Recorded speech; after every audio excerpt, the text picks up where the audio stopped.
Hey friends, hope you're all doing well. We're doing okay too, just really tired since we've been working non-stop. We wanted to answer a question many of you ask: how does our publishing process work?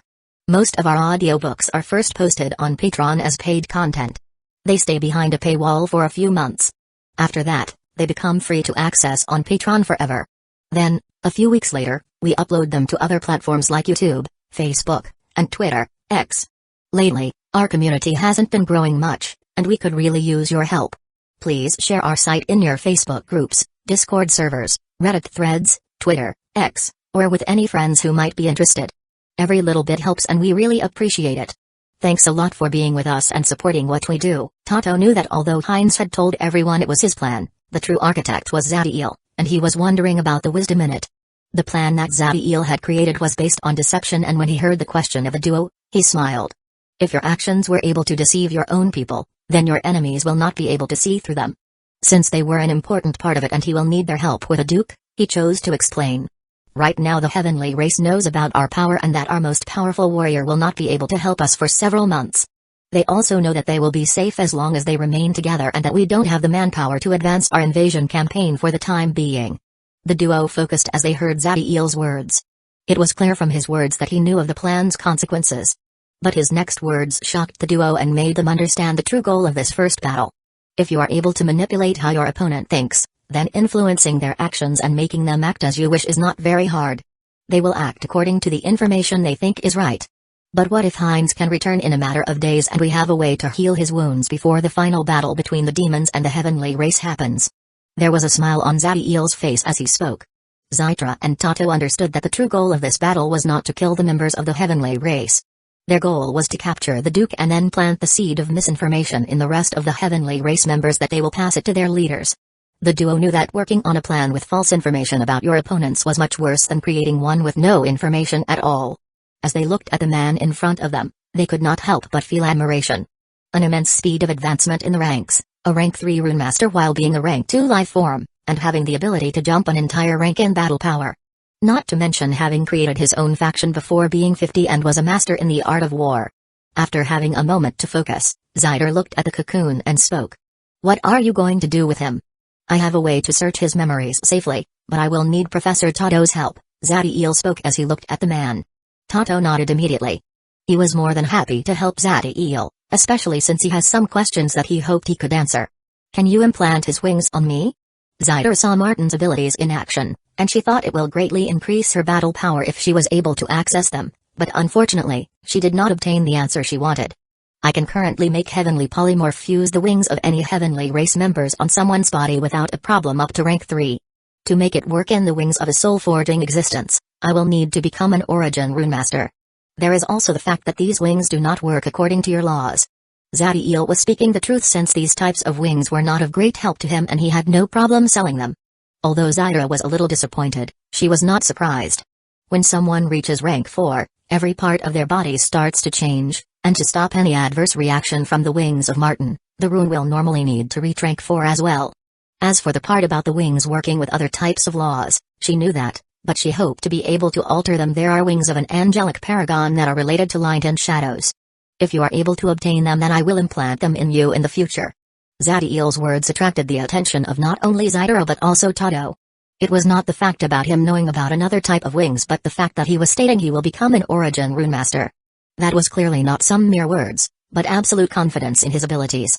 Zadiel did not give much importance to their reaction and spoke. Let's go. Searching his memories will not be easy and there are a great number of other things we must do as well.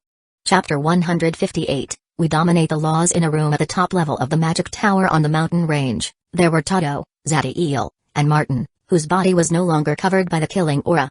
The angelic paragon was in the center of the room above a rune formation that was releasing a green glow all over his body, and this was not the only rune working on him since he also had one on his forehead.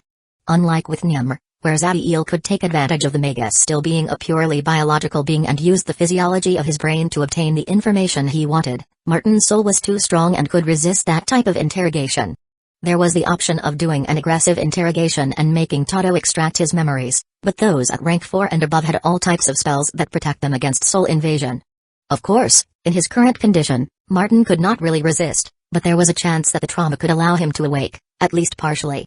With how proud they are, if the angelic paragon found himself with no chance other than being a prisoner of his enemies, he may choose to self-destruct, and there was little they could do in that scenario. Zadiel's plan was to use his animus abilities, more specifically the telepathic discipline, to create a mind link and search through his memories in a manner that will not enter in direct contact with his soul. He was just a rank 1 animus, and even though he had made a significant improvement by absorbing the energy and vitality in the brains of those demons, he was nowhere near able to do this type of information gathering in a rank 4 life form on his own. That is the reason why he made the 2 runes affect Martin and asked for the help of Tado. The rune that was on the ground was named Healing Stasis, and the one on his head was Mind Gate. Mind Gate's use was to help the creation of the mind link, and as for Healing Stasis, it works by putting the target in a state of deep unconsciousness and sending a signal to his body so it will focus completely on healing itself. In this state, any sort of magical defense is weakened, and since his body is improving, the chance of him awakening due to him feeling danger or threatened is less likely. But even with the help of these runes, a soul-forging existence's natural defenses are too great. This is where Tado enters. Are you ready? Zadiel's face was serious as he spoke to the Magus. This is the only part that he will not be performing himself, and if Tado were to make a mistake, the consequences will be dire. Tado did not speak and just limited himself to a nod before making a mantle of negative energy cover his hand. When it first appeared, this negative energy was displaying his inherent deadly power, but slowly it started to change and adopted a more neutral property. If before it would have destroyed the life in someone's body, now it will put it in an inactive state. When Zadiel saw the level of control that Tado managed to obtain over the negative energy running through his body, he was impressed. The amount of experimentation and research needed to reach this level was very extensive and takes a great amount of time. For life forms that could be considered gods in the eyes of mortals, recusing themselves inside a laboratory for hundreds of years, making one test after another takes great determination. Tado put his hand over Martin's chest, and once he saw that there was no adverse reaction, he proceeded to fill Martin's body with his energy. The negative energy started to act, weakening the angelic paragon defenses even further, but he will need a couple of hours before weakening Martin enough for Zadiel to be able to enter his mind. Why did you go through the process to achieve lichdom? When Tado heard this, he turns to Zadiel. There was no clear motion or goal in his voice, but the man feels he was curious. With what he has seen, Tado was not surprised that Zadiel could track the effect of his path technique. Normally the individuals that transform into liches are evil individuals with a twisted mind. After all, in this state, they are no longer able to experience any sort of body pleasure, and it not only applies to sexual ambition but also food and drink are no longer able to bring satisfaction. Despite those drawbacks, there are a great number of Magi that go through this transformation, since they obtain a great talent regarding necromancy and the use of negative energy, and they also obtain a very large lifespan. A dejected smile appeared on Tado's face at first, but the next moment it was replaced by pride. He looked at Zadiel for a long time, and in the end, he spoke. Unlike you, my talent was always mediocre, but there's something special about me, and that is my endless curiosity. I have always wanted to know why things happened, get an answer to the questions that clouded my mind, and understand what makes this universe work. I was in rank 2 when I obtained the path technique I am currently using. I knew that it carries severe repercussions, but I was not willing to just die of old age. There was a great sense of purpose in Tado's eyes as he spoke.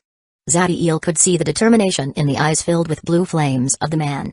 Even though he did not share the drive of the old man towards knowledge, Tado's wishes could compare to his own, of being a peak existence that could not be bound by anything. He closed his eyes for a moment and focused on the picture of Tado's law avatar he was able to see thanks to his eye of life and creation. Since the old man was helping him, he was going to return the favor, and after going through his memories to understand better the laws that were related to it, he started to speak. Fear and its origin are connected. Trying to use them as separate entities is a mistake. Using fear as a simple attack is a waste. It should be something that can contaminate someone's mind and will. When Tado heard Zadiel's words, his eyes widened, and after making sure that the negative energy going to Martin was regulated, he focused on his words. Some say that the birth of the greater fear is death, but I have always thought that seeing your body decay and rot slowly without you being able to do anything can cause fear so deep and potent that can twist your thoughts and emotions. Zadiel's words would not be able of much help to any other rank 4 life form, but to someone like Tado who was comprehending the law of withering and the law of fear, they were important revelations. Fear creates uncertainty and fills you with insecurity, and they will, in turn, nurture and make that fear grow, creating a cycle of constant strengthening. If it reaches the point that the fear becomes powerful enough, it can evolve and give birth to despair, the ultimate state of hopelessness, something capable of breaking your will and parasitizing your soul. Tado could not help but develop a smile on his face as he heard him. What Zadiel just described to him was a path that could strengthen his laws and gave birth to even more powerful ones. As he stares at Zadiel, all sorts of questions appear in his mind. This level of wisdom and knowledge was not something a rank 2 life form could have obtained on his own. Despite his curious nature as someone who has lived hundreds of years and has tempered his will through all sorts of trials, he knew that some questions were better not made. But still, there was something he could ask since it did not involve any sort of secret and was just an opinion.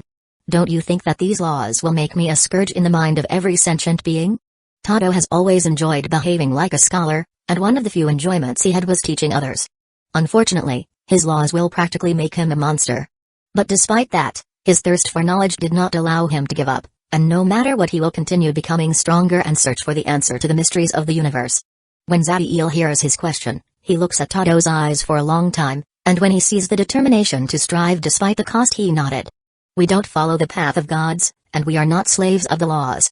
We dominate the laws and bend them to our will. They are tools that will work as we see fit. Who says that you must use your laws to harm others? You could very well focus on removing the despair from their hearts and consume them to increase your power. I have said more than enough to pay my debt. Finish your task. Zadiel closes his eyes and no longer interacts with the Magus. If someone were to hear that a rank 2 life form ordered someone at rank 4, they would think he was crazy. But it just happened, and when Tado heard him, he instinctively obeyed and focused on the job. Chapter 159, 10 years it's done. It took Tado 3 hours to put Martin's body in a state where it should not be able to resist the telepathic abilities of a rank 1 animus. Zadiel used his Eye of Life and Creation to analyze the angelic paragon condition, and when he saw that his magical defenses were incredibly low, he put his hand over the mind gate rune on his head and starts the creation of the mind link. Martin's defenses were low, but that was only by the standards of a rank 4 life form. Therefore, even with the help of having weakened the Duke's defenses and putting him in a deep state of unconsciousness, it still took Zadiel 14 hours to establish the mind link. This was a display of the devastating power of a soul-forging existence. Once the link was created, the angelic paragon mind becomes a library for Zadiel, where he can select any book he wanted and explore the memories in it. There was an immense amount of information that could help the war efforts in the Duke mind. But the first thing that Zadiel did was look for his knowledge about the first contact of this world with the heavenly race and the location of the Garden of Creation. It did not take him long to find the memories that he wanted, and he was extremely focused as he went through them. An angelic paragon named Danzō had managed to locate this world as he explored the void. At first, he was almost unable to believe his luck, since finding a world this way was almost impossible. The world had not long ago reached the standard of a middle world, and it barely had a couple of very weak natives rank 4 life forms, so it was not very hard for the angelic paragon and his troops to invade it and kill the ruling force, before enslaving the rest. In the next years, Danzō and his troops took complete control over the world, harvesting his riches and increasing their power. Not too long before Danzō reported about his complete control over this world to the heavenly creator world, and an archangel with the shooting star bloodline appeared who started the process of terraformation as he built the Garden of Creation. Despite the mammal appearance of the heavenly race, all of them are born in this Garden of Creation, and it is one of the most sacred places of this world for them, since it is where the archangel is being conceived. The years passed and people of the heavenly race were being born and filling this world. Danzō maintained total control of this world until he reached rank 5 and could no longer be inside it. But before leaving, he fulfills his final task and selected 7 of his most talented and powerful warriors for them to fuse with the Garden of Creation and protect the archangel until he is born. This was an immense honor in the heavenly race, so despite having to spend possibly millions of years confined in there, the candidates for those positions were plenty. After Danzō left, how it was custom in the heavenly race, the next rulers would be selected from the most powerful angelic paragons born in this world, and they would gain the title of Duke. Once any heavenly race member born in a satellite world reaches rank 5, they will migrate to the heavenly creator world, and in case it was one of the Dukes, another will be selected from one of those at rank 4 that stayed. The Dukes will have control over this world meanwhile they live in it, and they will need to send part of their riches to the individual who found it. This was the system of the heavenly race and has allowed them to conquer and expand all over the universe. Hundreds of thousands of years has passed and a great number of Dukes had come and gone. As for Martin, he had become a Duke less than 100 years ago. As he finished going through those memories, a smile appeared on Zadiel's face. Everything went well. This information that seems to have little importance was something that Zadiel needed to verify for his ultimate goal in this world. Now that he had finished with that, instead of review all the 100 years of memories for the war information he needed, Zadiel orders the chip to act. Artificial intelligence chip. Make a copy of all the memories of the angelic paragon, Then classify them and upload to my memory the ones concerning the military power of this world, their plans to deal with the demonic threat, and the identity and powers of the rank 4 heavenly race members. BIP. Analyzing information. Creating a copy of Angelic Paragon's memories. Estimated time until finishing the task, 6 hours and 23 minutes. After hearing the robotic voice of the artificial intelligence chip, Zadiel remained sitting and took the time to replenish his mind force. When the chip ended and the memories were uploaded to his mind, Zadiel's eyes narrowed. So they trapped most of the horde in a heavenly guard, and before the effect of it is over, reinforcement will arrive and help them deal the final blow to the demons. That is the window of opportunity I need. Zadiel's mind was already thinking of the way to take advantage of his opponent's situation. I have everything I need. I will communicate our next movements in the following days. Zadiel deactivated the runes and took the Duke as he prepares to leave. But before he could exit the tower, Tado appears in his way, which provoked Zadiel's eyes to become cold since his action could have been considered hostile. But when Zadiel saw the cordial and submissive attitude he was taking as he stood in front of him, his coldness transformed into curiosity. Is there anything else? Tado's expression was strange. He wanted to ask Zadiel for something and he was planning to obtain it in exchange for his help with the Duke. But Zadiel had already paid him for that with something even more valuable, so he was feeling a little embarrassed about asking it. I know that you have paid for my help with something extremely useful and you don't owe me anything, but I was hoping to obtain something from you. Of course, I will pay very generously for it. Zadiel found it funny the expression on the lich faces, and since the Magus was behaving with respect, he chose to hear him out. What do you want? I was hoping to obtain the diagrams and information about the principles of the runic set you are using. Eagerness could be seen on Tado's eyes as he mentioned the runic set.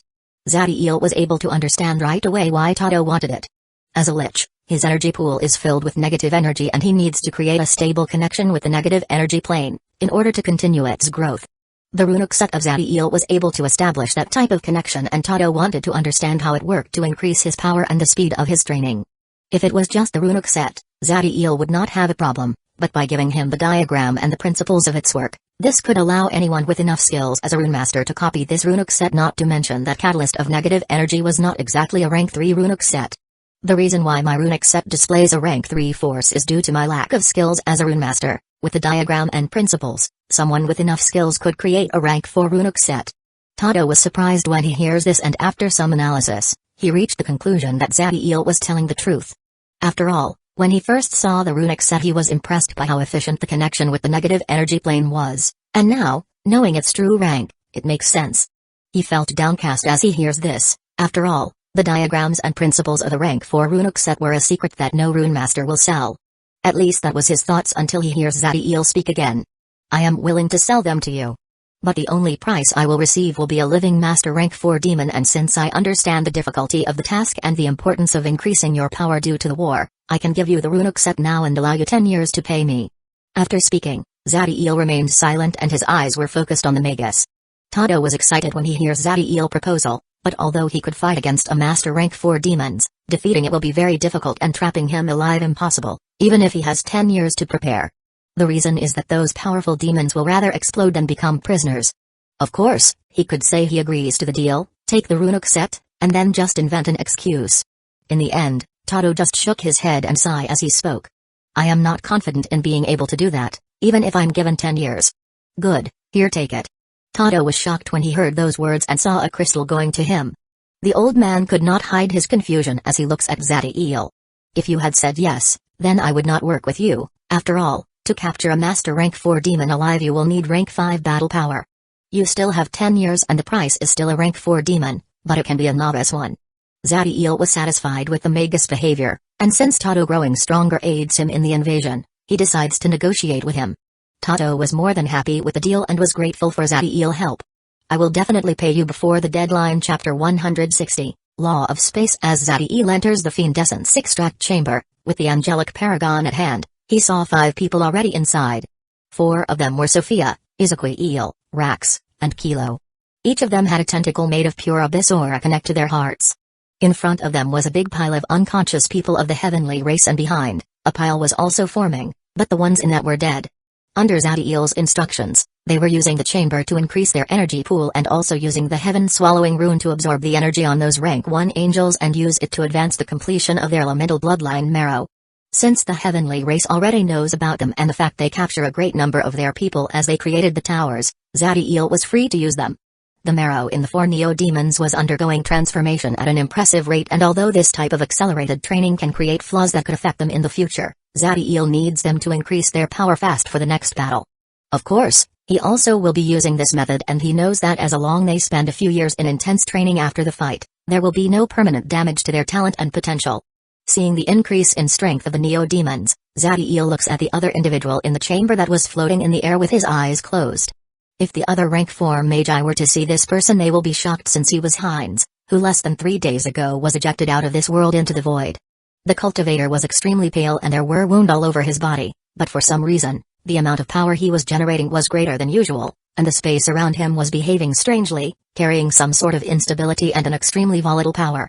Zadiel sends a small part of his consciousness and hates and tries to make it enter in contact with his body, but when it was about to reach him, the distance between that strand of consciousness and the cultivator seems to have increased thousandfold, and in the next instant the strand was destroyed. It was an insignificant part of his consciousness, so, besides a small feeling of pain, Zadiel was not affected. There was a smile on his face after checking the peculiarities of the space around Heinz. I can see that our bet worked better than expected. You have reached the initial level of comprehension over the law of space.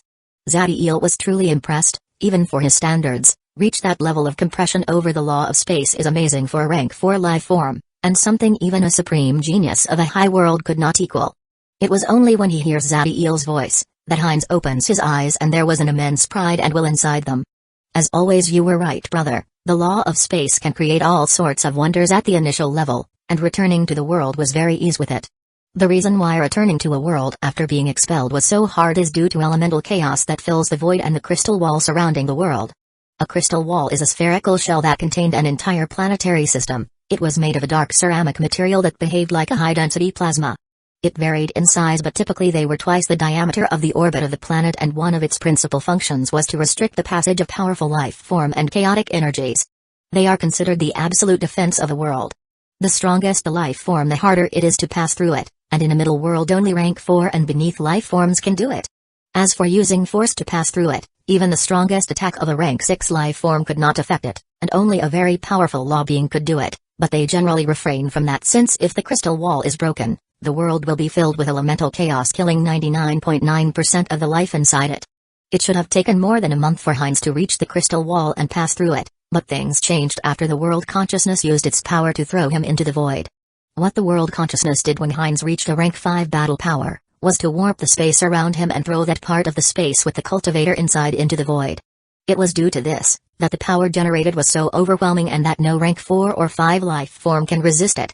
Being subjected to that type of experience is of little help to most people, but Heinz was a cultivator with a Tao heart, and his comprehension of the laws could be increased by understanding their essence and through epiphanies.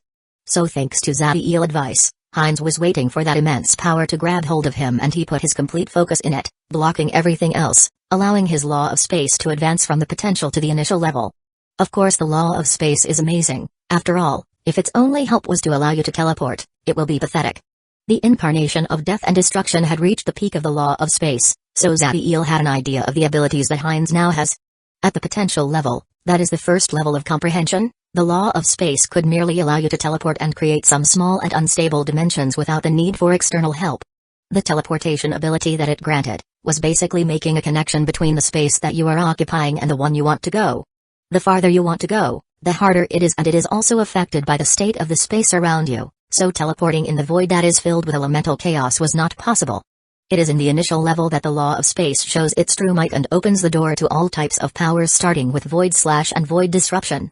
Void Slash was the ability to sever space itself and everything occupying it, and it was through this that Heinz destroyed all the elemental chaos blocking its path and was able to locate the crystal wall so fast. As for Void Disruption, it allows you to fold space at will, granting you the ability to advance thousands of kilometers in one step without regard to the interference in your path.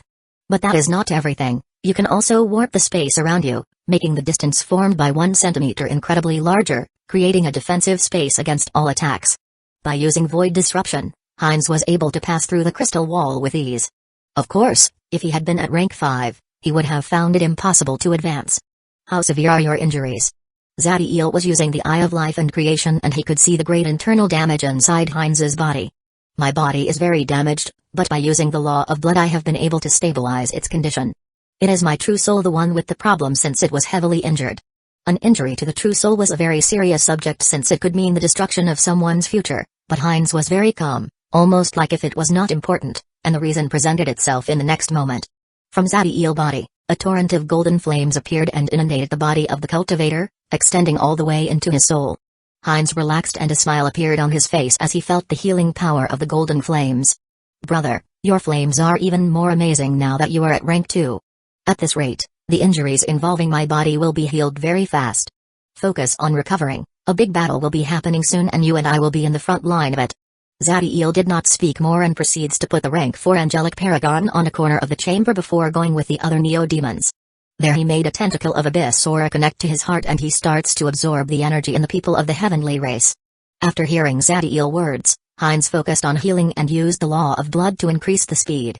While the 5 neo-demons and the cultivator were increasing their power, the hundreds of rank 1 Magi and Sunlight champions that had brought the captive demons and heavenly race members, received an order through their Sun Tadpole. Their mission was a highly confidential one and the Magi were warned that the punishment for revealing any information will be death. The rest of the army learned that a battle will be happening against the heavenly race very soon and they should prepare themselves. Those that had gained the wings of the heavenly race and the Abyssal Harut set needed to come to the first tower, to reclaim it. Chapter 161, Decisive Battle. Close to the center of the continent, a grand battle between the heavenly race and the demonic horde was going on. This battle started 2 days ago when the heavenly guard had lost its effect and the demons inside it were freed once again. High in the sky, the soul-forging existences of both sides were fighting, creating explosions that were displaying all types of energies and colors. But despite the grandeur of their fight, everyone could see that the winning party was obvious. One side had 41 ranked 4 individuals, who were either angelic paragons or angels of supremacy, working in an orderly manner, and always helping their comrades in case of danger. They were encircling their enemies and slowly and safely draining them from their power. On the other side were 27 rank 4 demons, who could not care less for the rest and only wanted to kill anything in front of them and escape, since they had realized the futility of their fight. The heavenly race was not taking any chances in this fight. Their losses have been beyond catastrophic in their previous battles and they have lost more than 15 rank 4 of their people. They were able to increase their numbers thanks to the warriors that were invading other worlds had returned to help them face the immense threat that was rising in their world, and they were doing everything possible to stop more casualties among them. With their power, they could have killed most of the demons in a very short time, but that would have been dangerous since they would be exposed to all types of suicide attacks and open the possibility of some of the rank 4 demons escaping in the midst of chaos. The 2 most powerful individuals in the battle were Oliver and Thomas. Oliver was sending all types of weapons and beasts made of lava against the demons and Thomas was focusing on those demons that were close to escaping, using his yin law to weaken their attacks and the yang law to push them back to the encirclement. On the ground, there was also a fight, and although the destructive power generated in it could not equal the one on the sky, the number of people fighting could be counted in hundreds of thousands. The disparity in numbers was not as overwhelming as their first battle, and although the heavenly race army no longer had volcano eruptions to increase their power, they were dominating the demons. Thomas was focusing on the entire rank 4 battlefield, always looking for a problem that could occur. He had managed to return to this world a couple of weeks ago and thanks to his bloodline and some extremely precious medicines, he was able to heal all the wounds on his body and soul. He had just stopped a demon from escaping when a message was heard in his mind. "My lord, we have terrible news from the Magi side." The angelic paragon recognized the voice immediately. It belonged to the rank 4 angelic paragon named Mirak, who had arrived in this world not too long ago. He was the leader of his scrying force, which was focused on tracking the Magi's actions. Both Oliver and Thomas recognized the immense threat that those Magi represented, especially after they lost Martin and 6 rank 4 angels of supremacy to them. Therefore, they had made a force to try to scry their movements and also sent a great number of spies to monitor their actions. The Duke became nervous when he heard Mirak's voice. The scrying force has been incapable of truly seeing the actions of the Magi due to a red fog always appearing when they launched their spells. Thomas was able to recognize that red fog as something created by a very powerful individual using the laws. But since his spies on the ground had found nothing, he was hoping that they were waiting for the man who defeated Martin to come back from the void. "Tell me exactly what is happening." Thomas' words were firm and his tone was severe as he commanded the man. There was an alteration in the natural energies of the world and the red fog was not able to hide them this time, so we were able to scry the Magi and it seems that they are creating magic towers. Thomas' eyes widened, and he immediately tried to contact his spies but no one responded. The last time he spoke with them was 2 days ago, right before starting the fight with the demons. He was very smart, so in a matter of seconds, he was able to deduct that the Magi had managed to obtain the information about the time when the Heavenly Guard will vanish from Martin and had been waiting for them to be too focused on the demons to make their move. Using the red fog to protect from the scrying and killing their spies without them realizing anything. When he thought of the pitiful fate of his comrades and to what tortures they performed on the Duke to obtain the information, Thomas' eyes filled with rage, but he did not let his emotions get out of control and focused on the threat. Tell me immediately, where are they building the next tower? Thomas could not hide the urgency in his voice. He knew about the famous 10 Towers formation from the Magi world. They have only put 4 of them, but that has given them great control over a considerable part of this continent, and the more towers they have, the harder it will be to truly defeat them. That is the problem, my lord. 6 towers are being built at the same time. 4 of the towers have 2 rank 4 life forms as guardians each, and the other 2 have only 1. By the energy we are receiving, they have advanced plenty, and it won't be long before the towers are finished. I will send you their locations right now. Thomas was shocked, and his heart grew cold. If the 10 Towers formation was built, most of the continent will be under the control of the Magi, and they will be able to slowly extend their invasion until all of it was dominated by them. No matter what, the Duke knew that he could not allow them to continue, so he started to figure out a plan to stop them. After analyzing the battlefield, he reached the conclusion that he could at best take 10 soul-forging existences away without compromising the encirclement over the demons. Knowing that time was of the essence, Thomas contacted Oliver and another 8 rank 4 angelic paragon and informed them about the situation they were facing. After the initial surprise, each of them took a group of rank 3 heavenly race members and flew away with their maximum speed. It did not take them long to reach the point where they had to separate. Although it will be safer if they are together, they will only be able to destroy 2 towers by doing that, 3 if they are lucky, not to mention that the Magi will escape before they even get close if they see such a big group coming their way, so they decided to split. They were close enough to feel the aura of those rank 4 Magi when they focused on where the towers were being built. As Thomas analyzed the power of their enemies, he was frowning. He could feel a very powerful duo in one of the towers, and after some consideration, he decided for Oliver and an angelic paragon named Finn to go there. The other couples were not particularly stunning, so he did not worry too much about them. What was disturbing him were the 2 towers that only had 1 rank 4 life form each. In one tower, he detected a dark aura coming from the person guarding it, and he was able to connect him with a necromancer. Although rank 4 undead creatures reanimated by magic are not very powerful, they are excellent meat shields, and they will give the Magus a lot of time. Thomas sends against him a man named Tyron whose wings were purely made of bones. That angelic paragon will be the best opponent against that man. The Duke gave everyone their respective target, and since he was the leader of the army, they followed his instructions. Remember, our goal is not to defeat them, but to allow those at rank 3 to destroy the towers, and then you must leave immediately. Thomas was solemn as he spoke, and the others knew what his concerns were. They did not have significant injuries from their fight against the demons, but their energy pool was very low and they will not be able to fight with all their power for a long time. The angelic paragons left and Thomas flew to the tower that had the strongest guardian. Accompanying Thomas were 3 master rank 3 angelic paragons. Despite their numbers, they are extremely powerful, and a normal Magi at the same rank could do nothing against them. It did not take them long for them to be able to see the tower and the surrounding individuals. The tower was being built by dozens of red automatons who were working at a very fast speed, and there were 3 people flying in front of it. One of them was a giant covered by lightning, another was a woman with a black ice dome around her, and the last was a man riding on a massive creature. The most striking of all was the man, high in the sky, from whom a monstrous killing intent was being released, covering everything for hundreds of kilometers. Chapter 162, Cultivator vs. Angelic Paragon. Heinz had also detected Thomas and the other 3 angelic paragons. His eyes were cold and a sharp killing intent could be seen inside them. Before Thomas could get close enough so that his attack could reach the magic tower, Heinz took a single step forward. The rank 3 angelic paragons could not see how special that step was, but Thomas could, and he immediately made the energy in his body burst to the peak in order to respond to the immense threat he was feeling from the man that had just appeared in front of him.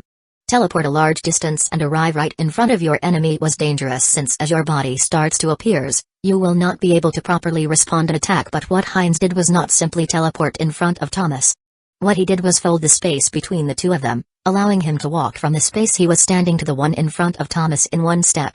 Heinz did not attack directly against the angelic paragon, but instead broke the space beside the 2 of them, creating a suction force that swallowed both and threw them out thousands of kilometers into the sky. There wasn't any need for words, and the moment they appeared in the sky, they stimulated every single ounce of power inside them and released their law avatars. 8 Taoist trigrams circling a yin-yang symbol appeared behind Thomas, and his wings glowed due to the thousands of inscriptions inside them. Heinz's blood sword also manifested itself, but it was different than before, as now surrounding its edge was a grey power that seems to be able to affect space. Previously the law of space was only able to grant external help to his law avatar since it was not able to achieve synergy with the rest of the laws, but now, thanks to his increased comprehension, Heinz was able to channel that destructive might of the law into the avatar.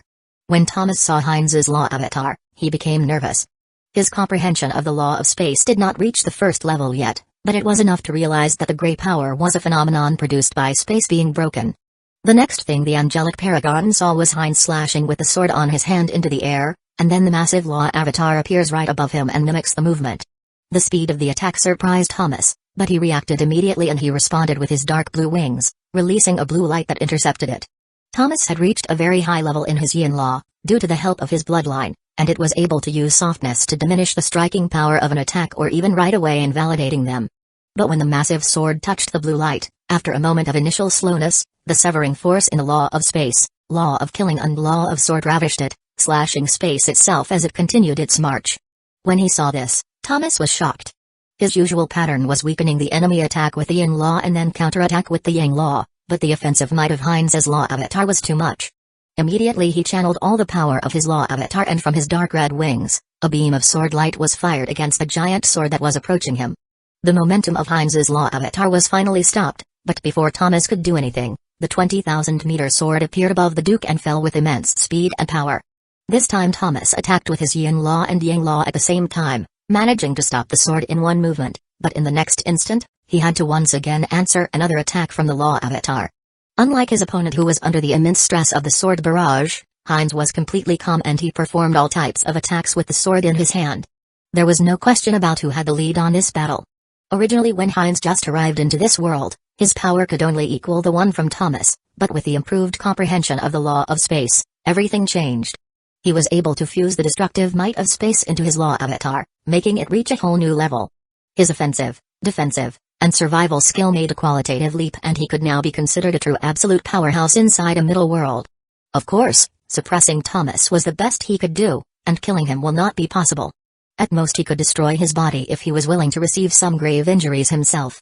But his mission was just to gain time, so he merely focuses on stopping the angelic paragon from doing anything.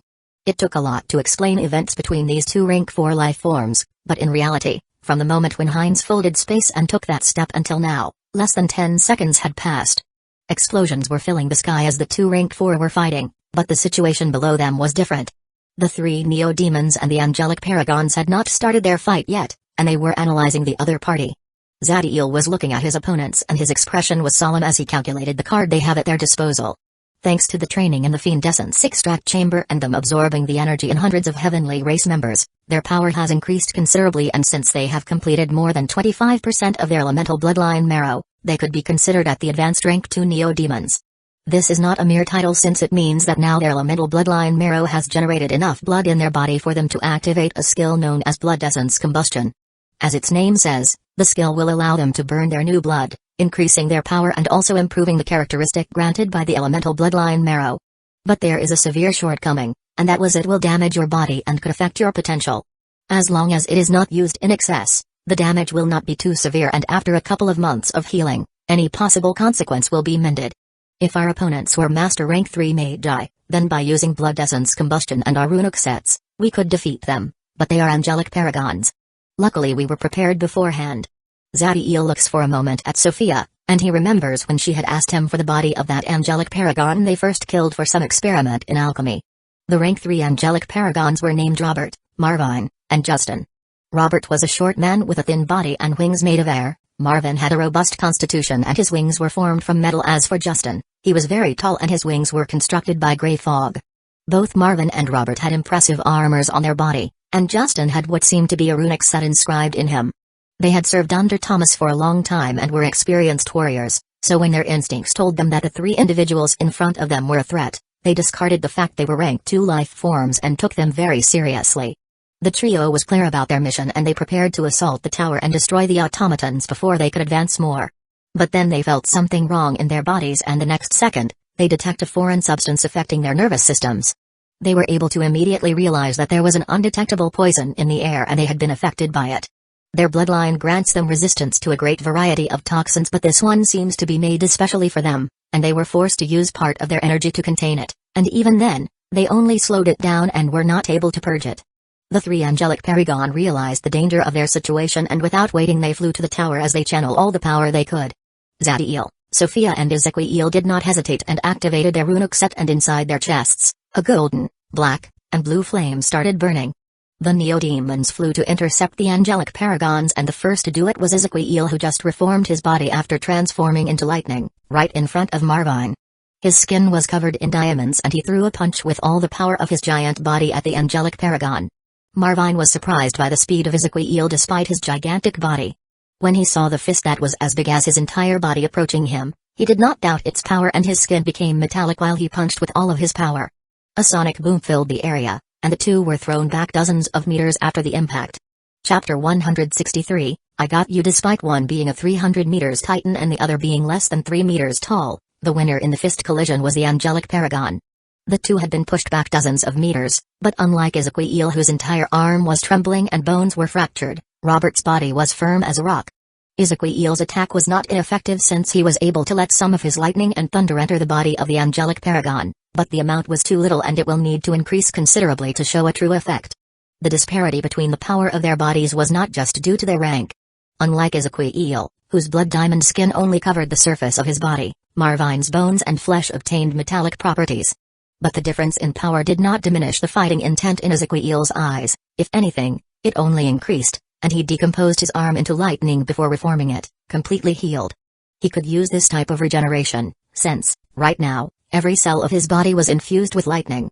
When Marvin saw this, his eyes narrowed, and he frowned.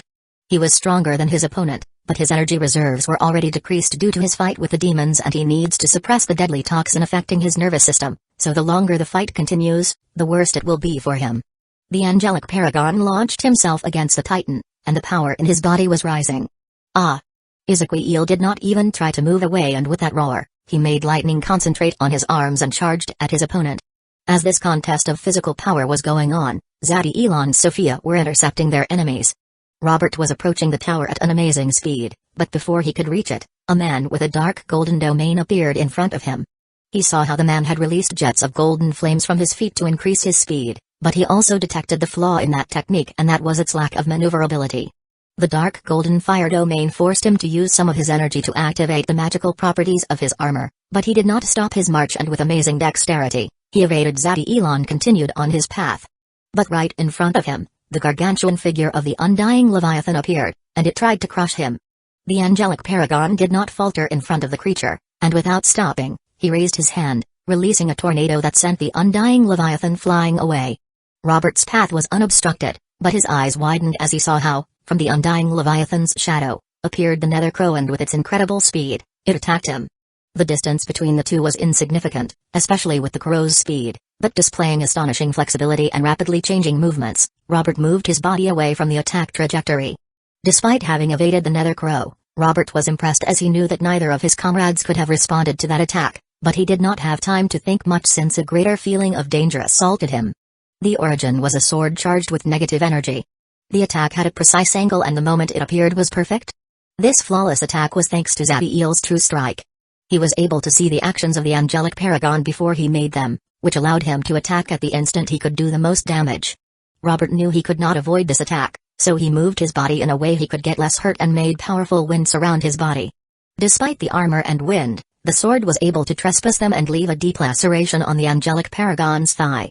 The damage of the sword was not much, but the negative energy infected the leg, and in his condition, the least Robert wanted was another power harming his body. The angelic paragon's wings flapped and dozens of wind blades were fired against Zadkiel. From Zadkiel's chest a jet of golden flames was fired, separating him from Robert, but even then some of the wind blades still reached him, leaving numerous wounds on him. To the shock of the angelic paragon, the wounds healed immediately, and in less than a second they all disappeared. Robert knew that he could not reach the tower without at least incapacitating Zadkiel, so he attacked with everything he had. As for the healing abilities, that sort of skill took a lot of energy, so he was confident his opponent could not keep it for long.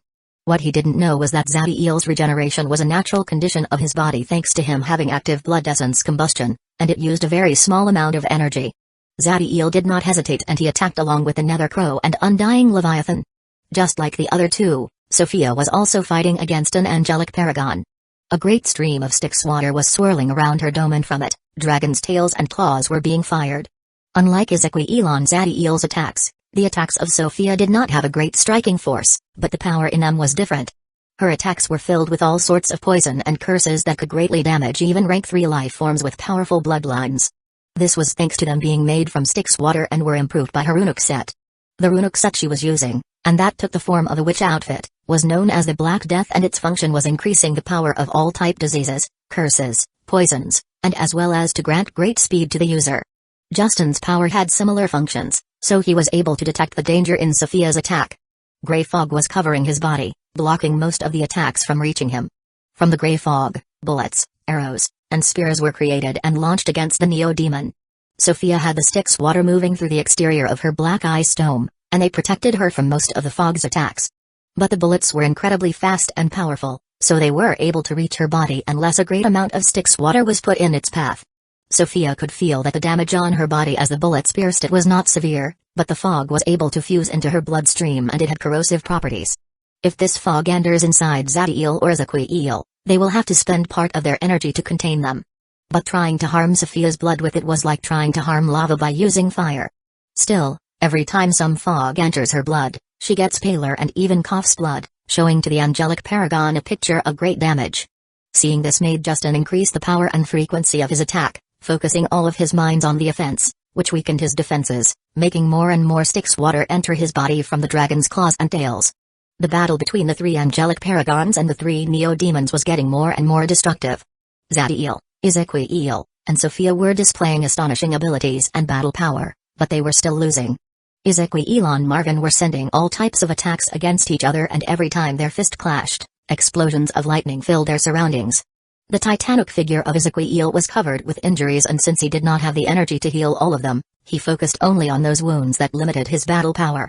Marvin's body was also damaged since it was filled with lightning and thunder. Robert had 3 big incisions and a great number of small ones all over his body, but although Zadiel's body was perfectly fine, the truth was that hundreds of attacks had already landed on him and he was starting to get exhausted. The angelic paragon with wings made of winds was also affected, and the negative energy in his body was reaching very dangerous levels. The most intense battle was the one happening between Sophia and Justin. The angelic paragon had suffered plenty of damage from the Styx water and he was coughing blood from time to time, but he had managed to make a great number of his fog projectiles harm Sophia. On Sophia's body, dozens of open wounds could be seen. Although the corrosive effect of the fog was not harmful to her, she still took damage from the physical aspect of the attacks, and her regeneration abilities were not powerful enough to rapidly heal them from them. The 3 angelic paragons knew that it was a matter of time before they would win, but unfortunately for them, time was not something they had. They could feel the energy of the magic tower growing, and it won't be long before it is finished. Justin's eyes became resolute, and he activated his runic set, which increased his power greatly, and he created a curtain of fog around him, covering him from everyone's sight. When this happened, Sophia's eyes narrowed and she sent dozens of attacks against the fog, but none of them was able to penetrate it when all of a sudden a figure was formed inside her dome. The Neo-Demon turned around and moved with great dexterity. But she was not able to stop the hand covered in grey fog from piercing her stomach. Justin was surprised by Sophia's reflexes. His runic set allowed his entire body to turn into an undetectable fog that could trespass on any defense and reform instantly when he wished. The fog curtain was just to trick his opponent as he attacked them. His hand was targeting her heart, but she was able to move at the last moment. However, Justin did not worry as the amount of fog in his attack was enough to kill her. But when his skin comes in contact with her blood, he could feel the Styx water that had entered his body during the fight go crazy, and a sense of imminent doom assaulted him. The angelic paragon acted without hesitation and was about to move back when he saw how Sophia grabbed his hand that was in her stomach and looked at him with her crimson eyes and a smile. "I got you." Chapter 164, We have won. Sophia's blood, while she had activated blood essence combustion, could be considered a source of all types of terrible curses and deadly poisons. The moment Justin's hand entered in contact with it, countless magic diseases affected him, and when Sophia's blood was able to enter his bloodstream, it acted as a catalyst to the Styx water that entered his body during the fight. Justin's physical strength was superior to Sophia, but he was not able to get rid of the Neo-Demon's grasp since right now he was in such a feeble state that he could barely move. He was feeling nauseous, His brain was burning due to fever, pustules appeared all over his skin, and his senses were shutting down except for his sense of sight that allowed him to see the crimson color affecting his mind and stopping him from thinking straight. Despite heavily injuring her opponent, Sophia did not relax. She was also in a critical condition. The physical damage done to her was severe and her energy pool was about to go empty. When that happens and the angelic paragon manages to suppress those curses and poisons, she would lose the fight. She concentrates on her chaotic core and sends a message.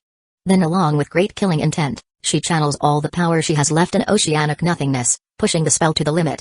The currents of Styx water that were circling outside the ice dome enter in it with great power, and from Sophia's body more black liquid comes out, covering the body of the Neo-Demon and angelic paragon with ferocious currents. Nothing could be seen in the dome other than the highly destructive currents of Styx water, but two words were heard. Abyssal blast. Powerful explosions of chaotic energy were felt inside the ice dome. Everything happened so fast that Robert and Marvin were not able to react. They were shocked and worried about the condition of Justin. This made them lose focus in their battles for a moment, and it proved deadly because Zadie and Ezequiel were waiting for it. From Zadie's feet jets of golden flames were released, pushing him right in front of Robert, and once there, all of his energy concentrated into his Eye of Life and Creation, performing his strongest attack that contained Life Release and Abyssal Blast. Abyssal Life Release. 6 pairs of beams of energy were fired upon Robert, and although the angelic paragon tried to use his impressive speed to dodge them, Zadie was too close and the attack was too fast. He was only able to focus all of his power into his armor and made a tornado appear around him before the attack reached him. As this was happening, Ezequiel had transformed his body into a river of lightning from which a titan's hand arose. Ancient Titan, right hand. Right now Ezequiel's blood was filled with powerful lightning, so by using it as a medium, he was able to instantly cast this mighty spell. But something was different about it, and that was that inside it, he had left all the power of his abyssal blasts. Marvin felt an immense threat from that hand as it flew at him with impressive speed. The angelic paragon was only able to fill his armor with energy before making his wings grow and form a metal cocoon around him. The attack affected both angelic paragons almost at the same time and filled the sky with explosions of chaotic lightning and flames, making Marvin and Robert crash like meteors to the ground, where they created immense craters. In the sky, Sophia's ice dome broke and the Styx water vanished, showing the figure of the Neo-Demon and angelic paragon. Justin's right arm was gone, as was his shoulder and part of his rib cage. All of his skin was rotten, and there was not a part of his body that was not crushed due to the powerful current. Light came out from his eyes and mouth, and the reason was the hand that had just pierced his chest and stabbed his heart, killing him. Sophia could barely maintain the rune in her hand active and was falling to the ground when the Nether Crow appeared and grabbed her along with the angelic paragon before flying back to the Sun Domain, where the undying Leviathan swallowed them. Zadie focuses on the belly of the creature and saw that Sophia was channeling all the energy obtained from the angelic paragon into her marrow, and after there was nothing left, she fell unconscious. The reason why he and Ezequiel were able to take advantage of the angelic paragon's concern on their friend was due to the woman's message telling them she will be fine, allowing their focus to remain in the battle. When he heard that message, Zadie knew that her situation was very dangerous, but he trusted her. The woman that had managed to gain a place in his heart was not some trash that could not fulfill her responsibilities and needed others to always help her. By risking her life, she had managed to do what neither he nor Ezequiel achieved. She killed a Master Rank 3 angelic paragon alone. From the craters, movements could be seen, and eventually, both Marvin and Robert came out. Marvin was feeling immense pain due to his wings being charred, and lightning had filled his body, wreaking havoc inside it. He had to focus all of his remaining energy on stopping the toxins and lightning from continuing its destruction, and worst yet was that his consciousness was damaged and was filled with a chaotic will. Robert's condition was even worse since his body was weaker, so the damage to it was greater. He had lost both of his legs and the negative energy had invaded his blood and was destroying it. Ezequiel and Zadie saw the horrible condition of their enemies, but neither of them acted and remained looking at them from a distance. The reason for the lack of action was simple: they had no power left in their bodies, and if it wasn't for the blood essence combustion still active, they would have fallen to the ground due to the lack of energy. They had their runic sets deactivated, and Zadie could barely maintain his rank spell. Ezequiel's condition was worse since he had to sacrifice a great amount of his blood for the spell he just used. Neither of the four could truly continue fighting, but it was much worse for the angelic paragons than was for the neo-demons. Robert and Marvin's mission was to destroy the tower, and even if their path was clear now since neither Ezequiel nor Zadie had the power to stop them, they will not be able to pierce the defense of the tower and destroy those automatons. There was immense rage and frustration in their eyes. They lost a friend, and the tower that will bring immense harm to their people was about to be completed. High in the sky, the battle between Heinz and Thomas was still going. They were both very tired due to the extended period that their law avatars had been active. The cultivator has not stopped his sword barrage from the beginning of the fight and has forced the angelic paragon to maintain his defense at all times. Thomas' condition was not as severe as one may think. After all, he is the strongest warrior of the heavenly race in this world. The damage he had received was not serious and his racial regeneration abilities would have been enough if it wasn't for the law of blood in his opponent's attacks, that make any injury grow and obstruct his healing. The worst part for him was that he did not know how things were going in the other battlefields and if the towers had been destroyed. The explosion from Abyssal Life Release and Ancient Titan Right Hand had drawn the attention of both and they sent a part of their consciousness to see what was happening. A smile appeared on Heinz's face and he even started to laugh, but Thomas' reaction was completely opposite. He knew how strong those three warriors are and even if they were tired from their previous fight against the demonic horde, he found it hard to believe they were in such a terrible condition and that one of them was dead. Thomas could feel the energy of the tower growing, signaling that it was only moments away from its completion, and then it will start to generate a force field that will force him to escape.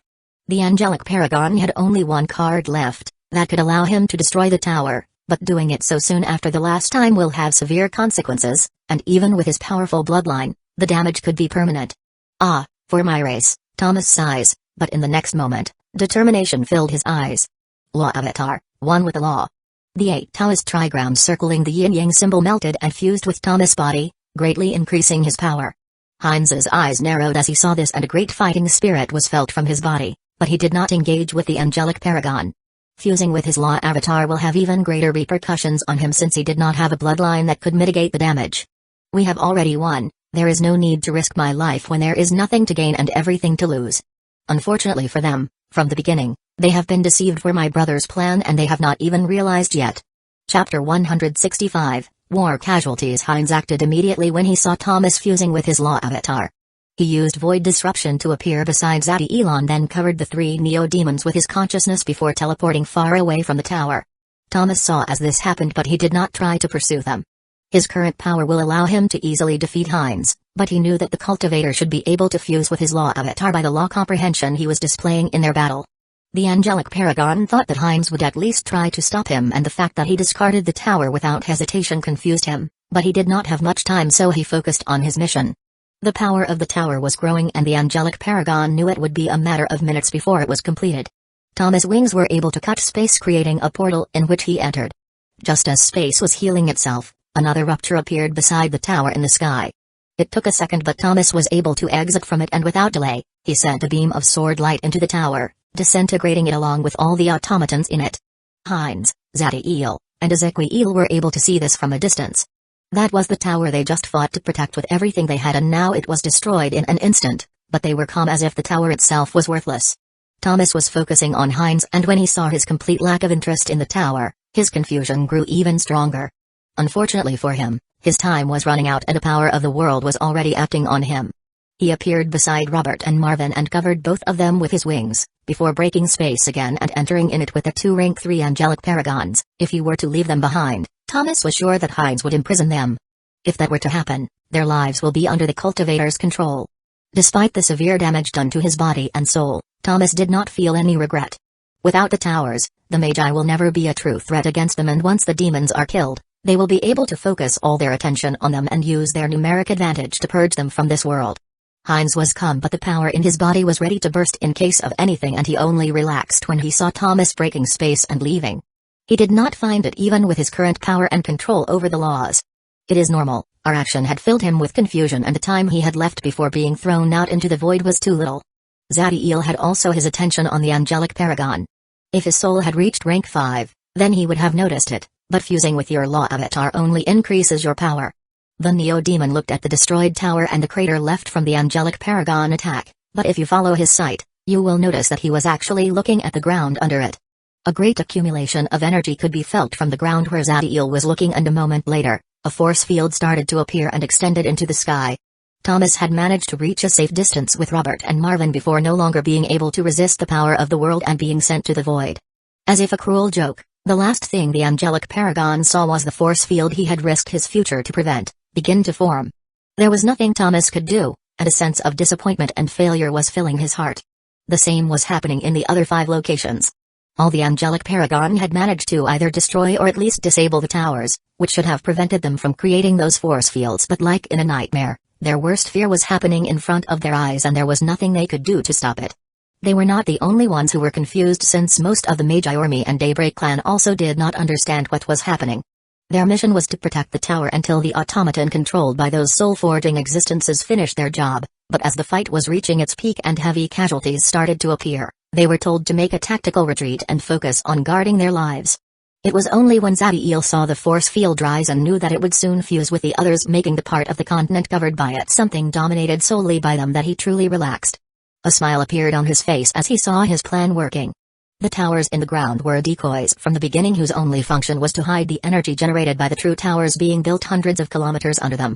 This task was taken care of by those weaker rank 1, who had been ordered to hide their activities from everyone else. They had spent weeks making tunnels for thousands of kilometers before reaching their destination, where they started to build the true towers. Their mission was not truly safe, despite not being carried on the battlefield. If those rank 4 angelic paragon had detected the true tower, they would only have needed to send a powerful attack to the ground and create an earthquake that would have killed them all. But since only those at rank 4 and a few others knew the truth, the army fought with everything they have, so their actions plus the fact that there was an actual tower in their sight, was enough to mislead the heavenly race. They were enjoying the feeling of victory when all of a sudden both Zadiel and Heinz looked at the direction where the tower that was being protected by the Daybreak clan was. Heinz felt how the sword tattoo he had left in Dante was used and, thanks to the primordialist core, Zadiel was able to realize that 14 rank 1 neo-demons had died, all of them at the same time, just now. Immense coldness appeared in Zadiel's eyes when this happened, but he did not lose control over his emotions. He analyzed the force field near him, and when he saw that it was powerful enough and that it will be able to protect the tower from any sort of incursion long enough to send aid, he spoke to Heinz. "Let's go." Heinz acted immediately and covered them with his consciousness before starting to teleport where the Daybreak clan was supposed to be. Zadiel did not waste time. He uses his core to verify the condition of Dante, Rax, and Kilo and communicate with them. Casualties were to be expected in a battle like this. After all, even he was in danger of death when he fought against that Master Rank 3 Angelic Paragon, but he had made arrangements to ensure the safety of his people. By only having him, Ezequiel, and Sophia protecting one tower, he was able to focus all of his people in the other, accompanied by a Master Rank 3 Magus. More important yet, he had put Zydra, who was the strongest rank 4 after Heinz, as part of the duo designed to protect it. Less than 4 neo-demons had died before this. As for the Sunlight Champions, although he could not track them, their casualties should have also been very low. The fact that 14 neo-demons died in the same moment meant that the attacker must have been someone at rank 4. It did not take long for Zadiel to establish a link with Dante. "Tell me exactly what happened." Zadiel's voice was calm, but it only made the coldness in it feel stronger. "It was the Duke named Oliver who attacked us.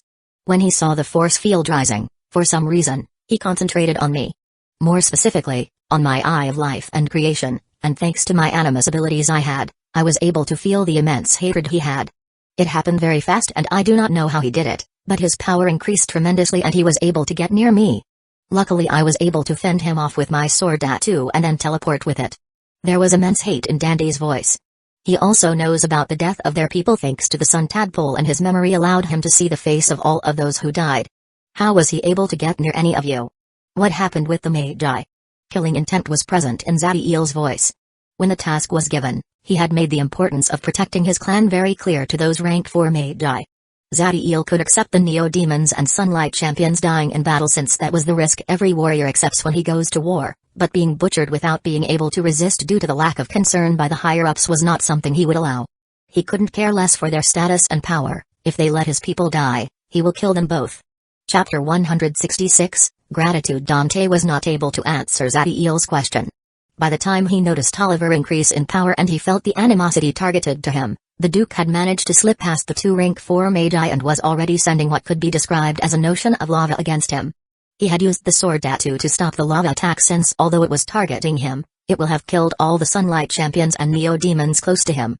After that, the tattoo was able to teleport him very far from the battlefield and outside of the Angelic Paragon's reach. It was Rax who offered an answer. From the way the Neo-Demon was breathing, it was obvious he was very tired. "Ancestor, I had maintained part of my focus in the battle among those rank 4 and saw what happened. At first, both Magi were suppressing the Angelic Paragons, since it seems they were already very tired before the battle even started. When they saw how some of his people had managed to harm the tower and destroy the automatons, they relaxed, but the moment they noticed the force field growing, the angelic paragon with lava wings, the one named Oliver, went berserker, and it seems he took something that increased his power. He sent one attack against the Magi, which sends the two flying away, and then he charged against Dante and released that powerful spell.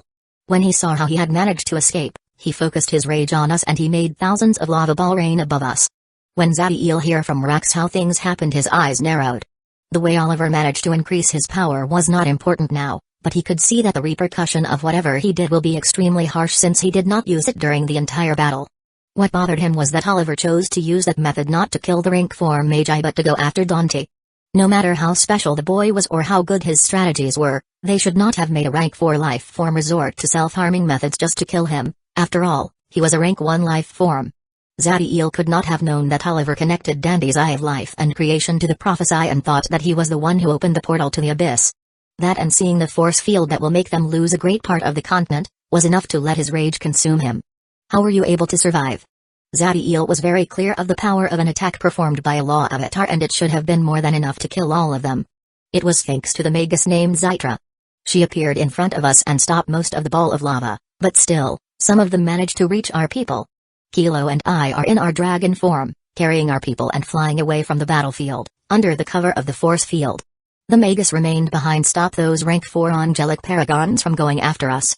Under the force field formed by the 10 tower formation, the heavenly race will be able to show us them 10% of their power, but Zadiel knows them that level of strength is more than enough for the Duke to kill all those rank 2 and 1 life forms in a matter of second. Zadiel knew that the magus has put her life in danger to help his people escape, and unlike before that his eyes were full of killing intent when he thought they have left them to die, gratitude could be seen on his face. Rax and Kilo, lead our people to the first tower. We need to regroup and heal before we decide what to do next. Dante, you will intercept them in their path and start to heal those wounded. Yes, Ancestor. Yes, Father. Despite what their feelings are, all of them were clear that they are too weak to do anything against the Duke that had just butchered their people, and try to go after him will be suicidal and stupid. Zadiel, Hines, Ezequiel, and the Undying Leviathan were approaching the tower at an impressive speed, and when they very close to it, they saw a pillar of light carrying someone inside was moving to the direction of the mountain range. Hines was able to see Zytra figure inside the pillar, but when he saw that no one was going after her, he chose to maintain his path. When they finally reached the place that the Daybreak clan was protecting, they saw a river of lava extending for hundreds of kilometers and that consumed the bodies of all the people that had died during this battle.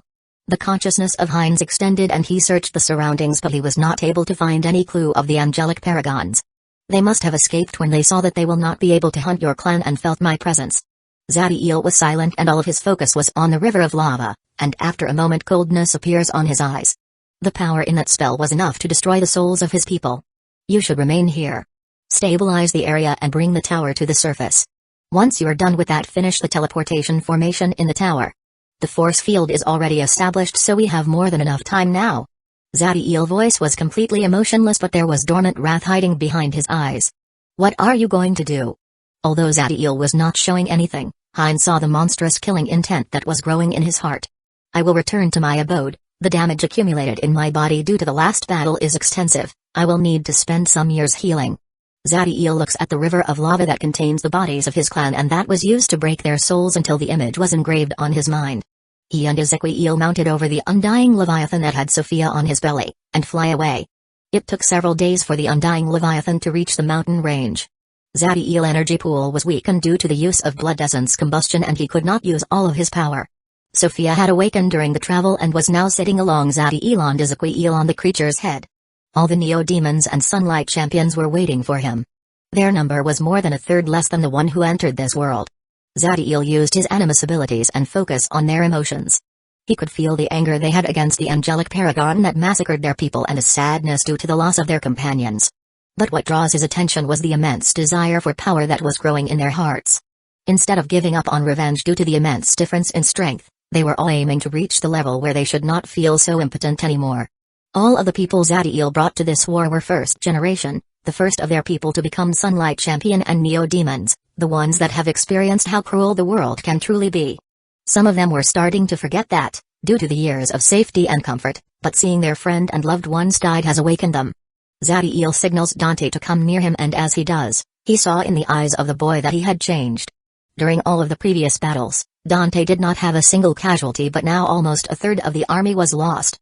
The cruelty of war was forging his character. How many of our people have died? 100 Sunlight Champions and 50 Rank 1 Neo-Demons were on the battlefield, along with the Rank 3 Magus, Rax, Kilo, the 3 Brain Golems and me. Before the Duke acted, during the entire battle against the Heavenly Race we lost 3 Neo-Demons and 10 Sunlight Champions. Most of the casualties were due to self-destructive attacks from some members of the Heavenly Race. Dante stops for a moment, and as he remembers the sharp contrast of their dead after Oliver's attacks, hate fills his heart. After the Duke used his spell against our people, the total number of deads reached 17 Neo-Demons and 52 Sunlight Champions. The 50 Sunlight Champions that were constructing the tower underground were unharmed, due to the tower defensive mechanism resisting the attacks on the surface. After hearing Dante's words, Zadiel closes his eyes and sighs. How easy things were back then. Dante, Ezequiel, and Sophia hear his word, but they did not understand what he was talking about. When Zadiel was the incarnation of death and destruction, he could send billions of his subordinates to sure death and feel nothing, but now he had lost less than 100 of his people and all sorts of emotions were affecting him. Zadiel opens his eyes and absolute calmness could be felt in them as he raises his voice, letting all of his clan hear his words. Remember what just happened and never forget. Power is everything. Without it, your life is just an illusion that can be erased at any second. Different reactions appeared to his words, but the Sunlight Champions and Neo-Demons were showing a great will on their eyes. Zadiel nodded as he saw this and spoke to Ezequiel and Sophia. Go to the chamber and start to heal your injuries. We need to temper our bodies or else we run the risk of leaving flaws that could affect us in the future. I will go after taking care of something. Zadiel's eyes focus in one room of the tower, where Zytara was resting. Chapter 167, Evolution of Duality. Zadiel had reached the floor that was owned by Zytara and was standing outside a large gate. This was the only way to enter the residence unless you are strong enough to overcome the magical defenses of the tower. He waited just a few moments outside the gate, before they opened by themselves, allowing him to enter. Shadows were filling every inch of the residence, not allowing the slightest form of light to be present. Even with his night vision, Zadiel's sight was impaired, but the shadows could not stop his eye of life and creation. There was nothing special on the walls, not even a piece of furniture. Zadiel did not find it weird since this tower was just a temporary residence and its true purpose was the army headquarters. What called his attention was the sphere of light he could see with his eye of life and creation in the center of the room. It was covered by shadows constantly feeding it and was stopping any dispersion of the light. In this sphere was a woman that seemed to be floating and was using the light in it to heal her wounds. Zytra's condition was pitiful, burn marks were covering all of her body and they had some sort of energy that difficult any type of healing. The worst part was her right arm that was completely carbonized. It was obvious that stopping both angelic paragons from attacking the Daybreak clan by herself had carried a great cost. Zadiel saw all of this, but his face was emotionless and he continued advancing until he was right outside the sphere of light. His eye of creation allows him to see the extremely harmful energy inside the Magus. Her condition was even worse than her body was showing, but despite that Zytra's aura was as firm as always and she refused to show any sort of weakness as she looked back at Zadiel. Why did you do it? Zadiel's question carried a deep meaning, and he focused on Zytra as he waited for her answer. Seeing her condition, Zadiel could theorize how great was the danger she faced to protect Kilo, Rax, and the rest. By any intent or purpose, she went beyond what was expected of her. The other Magus that was working with her, Ronald, the one with a dread body, had escaped after being severely hurt by Oliver's attack. His actions were justified. After all, Zadiel could not ask him to risk his life for his people. Of course, that was the rational way of thinking, but Zadiel had already marked that Magus and he will handle him in due time. Zytra was staring back at Zadiel. She felt that anything other than the truth will be a serious mistake. I don't know them and I don't care about them. I will normally just fulfill my job as a protector, but I will never risk my life for people who I have no relation to, even if we are on the same side. After all, this is a war for profit. Zytra's words were cold and practical, but despite her stipulated lack of concern for the Daybreak clan, when Zadiel heard her, instead of anger, a smile appeared on his face. The mind of the Neo-Demon worked the same as her. If it was his clan, he would do anything in his power to protect them, but if he was defending another group, he would fulfill his obligation. However, if true danger appears, he will definitely prioritize his safety over the others. This was the best anyone could expect of an army, made by different groups, that was formed with the sole purpose of just obtaining wealth. Besides, no matter how harsh Zytra's words were, to Zadiel her actions meant everything. When Zytra saw Zadiel's smile, her expression became a little less distant, and she continued speaking. But I know that you truly care about them. You are an anomaly and you will reach a level of power and influence in the future that may surpass mine, so having you in my debt is worth the risk. As she spoke, Zaira was concentrating on Zadiel saw that despite revealing her intentions, his smile did not falter. Good, I can accept that. Zadiel was satisfied with the woman's answer. If she had tried to deceive him, things would have been different, but by bluntly telling him his goal, she achieved it. Zadiel sits down on the ground and he takes the corpse of a rank 3 magic creature from his ring.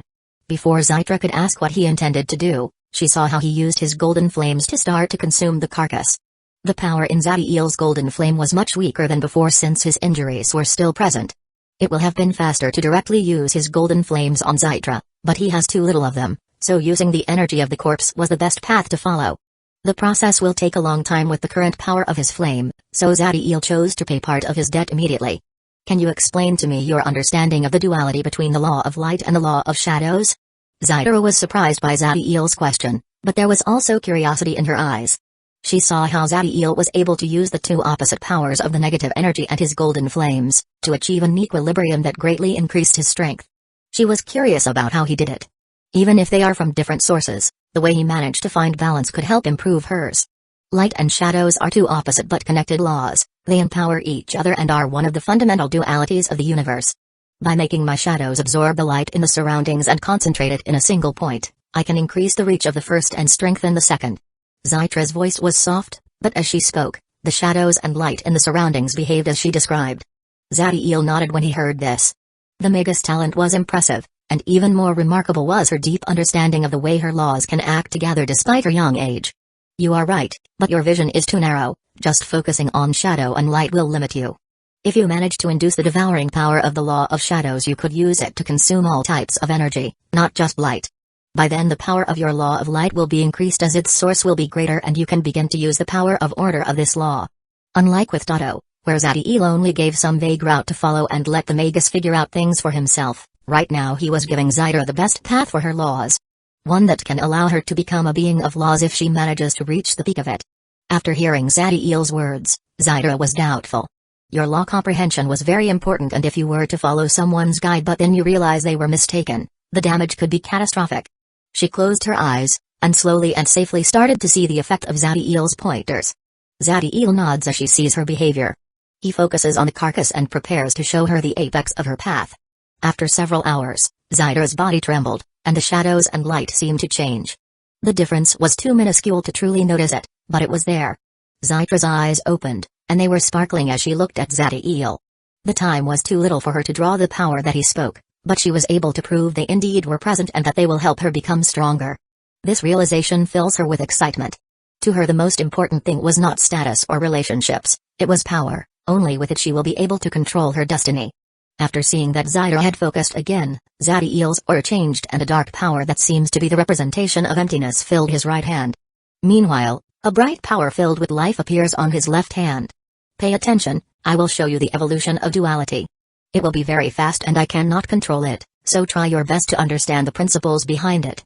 When Zaira heard his words, she starts to nod with all her strength and her eyes widen, as if she was afraid that something could escape her sight.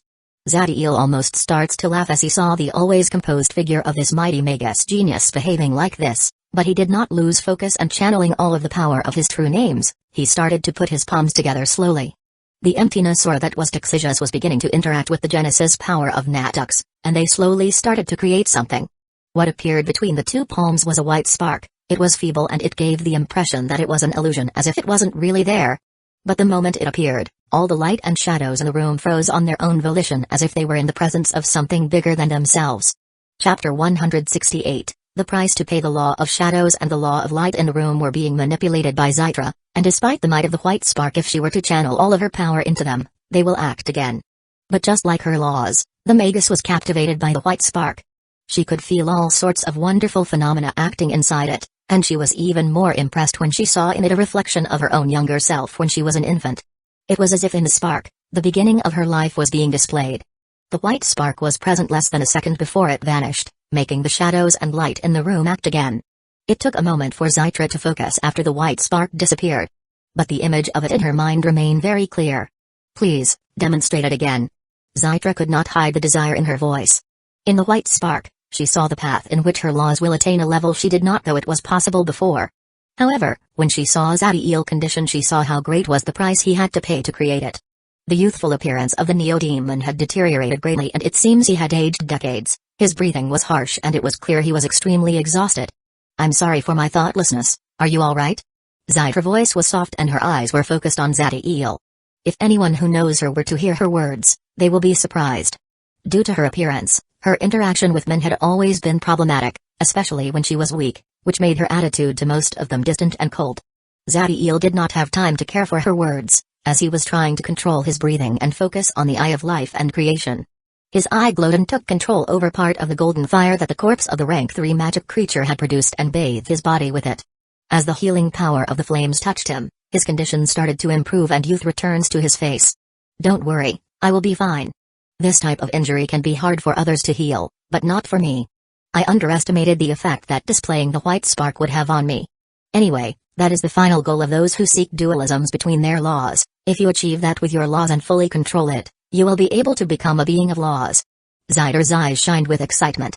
She was more than clear of the immense difficulty that the path that Zadiel has shown has, but no matter the difficulty, this was a clear path to eternity. Billions of lives are born in each generation in the Magi world, and yet one of them reaching the Soul Law domain rank will be a miracle. But more than 99% of those existences who can decimate continents with a move of their hand perish under the passage of time, since they are not able to take the last step to become a being of laws. I will send these flames to you. You must focus them on where the damage is more severe and is more difficult to heal. Zadiel's Eye of Life and Creation once again glowed, and he sends all the flames that remained to Zydra's body. The magus focus on the fire, and at first, she was doubtful of how useful they could be. After all, she was a rank 4 life form, but when they interacted with her body she was shocked. Her light also had healing properties, but although their quantity was much greater, they could not compare in their quality. She felt how even those wounds that had damaged her internal organs were healed, and immediately she made the flames fill her bloodstream before starting to forcefully purge the harmful energy inside her blood. This accelerated method produced great damage in her body, but by using the golden flames she was able to withstand it. After an hour the flame was completely spent. Although Zyra was very tired and her face was pale, she was able to remove most of the energy that those angelic paragons left in her body, which will make her healing from now on much faster and smoother. Zadiel analyzed her condition once again with his Eye of Life and Creation, and when he saw her great improvement he nods and stands up before walking to the door. Zyra saw as Zadiel was leaving, and although she had many questions, she remained silent and did not stop him. The help he had given her was immense and she did not dare to ask for more. The ancestor of the Neo-Demons continues walking until he was at the door, where he stopped and turns back to look at Zyra. "My love for my people is greater than you think, as is my debt to you. No matter the dangers, I will find a way to pay it in the future."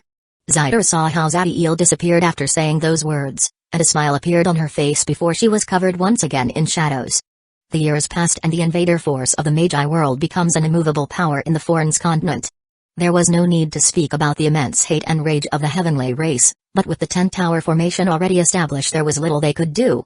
The soul-forging existences of the Magi world could instantly teleport between the towers, and inside the force field, the warriors of the heavenly race could use less than 10% of their powers. Once the domain over the continent became firm and their presence in the world could not be threatened, the harvest of the resources started. As the custom of the forces of the Magi world when they invaded a world, a council was created to take important decisions and divide the land and resources they obtained. As the strongest warrior and the one who had the coordinates of this world, Heinz obtained 25% of the area under their domain and 2 votes in the council. Normally the rest of the rank 4 will divide the rest into equal parts and each will have a vote in the council, but things were different this time since there was an additional member in the council that was not a soul-forging existence. It was Zadiel who was given a seat in the council under Heinz's orders. Of course, the decision of the cultivator created a great dissatisfaction with those rank 4 Magi. They all recognized the great part that Zadiel had on achieving an extremely fast and safe control on the continent, but most of them had the idea of just giving him some wealth as a reward, since the idea of Heinz will diminish greatly their benefits. If they would have been able to establish a firm front and were all 9 of them under the same banner, they may have influenced the decision of Heinz. Unfortunately for them, not only did Zytra and Tato not support them but sided with the cultivator. With the 3 strongest of them choosing to give Zadiel a seat, the rest could only agree. The first subject of discussion that the council had to take was the proposition of the heavenly race to buy the captives of their race back. When the force field was established, a great number of settlements and cities dominated by the heavenly race were covered by it. Although Thomas and Oliver find it extremely shameful to trade with individuals who they considered beasts, their love for their people was greater than their pride and they were offering a great price for them. Most of the council agree with the doing trade deal since they had little use for those rank 1 and rank 2 heavenly race members. Unfortunately, the number of captives they had was little since there was one of them who made his entire clan hunted them day and night with impeccable strategies in the first weeks that the force field was established. Zadiel had more than 90% of the captives under his control, and when he saw the proposition of the dukes, he only gives a cruel smile and rejects to sell. Although the other rank 4 offered to sold their prisoners to the dukes, when these ones hear the number of captives they offered, rage filled their eyes, and decided to shut down any negation.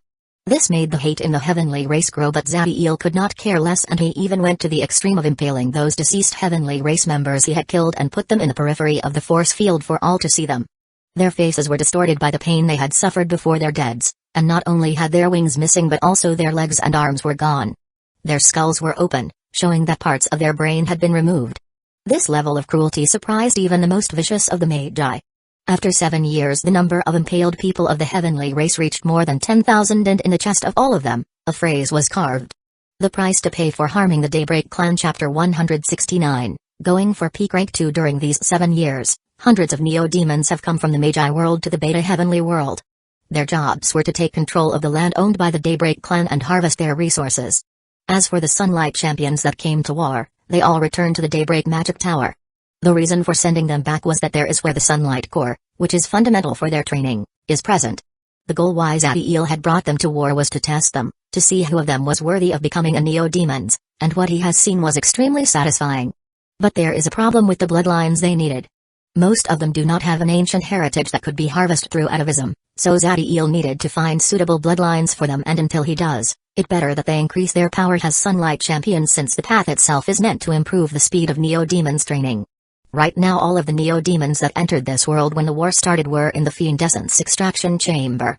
Including Dante, the number of rank 1 neo-demons that remained alive after the 10-tower formation was established were 34. Thanks to the constant battles, the huge amount of resources at their disposal plus the help of pieces of Fallen Star and the chamber, all of them have reached rank 2. They had been constantly increasing their energy pool with the Abyssal extracted from those demons and their elemental bloodline marrow with the captives from the heavenly race. This was the reason why they had so many corpses of angels to be able to impale 10,000 of them over these years. The demons that were flayed and chained to the wall were been constantly replaced except for those at rank 3. Zadiel had managed to secure a great number of demons over the years and had bought the ones owned by the other members of the council. Rank 1 and 2 demons could be replaced easily, but those at rank 3 could not. Every time these demons were about to succumb due to the drain of their energy and vitality, Zadiel will heal them and allow them to rest until they could be used again. Luckily for those demons, they were essentially brain dead, or else these would have to experience this perpetual cycle of torture. In the center of the chamber, there were Zadiel, Sophia, Ezequiel, Kilo, and Drax. They were surrounding the unconscious rank 4 angelic paragon, Martin. The 5 of them had an immense amount of power running inside their bodies and consciousness.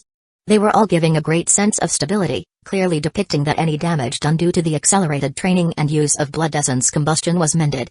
During these years Zadiel had remained almost every single day inside the chamber, and his strength has increased considerably, but the greatest improved he had was not as a neo-demon but in his animus path. Becoming a rank 2 animus was not very hard since he had hundreds of brains at his disposal to increase his mind force, and his proficiency in the disciplines was very advanced, especially in clairsentience. But there was something different about Zadiel's animus path, that even the Mind Ruler race did not have. That was the mantle of invisible will aura that was covering his body. Will aura is a form of using mind force, that Zadiel was able to employ thanks to the path technique known as the will that guides the heart. The will that guides the heart has a multitude of uses, most of them focused on increasing the power of the body. As a rank 2 animus, Zadiel could currently use the aspect of endurance that creates a mantle of will aura around the entire body, increasing his defense and attack, and the aspect of fortitude that consists on increasing the output of will aura. This amplifies the physical abilities by a huge margin, but it also spends an immense amount of mind force. The aspect of endurance and the aspect of fortitude are the 2 most elementary uses of will aura, but they are fundamental as one progress as an animus and trains the will that guides the heart. The rest has also become very powerful, but it was not Ezequiel or Sophia, the ones who battle power obtained the greatest increase.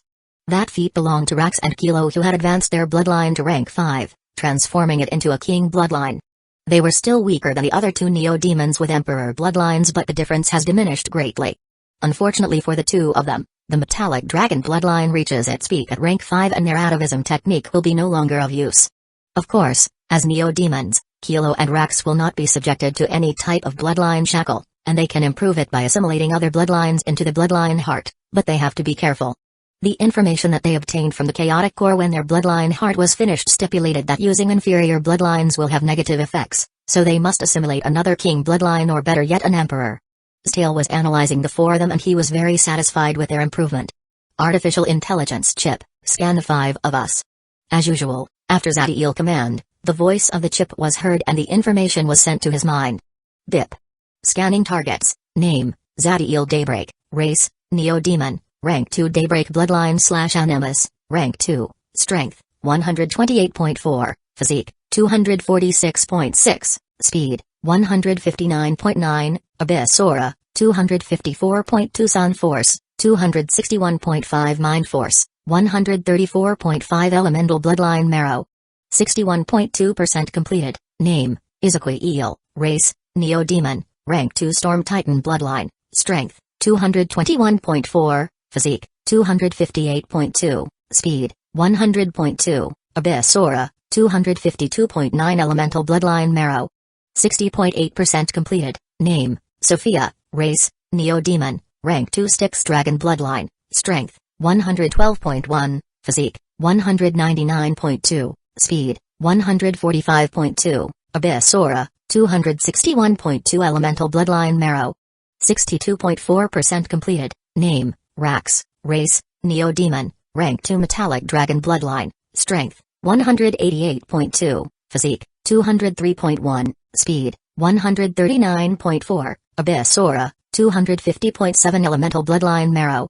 60.3% completed, name, Kilo, race, Neo-Demon, rank 2 Metallic Dragon Bloodline, strength, 192.2, physique, 200.1, speed, 141.4, Abyss Aura, 252.3 Elemental Bloodline Marrow.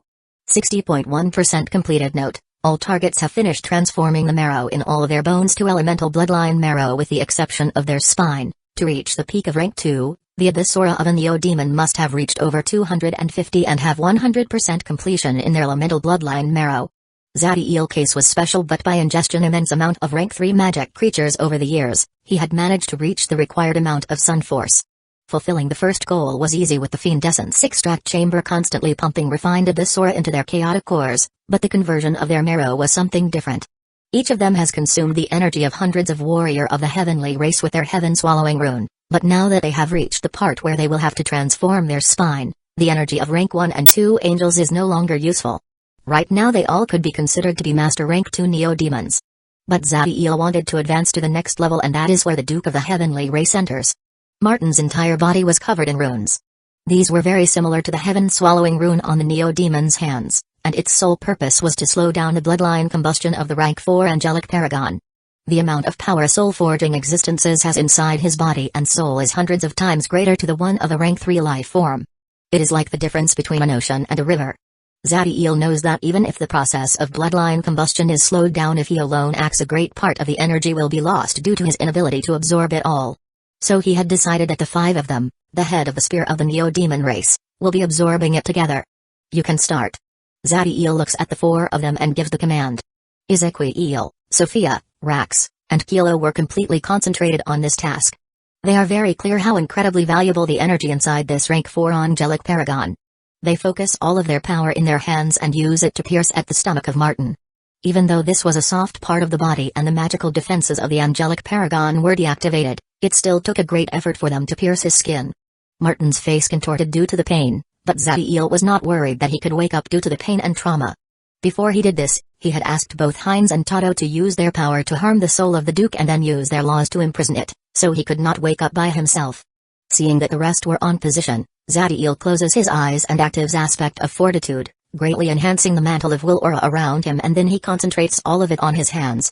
Focusing all of his power on his arms, he buries his hands on the angelic paragon chest, breaking his ribcage and then piercing his heart. Chapter 170, Evolution of True Name. The moment that Zadiel hand pierced Martin's heart, the mouth and eyes of the angelic paragon opened and an immense amount of light came out from them. It was so intense that all the Neo-Demons in the chamber feel their eyes burning for a second. Luckily, the runes covering the Duke's body acted immediately, diminishing the power of the bloodline combustion, decelerating the speed of the process thousands of times, and reducing the amount of light that was being generated. Zadiel, Sophia, Izukuil, Rax, and Kilo had their eyes closed. There was an absolute focus on their faces as they absorbed the energy that the angelic paragon was generating. Before this point, flaws could be accepted since with enough time and tempering they could be mended and will not leave any lasting damage. But the moment they started to fuse the blood essence created by the elemental chaos heart and bloodline heart in the marrow of their spine, everything changed.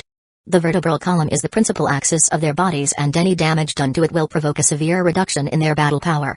It is fundamental in every application of force, so the strongest it is the more physical power you can display. But the most important function is its connection with the spinal cord, since not only contains it but also brings protection. The spinal cord is an essential part of the central nervous system, since it is the one who communicates the brain with the rest of the body. The spinal cord is considered the tree of life. In most blood and flesh life forms, the brain and the spinal cord are the first things to be created, and from where the rest of the body is formed. Right now the 5 of them were using the immense amount of energy obtained from the rank 4 angelic paragon to transform the marrow on their vertebral columns. This will not only increase their physical power and enhance their bloodline abilities, but once the elemental bloodline marrow in their vertebral column reaches a high enough level, it will start to gradually and safely alter their spinal cord. The pain the 5 neo-demons were feeling was excruciating, like if acid was being pumped into the bones, but not one of them let it affect their concentration. The days passed and the power on the 5 of them was steadily increasing. From time to time, the sound of bone cracking could be heard, and they were so loud that some of the neo-demons mistake them with thunders. Zadiel could feel the changes in his body. His physical strength has increased considerably, and his blood was carrying the healing properties of his flame. It reached the point that his blood could now be considered an elixir capable of healing any physical harm of a rank 2 life form. Similar changes were happening on the rest, and they feel the power that was filling their veins. Thanks to the runes, it took 4 months for the bloodline combustion on Martin's body to be over. But even then, the 5 neo-demons did not open their eyes and merely removed their hand from inside his chest. The energy they had obtained from the Duke was still working in their bodies, and they were analyzing the changes inside them. 2 months later, Rax and Kilo opened their eyes, and the moment they did, a great sense of power could be felt from them. From between their scales white and dark red flames were coming out, and the heat in them was so high that it could easily burn any rank 2 life form that touched it. These were not a spell but merely a state of their body that did not require any energy to be active. A few hours later, Sophia opens up her eyes. The scales that were always hiding under her skin now had a black color, due to the Styx water being fused into them. With this, any attack on a neo-demon will need to pass through it to affect her, and it will destroy any sort of harmful power that tries to invade her body. All of a sudden the 3 of them were startled, since they feel a burst in power way greater than the one occurred on themselves. Zadiel's eyes open, and his eye of life and creating was more bright than ever. His veins seemed to create a golden path on his skin, and there was an immense sense of life force filling his body. But despite these impressive changes, he was not the one who alerted the other 3 neo-demons. The burst of power also broke his concentration. The one who was generating the phenomenon was Izukuil. The power on his body had just stabilized a few moments ago, just like the rest, but all of a sudden it started to grow again. The neo-demon still had his eyes closed, and to the wonder of all who were looking, he started to disintegrate into arcs of lightning so thin and small that they were invisible for most of them. The only one who could see them was Zadiel, thanks to his eye of life and creation. And still, he could only see the energy in them and not their physical form. Zadiel's eyes widened, and wonder was filling his heart as he saw the transformations occurring on the first person he had trusted in this life. Thanks to his experience and his eye of life and creation, he realized that whatever was happening with Izukuil, it was induced by the laws. The only reason he could think something like this happened was that finishing his elemental bloodline marrow has provoked his true name to evolve. Izukuil had a single true name, but thanks to his heritage as Neo-Demon and Emperor bloodline, it was as impressive as Natux, something created with the help of a law bloodline. Even Zadiel could only speculate the might of the true name of Izukuil now, but it definitely is something incredibly powerful. Just like when Dixijus and Natux reacted to his actions and created the white spark that affected the laws of the universe and gave birth to Dante, the true name of Izukuil was also affecting the laws and transforming him into something different. There are arcs of lightning filling the chamber, they belong to the ancestor's right hand. You must not hinder its actions, and if they interact with any of you, do whatever you need to provide help. That is an order. Zadiel's words resounded in the mind of every Neo-Demons, and by the tone and seriousness, it was clear that he will not allow any mistake from anyone. The arcs of lightning started to enter the body of the demons and the unconscious people of the heavenly race. It even enters inside the dead body of Martin. The arcs of lightning spend hours inside them, but no one in the chamber dares to do anything and they remained completely still. When the lightning came out from them, Zadiel saw with his eye of life and creation that they had changed and red energy was present in them. The next target of the arcs of lightning was the Neo-Demons. As they felt the new energy enter inside them, they all stopped any sort of defense from their bodies and let the arcs of lightning do whatever they want. The kobolds knew that Ezekiel is the most trusted warrior of their ancestor and also the absolute guardian of their race, so even if Zadiel would not have ordered them, they would have done everything in their power to help him. The arcs were inside the Neo-Demons a couple of hours and as they exited their bodies, the red energy inside them was stronger and their changes greater. As for Dante and the kobolds, they were a little pale but nothing else happened. After finishing with them, the arcs of lightning concentrated on the strongest of the Neo-Demons. Zadiel, Sophia, Rax, and Kilo suppressed the innate ability of the blood to destroy any foreign energy entering their bodies and let the arc of lightning fill their bodies. Zadiel was using his power as an animus and tracking what the arcs of lightning were doing. Although he could not truly see them, he was able to deduce that they were interacting with the core of their cells, the genome. It seems that they were analyzing it and changing to improve themselves. Once they were done, they absorbed a small amount of blood and left. The arcs of red-colored lightning gathered in the center of the chamber and this time, they were visible. But they did not reform into Ezekiel's body. It seems that something was missing. The answer came soon as in the sky a storm started to generate and lightning was filling it. As if answer a call, the arcs of red-colored lightning immediately went to meet it. Zadiel opened the door and let the lightning leave before he and the rest of the Neo-Demons exit as well. The lightning in the sky drew the attention of the Magi and their curiosity grew even stronger as they the red-colored lightning raising to the sky. Despite everything, the Magi still did not know what was happening but then they saw how all of the rank 4 life forms, that were previously in the tower, appear in the sky. Their souls were strong enough to feel the laws acting and knew that something important was happening. Chapter 171, Primordials. A rank 4 life form can manipulate the laws by using the power of their true souls and energies inside them, but they cannot make the laws of an entire world act by themselves and help them. Only at the law engraving rank, when your body starts to become a law itself, is when you can freely drive the laws and your movements can arouse the laws that you have comprehended. Even Heinz, whose law comprehension had reached the level needed to advance to the next rank, was surprised by the event happening in front of him. But his concentration was broken when he hears his being called. Heinz. The cultivator tracks back the voice to Zadiel and saw how he was staring at with great seriousness. Immediately Heinz understood the meaning of his actions, and he released his mighty consciousness that covers the entire mountain range and all the life forms in it. The rank 4 Magi were surprised by his actions, especially when they feel the immense power and killing intent contained in the consciousness. The process that Ezekiel was going through incited greed in most of the Magi.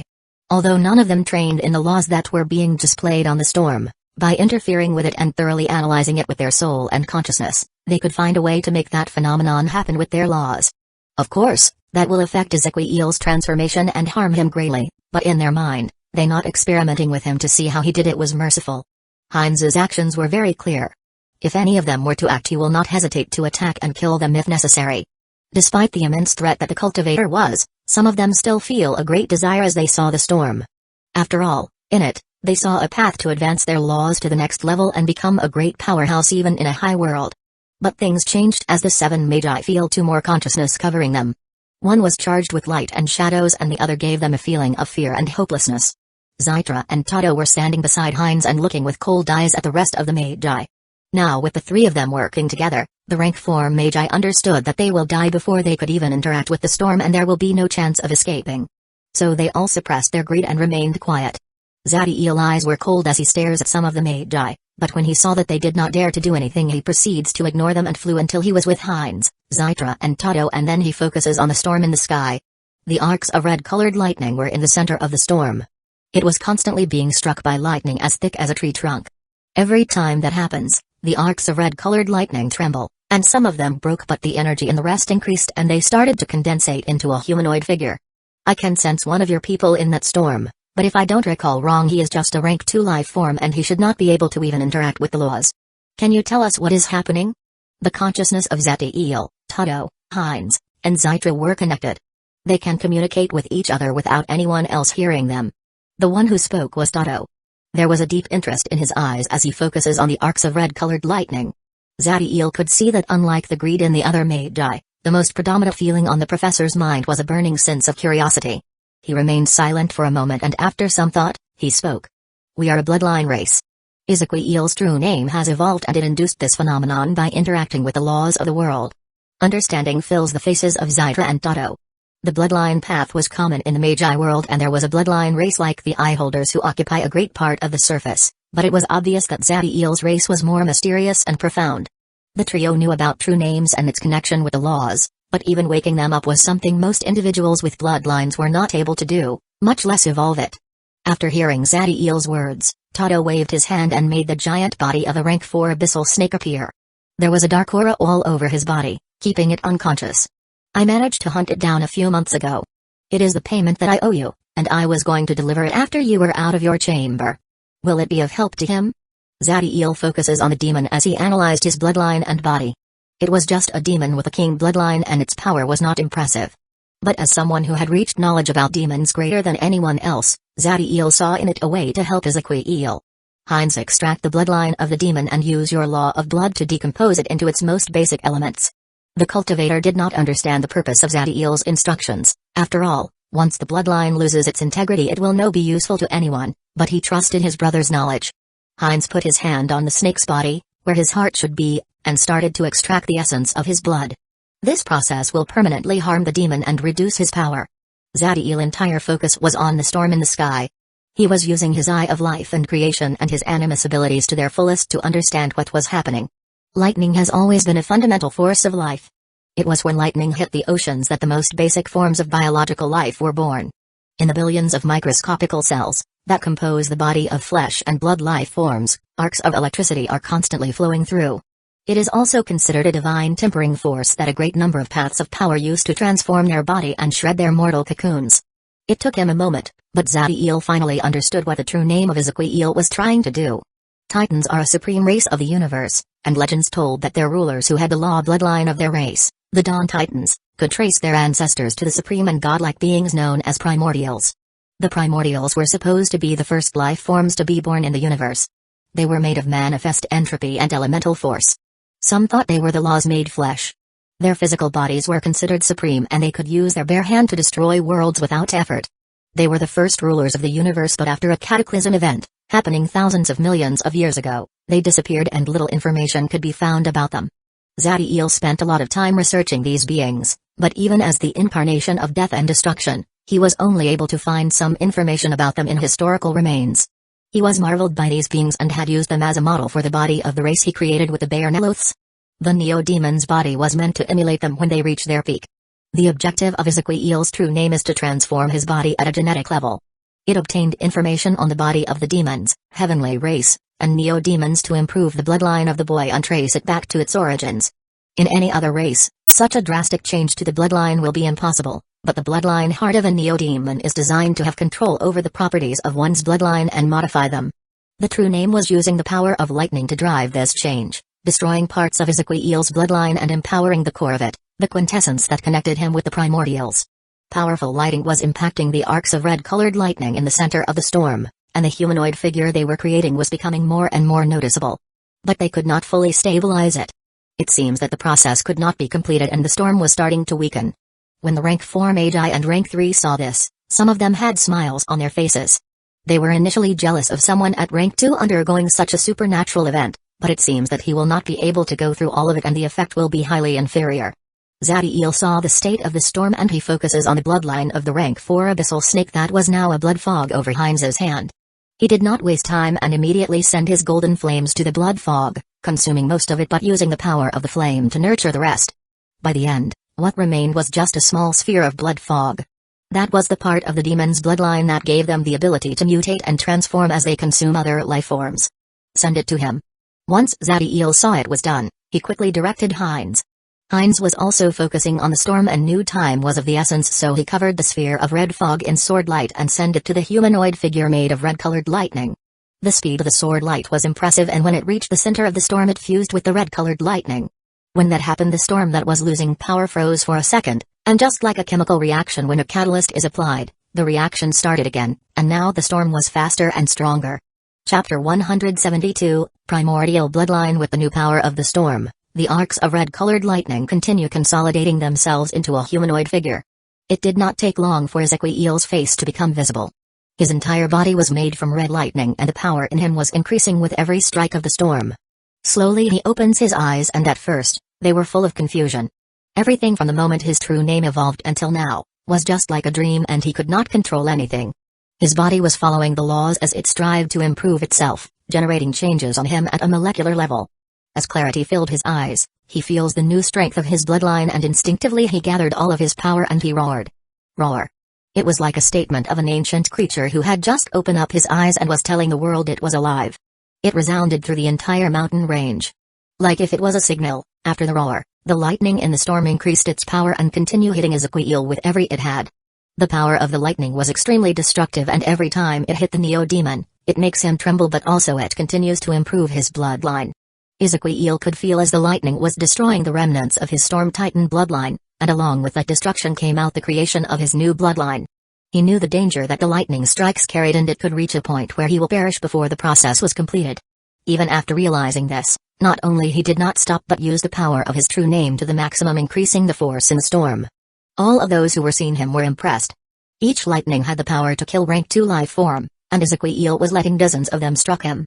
Zadiel was looking at him and there was worry on his face. He could not help him since that will affect his transformation. He could see that the Ezekiel needed to withstand the destructive power of that storm if he wanted to truly get rid of his old bloodline and embrace the new one. As the power of lightning was reaching its zenith, the storm started to change and it raised into the sky like a tornado channeling the power of the void. Lightning started to form high in the sky. It was black and you could feel the annihilating might of the elemental chaos in it. Slowly the black lightning increased in power and adopted the form of a massive thunder serpent. The rank 3 Magi who saw it trembled at the idea of that touching them. They had no doubt their bodies will disintegrate if that struck them. Even Zadiel recognized the immense danger that the black lightning represented. He could survive covering himself with his will aura and taking advantage of his body regeneration abilities, but still, he will end up with severe injuries. Ezekiel saw that black thunder snake that was targeting him, but there was no fear on his eyes, just pure fighting will. With another roar, he took control of the lightning surrounding him. He used it to transform into a 1,000-meter giant of red lightning and instead of waiting for the black thunder snake to strike him, he charges at it. The thunder snake focuses on Ezekiel, and as if it was sentient, it responded to the Neo-Demon roar with one of his own and launched itself at him.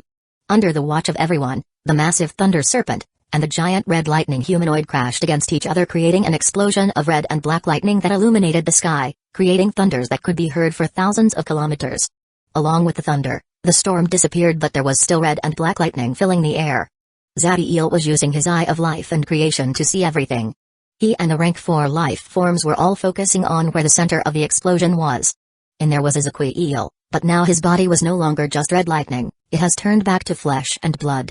There were injured all over his body and they were clearly severe, but the physical power on him has never been stronger despite having lost his angelic paragon wings. Even Zadiel with his experience was amazed by the changes in the boy and the might he felt from his bloodline. Before, thanks to his animus power, he could have defeated him, even if he had the help of the heavenly race wings and the abilities it gave. But now, after he had his own fortuitous encounter thanks to his true name, he could at best equal him. This realization only made Zadiel smile and pride fills his eyes. Ezekiel remained in the sky with his eyes closed and as the new bloodline was filling him with power, memories appeared on his mind. He saw a giant so immensely big that his palms could cover a whole low world, and his entire body could equal the size of a high world. His every movement could break space and shred the laws on his surrounding. He can be considered the embodiment of physical might. The man waved his hand and created a cocoon of elemental chaos as big as him, concentrated to the fullest, before raising his hand, and like if it was an axe, he uses it to hack the cocoon in two. The attack itself reached the peak of destruction, but from the cocoon of elemental chaos, an entire world was birthed. After that, the memories stop, and Ezekiel opens his eyes. Despite how short the memories he obtained were, information about his bloodline filled its mind and he felt as if he had known it how to use it since ever. Red lightning was running through the surface of his body, but this was not like the previous lightning he could summon by using his energy or temporarily transform himself into it. This red lightning was a part of his body just like his skin or blood. It obtained its power from Ezekiel's physical strength just like his arms or legs would, which work perfectly with his bloodline. His bloodline gave him immense physical power and it was connected to the law of inner force and the law of strength. The law of inner force guides him to train his existence, his life to the peak of what the body and soul could achieve. To erase the difference between soul, body, and energy and fuse them into a single perfect being. It was guiding him to free himself from the laws of the universe and transform his entire existence into a universe itself. As for the law of strength, it was a way to reach absolute might through the use of physical power. To drive the force inside of him to destroy all physical and ethereal things, eliminate all magic, and even sever the laws. But the law of strength was not just annihilation. By reaching the peak of destruction you could give birth to creation, just like that primordial did when it split the cocoon and created a world. Ezequiel's primordial bloodline was beyond impressive, and although it is difficult to compare law bloodlines, it could be considered better than the one of Zadiel. It was not that Ezequiel's laws were more powerful than the one of Zadiel, but his bloodline is one that is already whole. It carried constant strengthening as it guides him to the extreme. It seeks to transform him into a unique life form, and Ezequiel just needs to follow the path until he reached the peak. As for Zadiel, its path was open to change and could give birth all sorts of variation. Unlike Ezequiel, who follows the path of extreme, he seeks duality, and his bloodline was not completed yet. But with his new bloodline, Ezequiel realized a restriction. He could not assimilate any other bloodline, as it will create a flaw in his primordial bloodline and the path that was given to him. This was a characteristic of the primordials. They were born perfect beings, and any change in their core could corrupt them. There was no way that Zadiel could have known this when he gave Ezequiel the Storm Titan bloodline. After all, he had never met a living primordial. But even after realizing that he could not use one of the most important characteristics of a Neo-Demon, there was only excitement on Ezequiel's face. His bloodline was already at the peak of the universe, so there was no need for him to go look for another one. Besides, it is not like he could not train other laws, it only means that he will not have the help of a bloodline to comprehend them. Ezequiel extended his arms, and red lightning extended into the surroundings and devoured the arcs of black lightning that were present in the sky. Although there was some resistance from the black lightning, in the end, it was devoured in its entirety. The red lightning turns back to Ezequiel, and it fuses back on him, healing his injuries at an impressive speed. Chapter 173, Auction. Ezequiel felt his condition improve greatly. The red lightning could transform into flesh and blood and repair any damage done to his body. But still, he was very tired and his energy pool was almost depleted. He took a moment to stabilize his energy and concentrate on his new power. Red lightning started to surround his legs, and he feels the strength in them increasing. Just as if the red lightning were new muscle fibers that could increase the force generated by his extremities. Concentrating his strength on the sole of his feet, he kicks the air, impulsing his body like a cannonball and reaching an immense speed as he heads to where Zadiel was.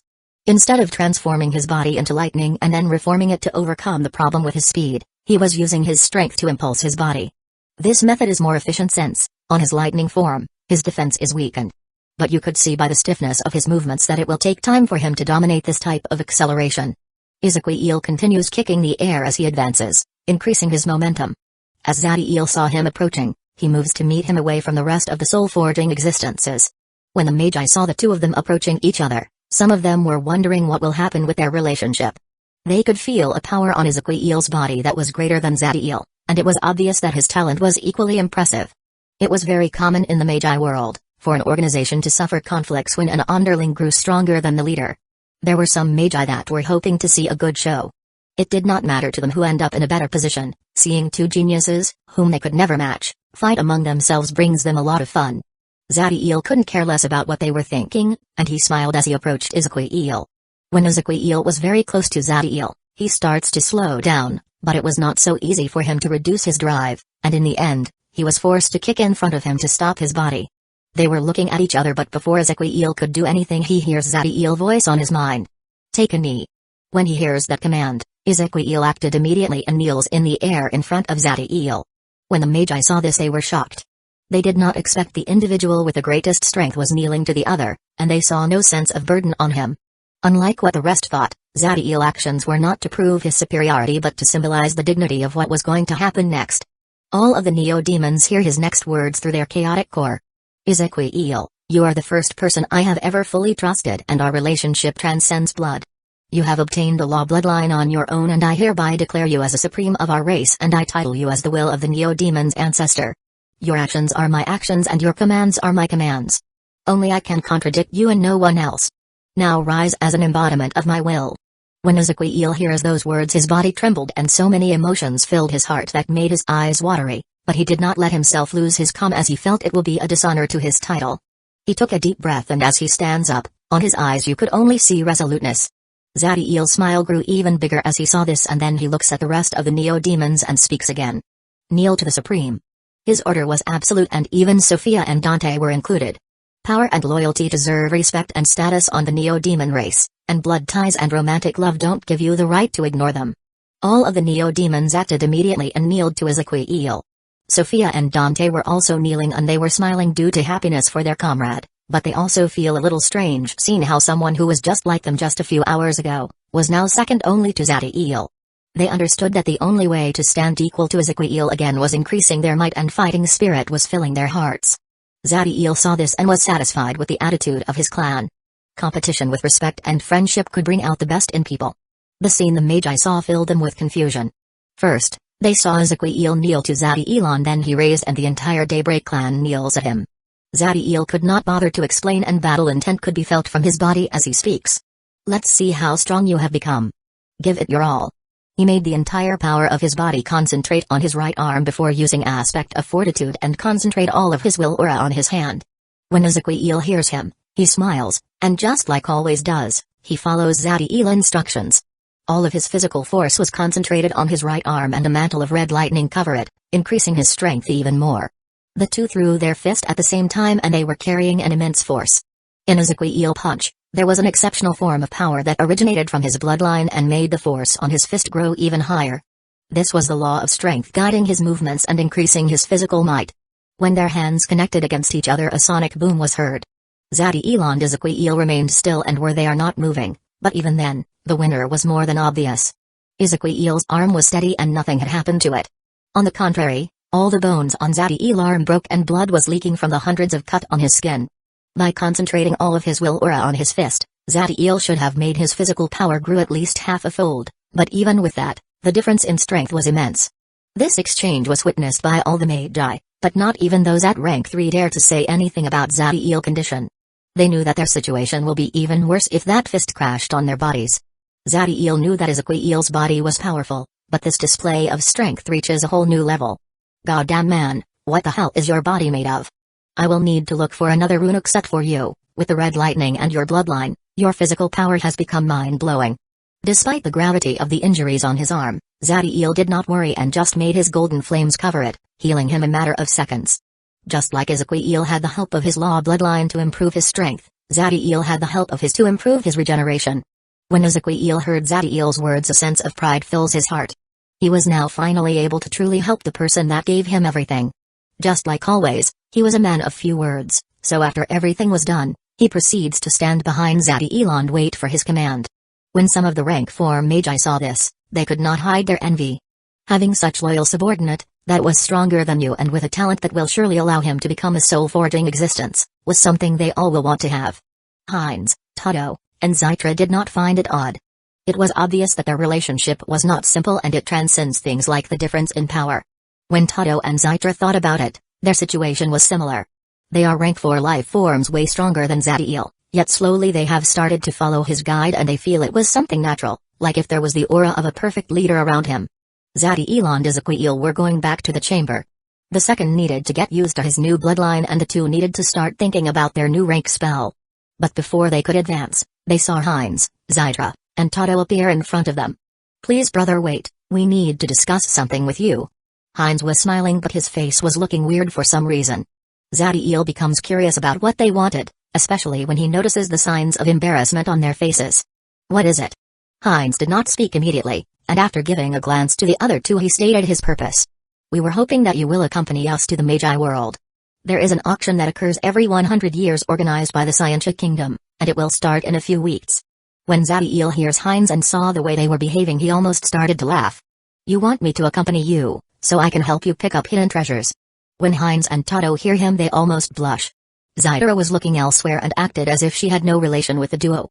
Heinz coughed and after recovering his composure, he spoke again. Well yeah, but I assure you that you will want to go as well. The auction has a great fame for having objects that could incite desire on even rank 6 life form. Zadiel was indeed interested and after a moment he nods. He could check the compatibility of his new rank spell anywhere, so it did not really matter to him where he was. I will go, come look for me when you are ready to leave the world.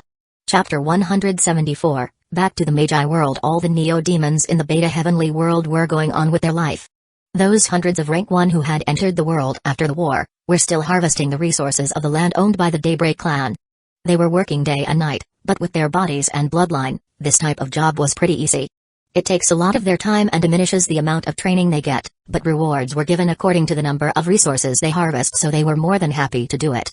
These were second-generation neo-demons, and most of them had spent their first years of life in the caves of Wasteland. Exploring an entirely different world was like a dream to them. None of them were truly worried about their speed of advance in the ranks. They were neo-demons with metallic dragons' bloodlines, and the resources they obtained were used to impulse their atavism techniques. Those at rank 2 were all in the fiend essence extraction chamber. The ones at the novice and advanced level were increasing their energy pools and improving their body transformation. Zadiel, Izukuiel, Sophia, Rax, and Kilo have reached peak rank 2. Trying to increase their energy pool before advancing to the next rank was not practical. They were focusing on their next rank spell so they could advance to rank 3. The rank spell for rank 1 required the individual to use a spell without external help and let the energy run through their bodies freely.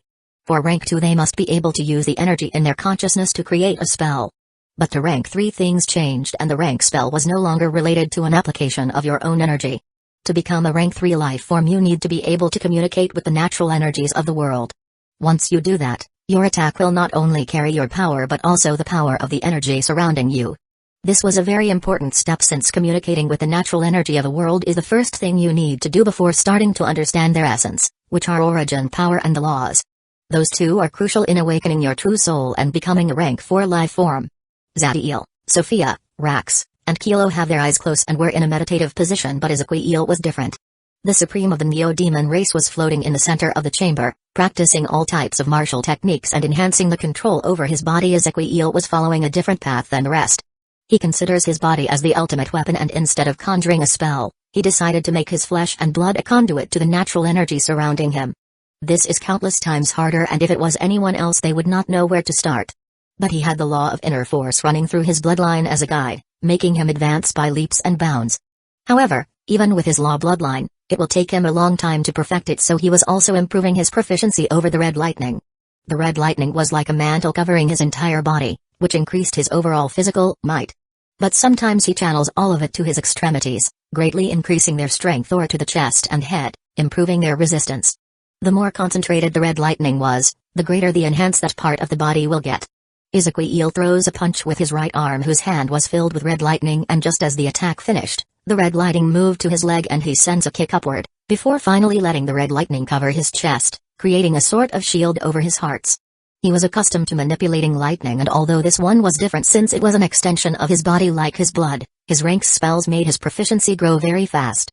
Zadiel had noticed the peculiarities of Izukuiel's system, and although his understanding of body training was incredibly high, he knew that he could not compare to the help that his bloodline will give, so he chose to not give his advice. He was focusing his entire attention on a small box on his hand, and his consciousness was inside it. In the box was the 3,000-meter body of a frog-like creature with hundreds of giant spikes all over his skin. This was the void creature he won from Zyra before they entered the world. He will fuse the body of this creature into his sun domain, increasing the might of it, and even more important, it will transform the undying Leviathan from an energy construct to something composed of flesh and blood. Once that happens, the undying Leviathan will obtain great physical power and some of the void creature abilities. For his sun domain to be able to integrate the body of a rank 4 void creature, he will need to fuse his new rank spell in it and make the entire domain able to channel the natural energy of the world. All sorts of calculations and tests needed to be done, and there was little that Zadiel could do other than advance slowly and steady. He has the help of the chip and his animus abilities, but still, it will take him a long time. To neo-demons with a bloodline like them, reaching rank 3 is very easy. But since they wanted to fuse their rank spell with the rest, things become much harder.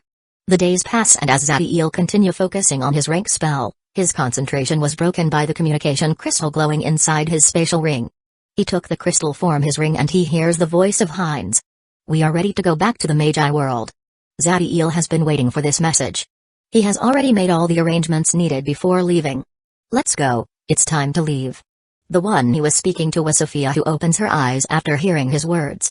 Only Zadiel and Sophia will be going to the auction, and the rest had chosen to remain in the Beta Heavenly World. Dante had a part of his consciousness in the Elder Brain controlling the Daybreak Magic Tower, so unless he needed his body to be present in the Magi world, he saw no reason for going back. Rax and Kilo were not interested in the auction, and since they were just going to continue training, there was no point in them leaving. The reason why Ezequiel has chosen to remain here was that this was a world in war, where there are hundreds of powerful enemies. The Magi world had too many restrictions, and anyone with enough power to challenge him was part of an organization and had some sort of backing that will make things very difficult if he were to kill them without justification. The Beta Heavenly world was the perfect place to increase his abilities through fights to the death. After all, it's not like their relationship with the heavenly race could get any worse. Zadiel knew of his intention, and he just advised him to be careful. Very soon the only ones who could threaten his life will be the rank 4 life form of the heavenly race, and since he still had the Mirage rune, he could still escape from them once. Zadiel and Sophia came out from the chamber and entered the tower before heading to the highest floor, where the world gate was. It only took a moment for the duo to arrive, and when they reached there, they saw Heinz, Zydra, and Tato waiting for them, but they are someone else, although it will be more correct to say something else. It was a humanoid made of blood without any sort of distinctive characteristic. The power in him was impressive, and it reaches the peak of rank 4. Although Sophia did not understand what it was, Zadiel was very familiar with it. A blood incarnation made using the blood of a rank 5 life form, a bloodstone, origin power, a seed of consciousness, and the law of blood. Not bad, but if you were able to use the law of life as well, its power will be equal to yours. Zadiel was looking at Heinz when he spoke. When Tato and Zydra hear his words, they chuckled. The information about blood incarnations is extremely rare, and they are very hard to make, so Heinz was hoping to shock or at least impress Zadiel with it. Not only the Neo-Demon recognized it, but also mentioned the list of ingredients that cost him so much to obtain. Heinz looks at the other two, who were almost laughing at him, but he just shook his head and sighed. Trying to surprise Zadiel was a futile task. It has 70% of my power and can use the law of blood and law of killing at the initial level of comprehension. It will remain in here to protect the towers and also to keep an eye on the other rank 4 Magi. Zadiel nods at the contingency of the cultivator. Their absence in the world could create problems, but with the blood incarnation, they were solved. Okay, then let's leave. I want to see what treasures an auction of the Magi world has. Chapter 175 to 7 billion. The Daybreak Magic Tower had become considerably popular over the last few years. The number of magical items they sell through the Empire commercial channels is stunning, and not only were they sold at very low prices, their quality is above average, making them very popular among the masses. But this was not the only thing that made it famous. A few years ago there was an attempt against it, where several rank 3 life forms had attacked it. Each of them was more powerful than the Magus that first assaulted the Daybreak clan. Unfortunately for them, the magic tower had been upgraded and the sunlight core grew incredibly stronger with the years. All of them were pulverized by beams of golden flames before they could do anything to the tower or the members of the Daybreak clan. The assailants had their body covered and there was no way to identify them, and because the Daybreak clan raised no accusation against anyone, the story ended up there. However, this made clear that unless you are a soul-forging existence, attacking the Daybreak clan was suicide. The City of the Sun had grown exponentially and was now more than 200 kilometers long and 100 kilometers wide, extending their territory over the endless forest and reaching very close to the entrance of the underground zone. The city was filled with new houses and buildings, with all sorts of recreation facilities like bars, and there were even barber shops and playgrounds. Due to the constant number of tribes that came from Wasteland and the programs that incentivized procreation, the number of Sunlight Champion was now counted in the hundreds of thousands. A great percentage of the adult mostly center on hunting and military training, but slowly groups started to form who were interested in training runecrafting, alchemy, magic creations, and other professions. Although there was not an actual wall that divided the city, two areas were formed as the population grew larger. The mid and outer circle was where the outer and inner members of the Daybreak clan lived, and the center was inhabited by the core members. In the beginning, the core members were only the Neo-Demon. The rest of the clan did not know how to obtain that position, and some of them thought it was unreachable. But that changed when the Sunlight Champions that went to war came back. All of them obtained the position of core members, as did their families, and they moved to the center of the city. This event sparked a flame of excitement in the other Sunlight Champions, and all of them focused on improving their abilities. In reality, when it came to safety and living conditions, there was no difference between the center of the city and the rest, but it was related to their status in the clan, and by being closer to the Sunlight core their speed of training was better. Under the city, there were dozens of factories filled with automatons working day and night, who transformed the resources they got from the lands they possess in the Beta Heavenly world and also the ones obtained by the clan members in the Magi world. They were being controlled by the Elder Brain and charged with the energy of the tower, so they were constantly creating magic items to sell. The wealth that Dante had managed to accumulate during these years will make any other mid-level clan go crazy with envy. The streets of the City of the Sun were filled with all types of races, and you could see that there was not any sort of segregation. All the contrary, there was a sense of unity among all of them. Close to the periphery of the city, a child of the Werebear race was running with all of his power, and if you follow his path you could see that he headed to the endless forest. Zinti, you brat, stop now. The voice came from an man that was chasing the Werebear, but when the child hears him, instead of stopping, he activated his sunlight aura and ran even faster. The man was flying, and when he saw that the boy's speed, anger appeared on his face, and he also activated his sunlight aura, increasing his speed greatly.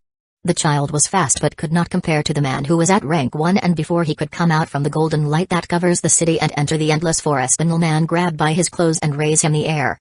There were a lot of sunlight champions that saw how the man seizes the boy, but they did not interfere, and they were looking at them with smiles on their faces. The man stares at the boy, and in this one there was a look of defeat. You little brat, what do you think you are doing? Once again I catch you skipping school, and now you try to enter the endless forest on your own. When the people of the streets hear the man's words, some of them were looking at the boy with amusement. When they saw him running, none of them thought that the boy was in danger. After all, they were under the watch of the magic tower and their sun tadpoles. Teacher, why do I need to study when I can spend my time defeating magic creatures? Very soon I will reach the peak of rank 0, and I know that I must remain in the outer zones of the forest.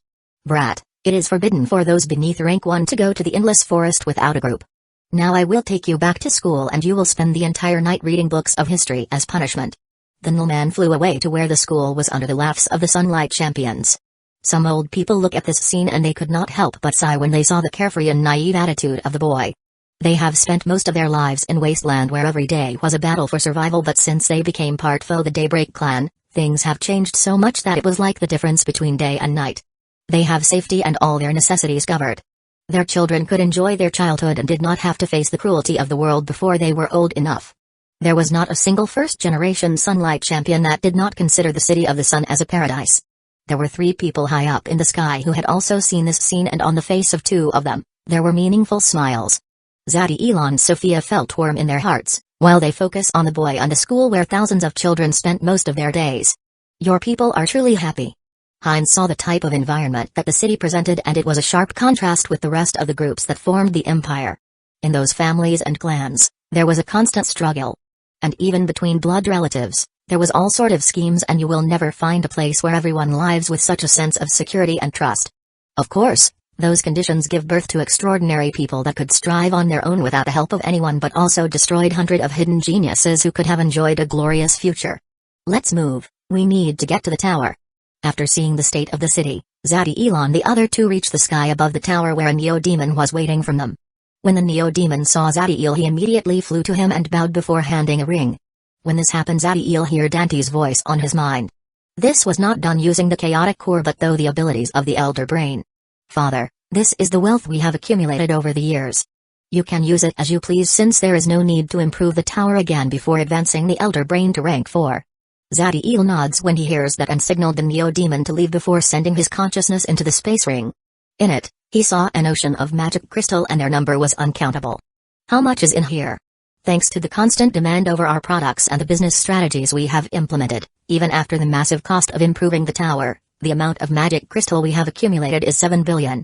Zadiel was surprised when Dante told him how much wealth was in the ring.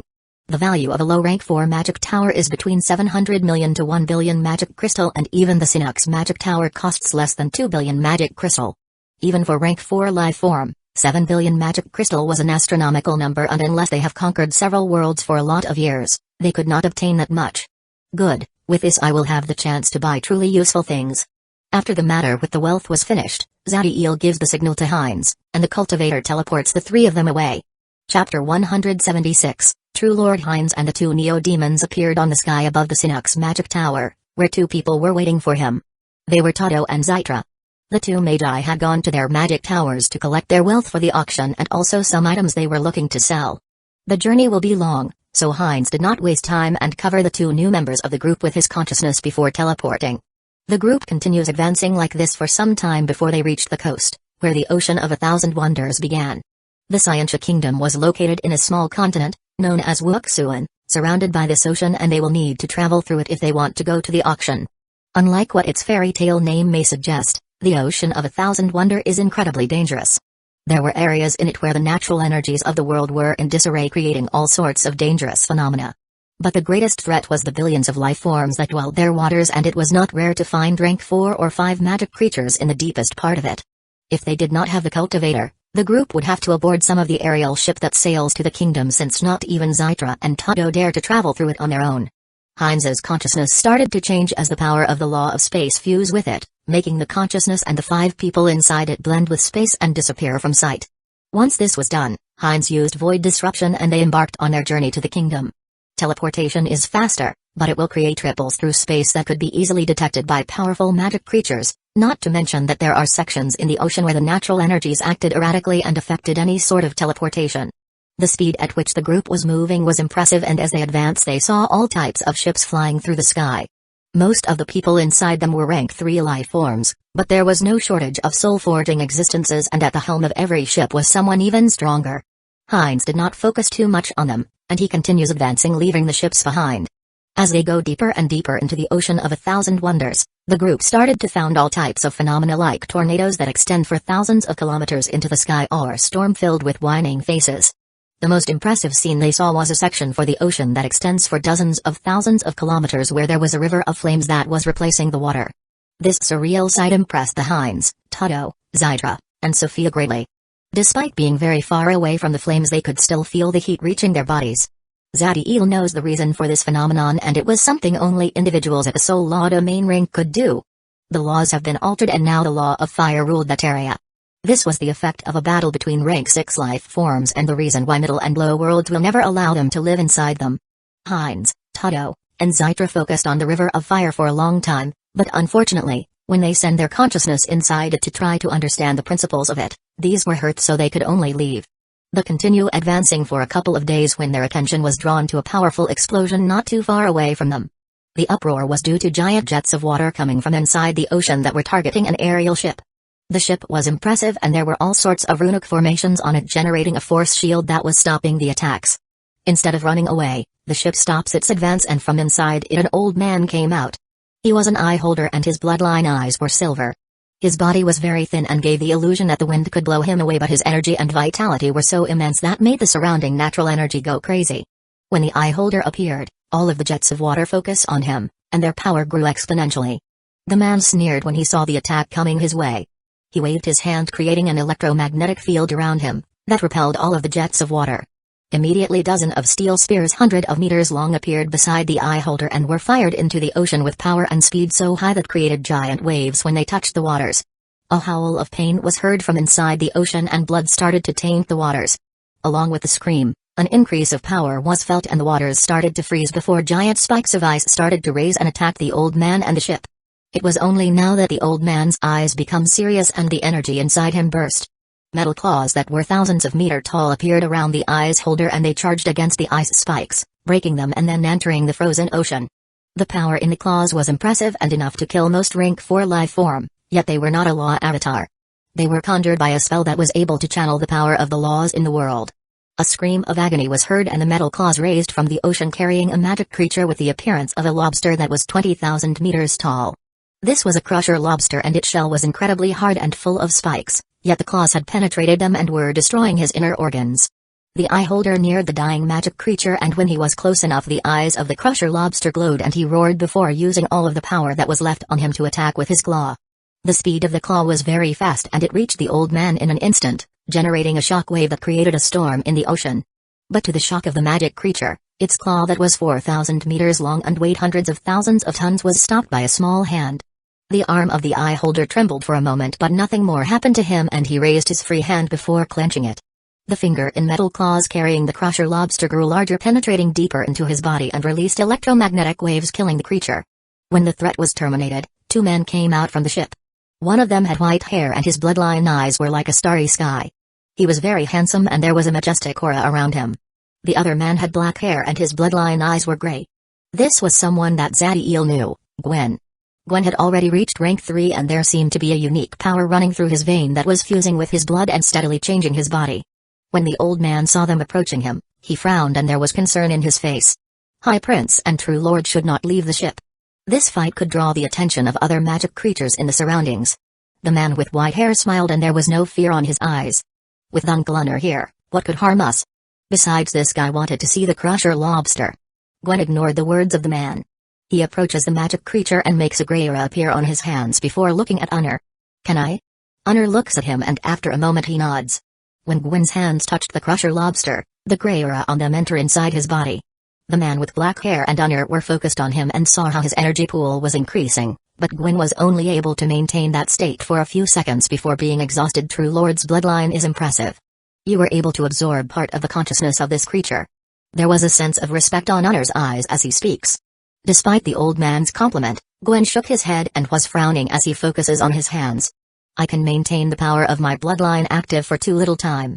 You are being too harsh with yourself. Your power will improve with time.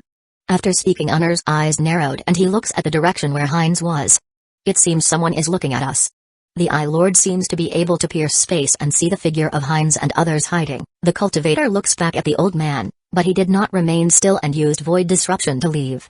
Honor was shocked when he saw the way Heinz manipulated space. He was more powerful than the cultivator by a great margin, but there was little use if he could not touch him. What is happening? The High Prince had noticed the expression of the old man and was curious. Nothing, let's leave. Honor did not explain and guide the two of them back to the ship, before departing. Chapter 177, Second Prince Zadie Elon. The rest continue traveling through the ocean of 1,000 wonders and they noticed that the closer they got to the Hueco continent the calmer the natural energy became and the eye of life and creation showed that the life forms were becoming weaker and weaker. It seems that the powerhouses of the Scientia Kingdom have neutralized any threat that surrounded their continent. This fits with the overprotective nature that the ruler of the kingdom has over his people. As they reached the kingdom, the first thing that called their attention was the famous swimming islands. These were islands that literally swam around the continent, sometimes submerging themselves underwater only to come out months or maybe years later to the surface. Some of the islands were small but others were big enough to hold the entire capital of the Eternum Empire on them. When they finally reached the sky above the continent they were able to have a complete view of the kingdom. Instead of how a normal organization works, the terrains were not divided and the entire kingdom was just one massive city that extended through all the continent. There was no division regarding power and you could see rank 4 and rank 0 life form discussing all sorts of scientific problems. The city was filled with ingenious machines, factories, and special laboratories where anyone could come in and work together with the rest. The sense of unity in the people was superior to even the Daybreak clan, despite being millions of them. The city was not just buildings and machinery, the vegetation filled the kingdom and you could see all types of magical flora that had special properties.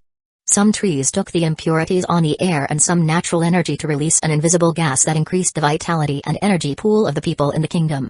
The kingdom is truly amazing and what draws the attention of everyone was the massive magic tower in its center. It was 50,000 meters tall and from it, a beam was fired into the sky that connected the peak of the tower all the way to the crystal wall. When Zadie saw the tower he was shocked. It was not its size or the fact that drew its energy from the elemental chaos in the void that amazed him. It was the fact that his eye of life and creation showed that the magic tower was a living being. He was only able to analyze it for a few seconds because when his eye of life and creation focus on it, the eye starts to feel like it was burning, just like the eyes of a normal person would when they look at the sun. But it was enough to detect the immense amount of vitality that was running through it and the fact that it was incredibly old. Zadie will not be surprised if this was the first magic tower in the Magi world and the rest were technological duplicates of it. With this tower, even a rank 6 life form could not threaten the kingdom or its citizens. The group did not remain in the sky for too long and descended to a zone in the periphery of the continent where there are hundreds of white rooms without windows. As they closed in, a rank 3 magus with a cordial smile approached them. Hello, my name is Sebastian. Please, state the purpose you have come to the Scientia Kingdom and whether or not you wish to enter it. Heinz was at the lead of the group and even though he was stronger than the man he acted with prudence. He could feel the dozen of rank 5 life forms that were watching over this area and the law of space allowed him to detect an even more terrifying individual very close. I am Heinz, Prince of the Eternum Empire. I and my group have come to the auction. In that case, you will need to take the test of threat. Is there anyone of you who is not familiar with it? When Sebastian sees that everyone shook their head, he guides them to a room. In the room, there was a white platform with a screen beside it. The test of threat that the Magus spoke is something everyone who is an external individual to the kingdom has to take if they want to enter it. If they try to enter the kingdom without taking the test, they will be discovered and killed in the act. There is a tale about a rank 6 life form that once tried to infiltrate the kingdom, but his body was incinerated and his soul destroyed. The test will analyze your power and determine how dangerous you are to the kingdom.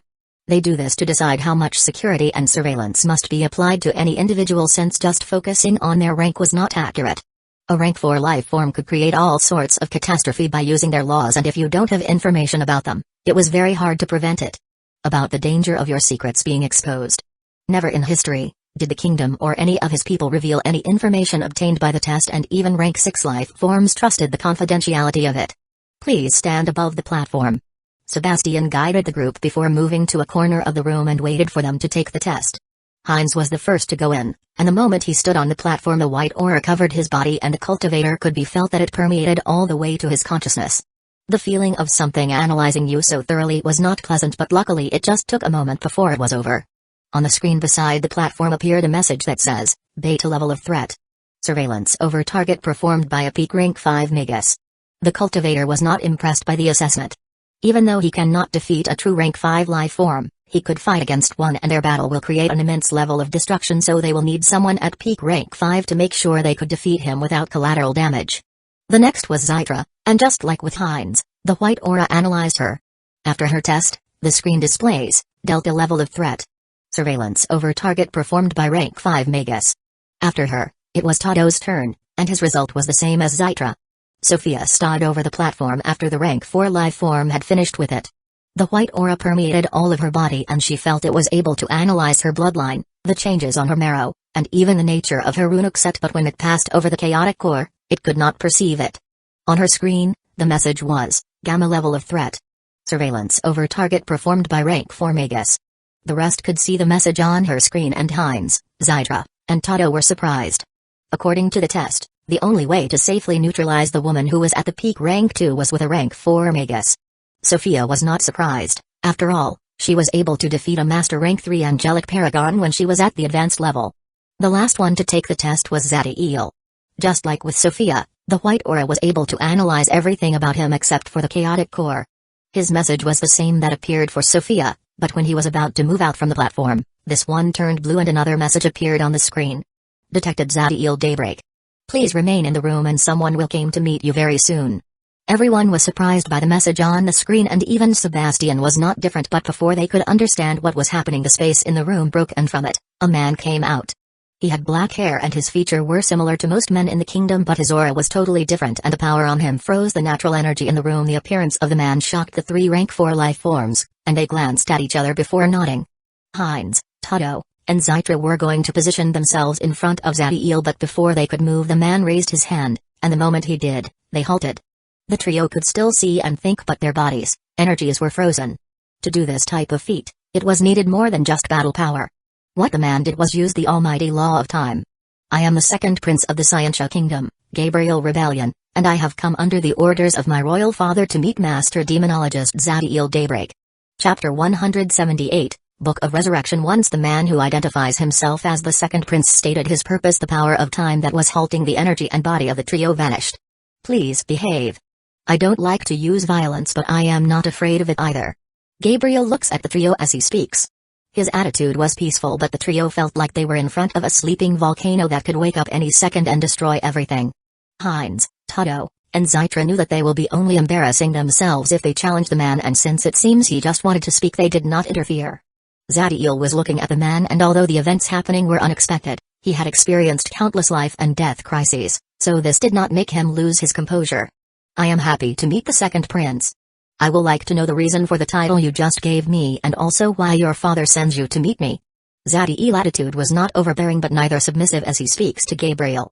His eye of life and creation was active and was trying to passively probe the man, but the laws around him blocked everything. However, by what he just saw, the man had comprehended the law of time to the initial level, which means he could kill everyone in the room without any effort.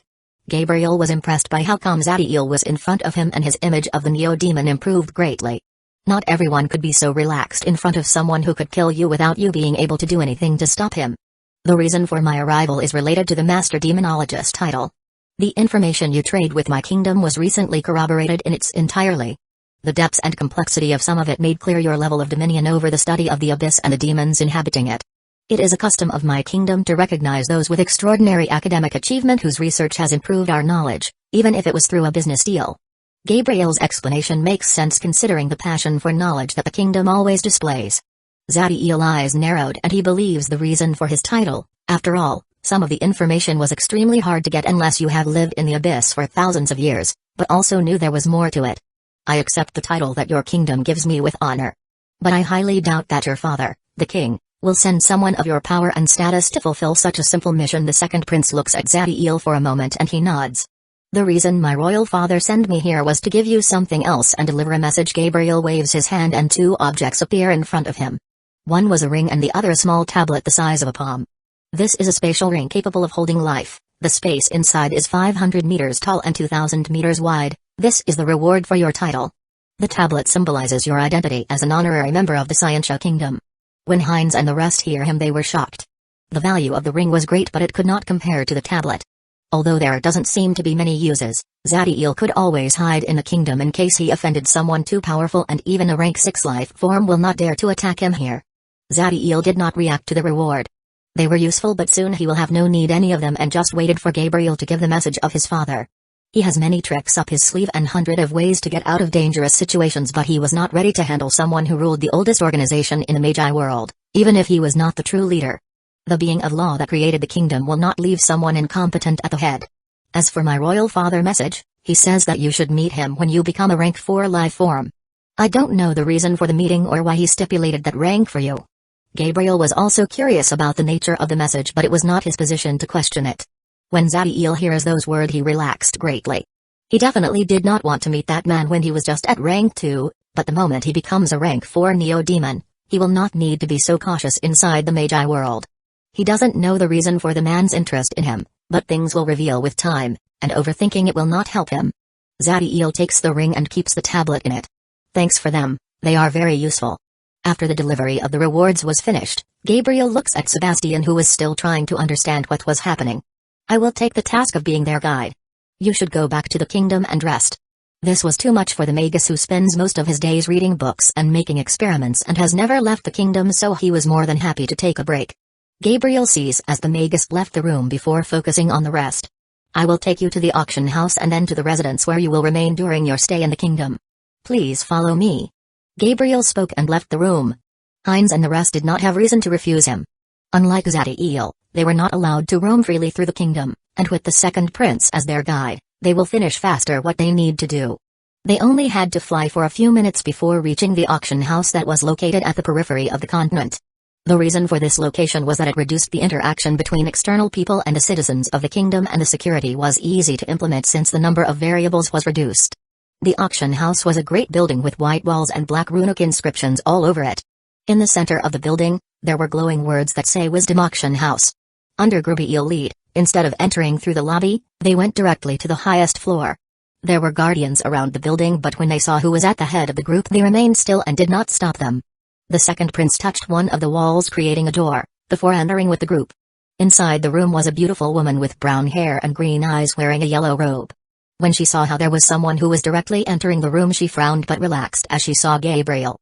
What brings second prince here? I am accompanying them.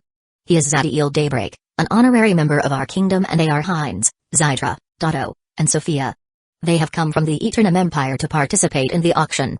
Gabriel's speech was casual and there was no sense of authority on his voice. It was like if he was speaking to an equal. The woman was surprised and she focuses on Zadiel. She could feel a power way above his rank inside him, but she has lived long enough to know that wasn't enough to become a member of the kingdom. I am Siren, head of the Wisdom Auction House. Please, ladies and gentlemen, take these badges. They will give you a private suite from where you can participate in the auction. Siren makes small golden badges appear and sends one to everyone.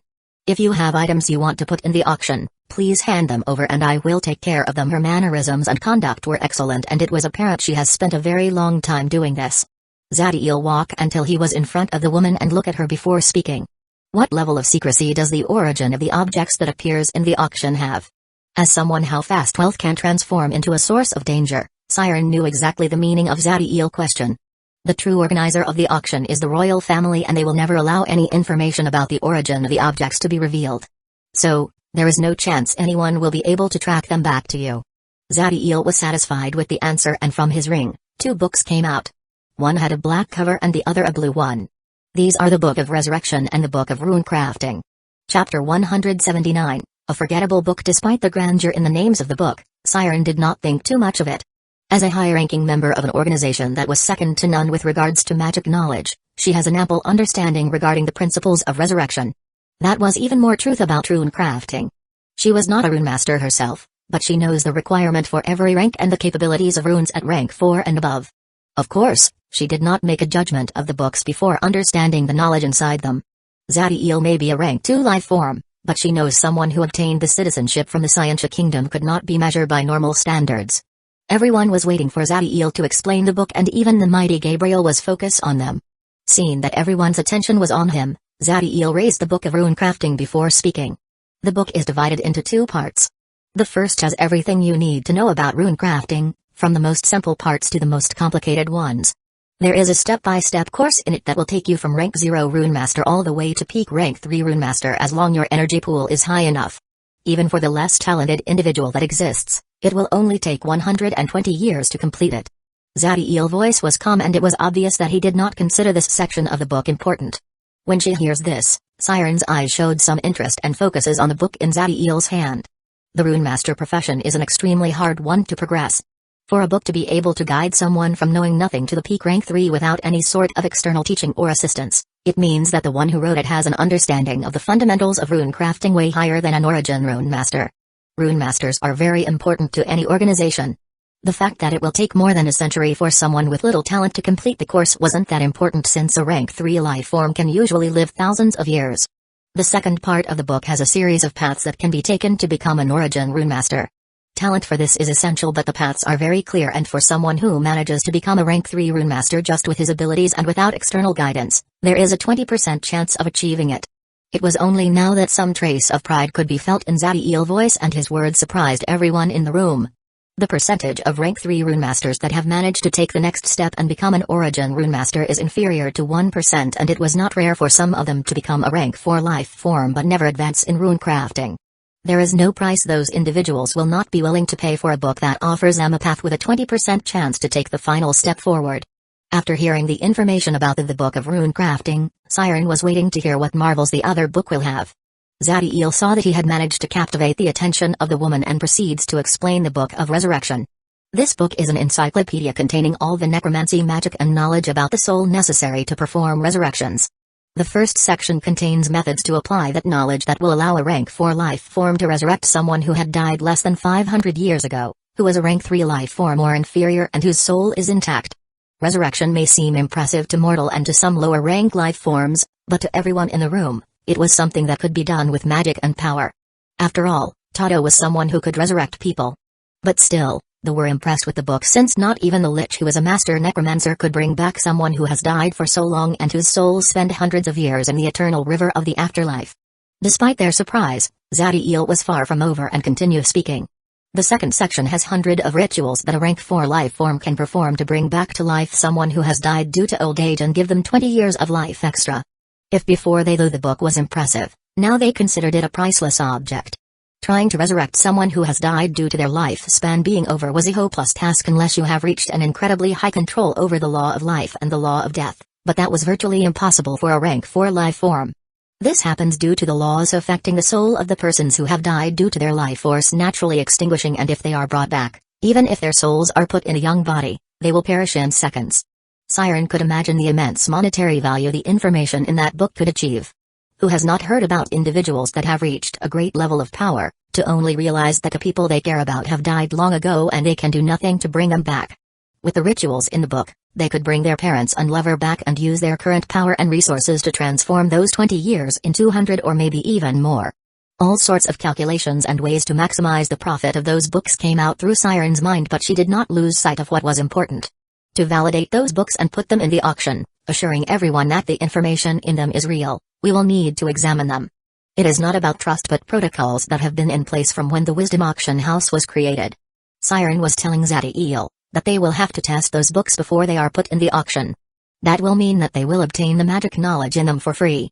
The Neo-Demon found no problem with her logic. After all, he could not ask her to break rules that have been put in place for thousands of years just for him. To sell these books, Zadiel needed someone with immense prestige and fame and an impeccable reputation. That was certainly not him.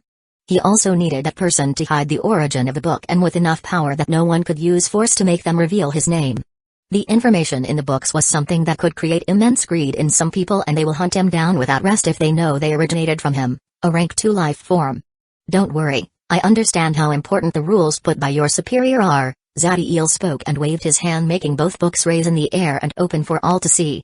To the shock of everyone, the pages in both books were empty. Not a single word was seen in the pages. When Siren saw this, she frowned and sent her consciousness into the books. She was able to detect that something weird with them, but besides the fact that the paper was made with the skin of rank 3 magic creatures, she could not find anything else. Zadiel did not make her wait and waved his hand, making the book of rune crafting appear in front of her. Please touch the book and channel your energy through it. The Magus looked at Zadiel for a moment but follow his instruction, and as soon her energy entered the book, the pages in it started to glow with beautiful blue light and an extremely rare form of runes appeared in them. Siren has never seen these runes, but she could read them without a problem, and there were all sorts of profound and esoteric knowledge in the book. Seeing that his goal was achieved, Zadiel waved his hand and the book came back to him. When this happened, Siren's expression filled with confusion, and after a moment a look of understanding filled her eyes and she was shocked. I can't remember anything about what I just read in the book. She was very powerful, and photographic memory was something extremely normal for someone like her to possess. Even if she did not understand what she just read, she could have memorized the words and the order the way were written to later transcribe them, but she had forgotten everything about them. I wrote the information in the books using a special type of rune that was altered with an energy capable of affecting the mind. You will need to maintain contact with the book to access its information, and any attempt of making a copy will result in the book's self-destruction. There was admiration in the eyes of the Magus as she heard Zadiel means. She understands more than well that scarcity creates value. Chapter 180. The auction begins. Siren was truly impressed by Zadiel's wits and capabilities.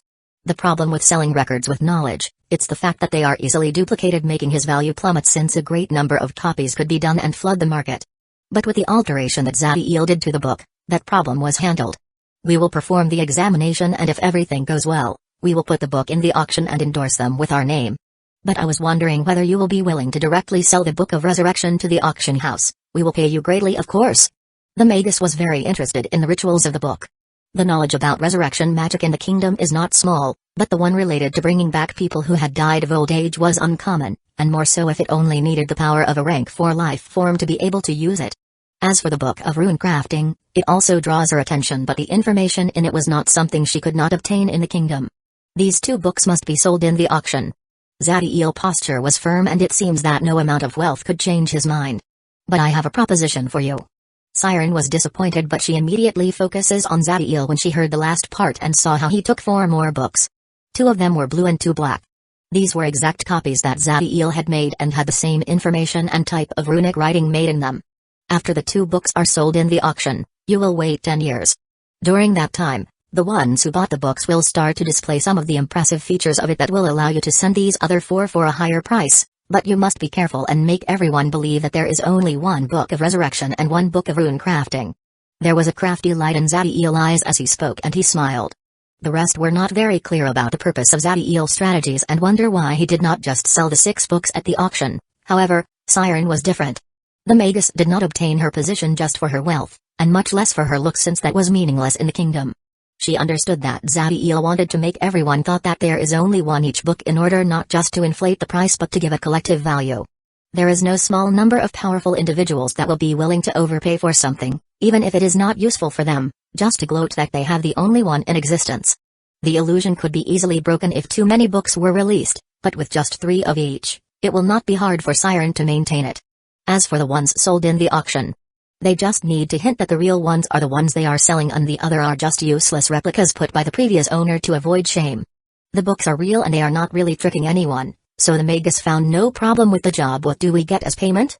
The books cannot be copied and we will lose access to their knowledge after 10 years.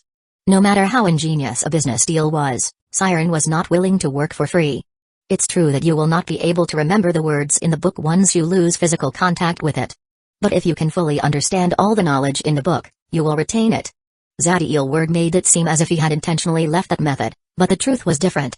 He did not have the power to put conditions in the retention of the knowledge people obtain from the books, and once they make it their own and fully understand it, the runes and mind force could not erase it. For someone like Siren, 10 years to learn the information in both books was enough, but she did not accept Zadiel's proposition yet and looks at him carefully. Are you not trusting too much on me? What is stopping me from learning the information in the books? Sell them and then keep the money. After all, due to the nature of it, you could not tell anyone that I broke our business deal. Siren's expression was cold as she looked at Zadiel. Heinz, Zytra, and Tado were surprised by the woman's change in attitude and were worried about Zadiel. As for Gabriel, his eyes narrowed but he remained silent. The only one who did not show any change was Sophia. When Zadiel hears the Magus words, he only smiled at this obvious test. There were several ways he could handle this situation. The most direct one will be using the might of his title and the fact he was an honorary member of the kingdom to put pressure on her. In the end, he chose to go with a more natural approach and closed his eyes before speaking. If the money doesn't reach my clan in 10 years, I will just have to ask you personally for it at a later time. Of course, I will also be collecting interest. Siren was surprised by the fact he chose to only rely on himself, but she shook her head. She was a member of the Scientia Kingdom and a rank 4 life form. Even a rank 6 life form could not make her felt threatened. But everything changed when Zadiel opens his eyes. For an instant, she saw a figure covered in darkness who was looking at her with his monstrous red eyes. The figure disappeared in a flash, but Siren feels a chill down her spine. The next thing she saw was Zadiel's hand on her face as he looks at her with emotionless eyes and a smile. Your skin is so beautiful, I wonder how much do you think it could worth? Her eyes widened and absolute terror started to creep into her heart. She may be strong and have great negotiation skills, but the truth was that she has always lived in complete safety, and due to the peaceful nature of the kingdom, she has never faced true fear. Zadiel knew when to stop and he moves back before making the coldness around him disappear. You are too young to be playing games with me. The true world is not like your kingdom, and even the greatest backer could not protect you from people who are crazy enough to not care about consequences and just obey their most cruel instincts. Siren did not feel happy when she heard those words, but she had to admit they were the truth. Her aura changed and some of his naivety disappeared. When Gabriel saw this, he nods and remained silent. He was a mighty guardian of the kingdom and knew very well that even the deterrence of their fierce retaliation could not frighten some people, especially those who had nothing to lose. I accept your business offer. In 10 years we will start the process of selling the copies and the money will be sent to you as soon as possible. Siren was serious and there was no longer a smile in her face. Zadiel did not think too much of the change in her attitude, and he just passes the books to her before signaling the rest to do the same with the items they were going to put for auction. Heinz, Tado, and Zytra deliver their items to the Magus. Despite the event that just happened, Siren maintained her professionalism and inspected the items before storing them. I have recorded your items and you can retrieve the money at the end of the auction or use it to buy during this one. Your badges will teleport you directly to a rank 5 suite, but if you chose to remain together it will become rank 6. The group showed their understanding and they immediately configure their badges. One of the reasons why Heinz, Tado, and Zytra asked Zadiel to come was so he could help them find good items, so they will want to be together. Since you are done I will take you to your residence. Except for Zadiel, all of you must remain in there until the auctions begin. Please obey these instructions or else we will be forced to detain you and expulse you from the kingdom. Seeing that they understood his words, Gabriel took everyone to a massive building that was close to the auction house. Everyone was given an individual room, but Zadiel chose to share his with Sophia. During their war in the Beta Heavenly World, they have been either fighting or in deep training, so they were going to use this time to enjoy themselves. 6 days passed and the day of the auction finally arrived. This was happening in an immense auditorium capable of holding thousands of people. Almost all of the seats were already taken. Most of them for rank 3 and 2 Magi, but there were some rank 4 as well in the crowd. In one of the biggest suites, 3 flashes of light appeared and the figures of Tado, Heinz, and Zytra appeared. There were 5 seats in the suite and each one had an orb floating beside them. Every seat had an orb, not just the ones in the suites. Everyone could use their consciousness to privately send their bids through them.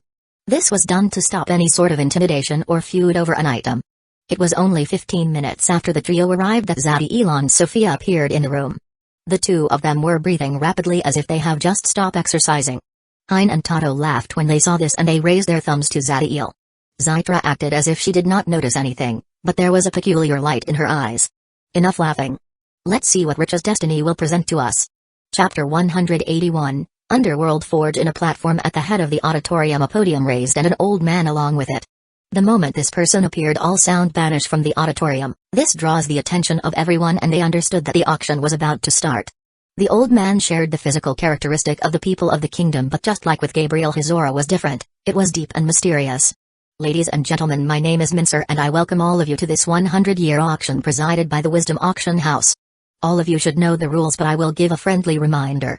The orb by your side can be used to place your bids, and once you have won, it will directly subtract the magic crystals from your space rings or personal space with complete secrecy. Anyone who tries to use any type of intimidation tactic will be expelled from the kingdom immediately. The old man's eyes display the seriousness of his warning, and no one thought he will not follow through with his threat. Let's proceed then with the auction.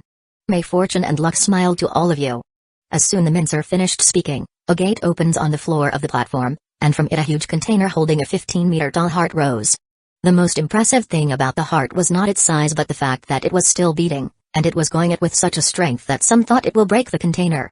The rank 2 and rank 3 Magus immediately started to discuss among themselves and show great interest in the heart since they could feel the immense vitality in it and they were sure it belonged to a very powerful creature. After giving enough time for everyone to see the heart and feel its characteristics, Mincer speaks. This is the heart of a rank 4 brown dragon, a dragon with a king bloodline belonging to the chromatic dragon lineage. They are known for their ferocity and control over the law of sand. The heart was preserved with special magic right after it was extracted, therefore it is in excellent condition. When this information was given, the rank 4 Magi in the crowd started to show interest. The heart has many uses, varying from an ingredient for alchemy or rune crafting, to the use of it to follow the bloodline path or for techniques meant to increase physical aptitudes. The initial price for this item is 35 million magic crystal, and any bids must be 3 million higher than the last. The moment Mincer finished speaking, the price of the heart appears above the container with golden numbers. Several rank 2 and 3 Magi sighed when they saw the number and give up immediately. Just the initial price was too much for them. The number above the heart grew in less than a second to 40 million and it continues to increase.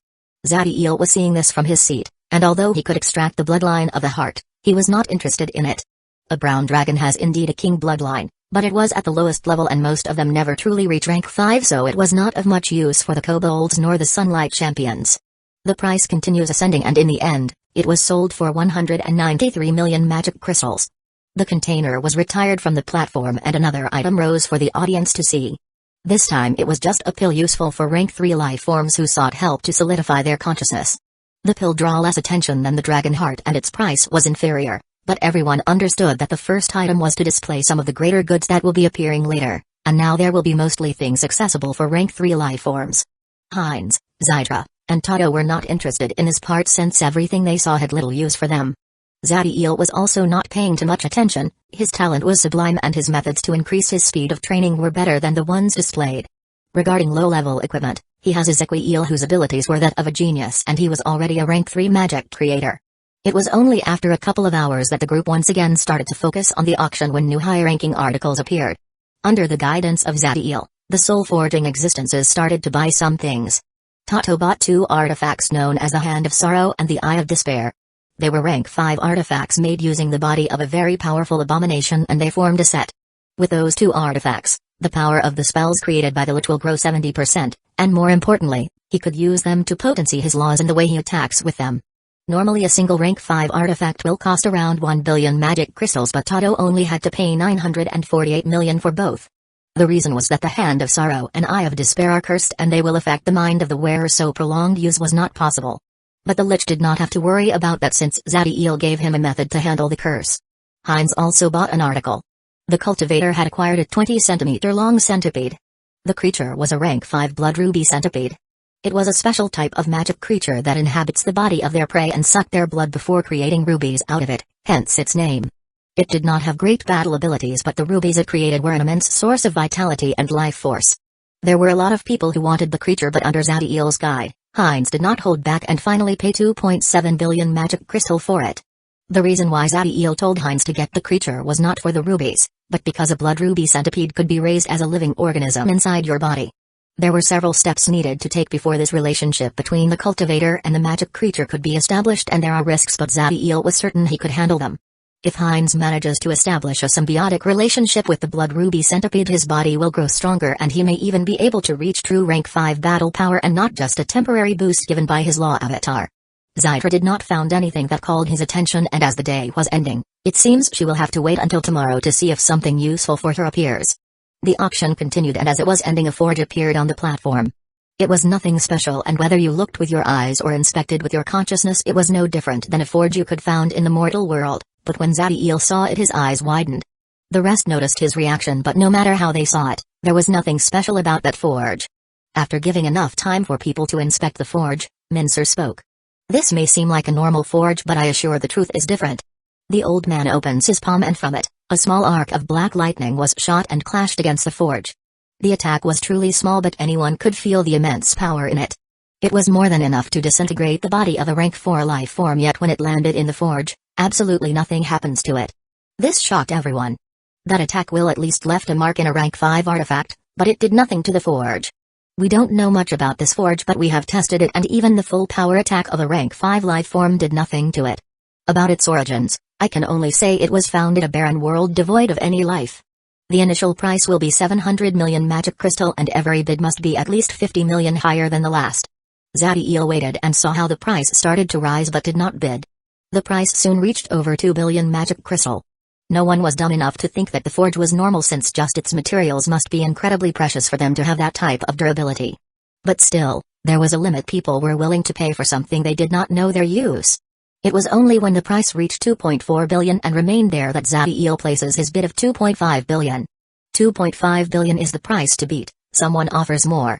Mincer was surprised that the forge had reached this price already, so he was not expecting much. As soon as his voice was heard, the price above the forge raises all the way to 2.8 billion magic crystal. When Zadiel saw these, his eyes narrowed, and without hesitation, he raises the bid to 3 billion. No matter what, the underworld forge must be mine. There was resoluteness on Zadiel's eyes as he focuses on the forge. Zadiel knew the reason why the forge had that type of durability is because it was created by a being of laws. Chapter 182, The Might of Aurora. Less than a second after the price rose to 3 billion, the number above the forge changed once again, and this time it rose by 400 million. When Zadiel saw this, his eyes become extremely cold. If he was powerful enough, he would have not hesitated to charge to the podium and took away the underworld forge. The forge was something it could help him and his race greatly. His luck was incredible good, since he finds it here, where he could buy it with magic crystals when its true worth was enough to provoke fights between law beings. How much money do the three of you have left? Zadiel's voice was devoid of any emotion, and he did not stop looking at the forge as he spoke. Heinz, Zydra, and Tato found his behavior unlike of him. No matter what kind of wealth or knowledge they found, Zadiel always treated like something inconsequential, no matter how wondrous it was in their eyes. But things were different now, and the trio understood the seriousness of the current situation. I have 5.9 billion magic crystals. Zydra was the first to answer. I currently have 4.5 billion. I have left 3.7 billion. After the woman, Tato and Heinz reported the amount of wealth they have left after their purchases. The trio did not have hundreds of thousands of people constantly searching for resources and factories to process them into magic items that were sold throughout the empire, but they have managed to amass considerable wealth over the years, especially with the last invasion. I will need them if the price rises too much. You will get it back in 15 years. Zadiel only gives a small glance at the trio before focusing once again in the auction and placing his bid. The trio did not say anything and just nod. They have always had a friendly relationship, but they have never truly developed as an alliance. This was because everyone had their way of doing things and were not used to follow someone, but everything changed with Zadiel. The Neo-Demon was like a lightning rod that created an invisible attraction force and guided them to his side. Unconsciously they have started to form a group around him, and his intentions were something they all followed.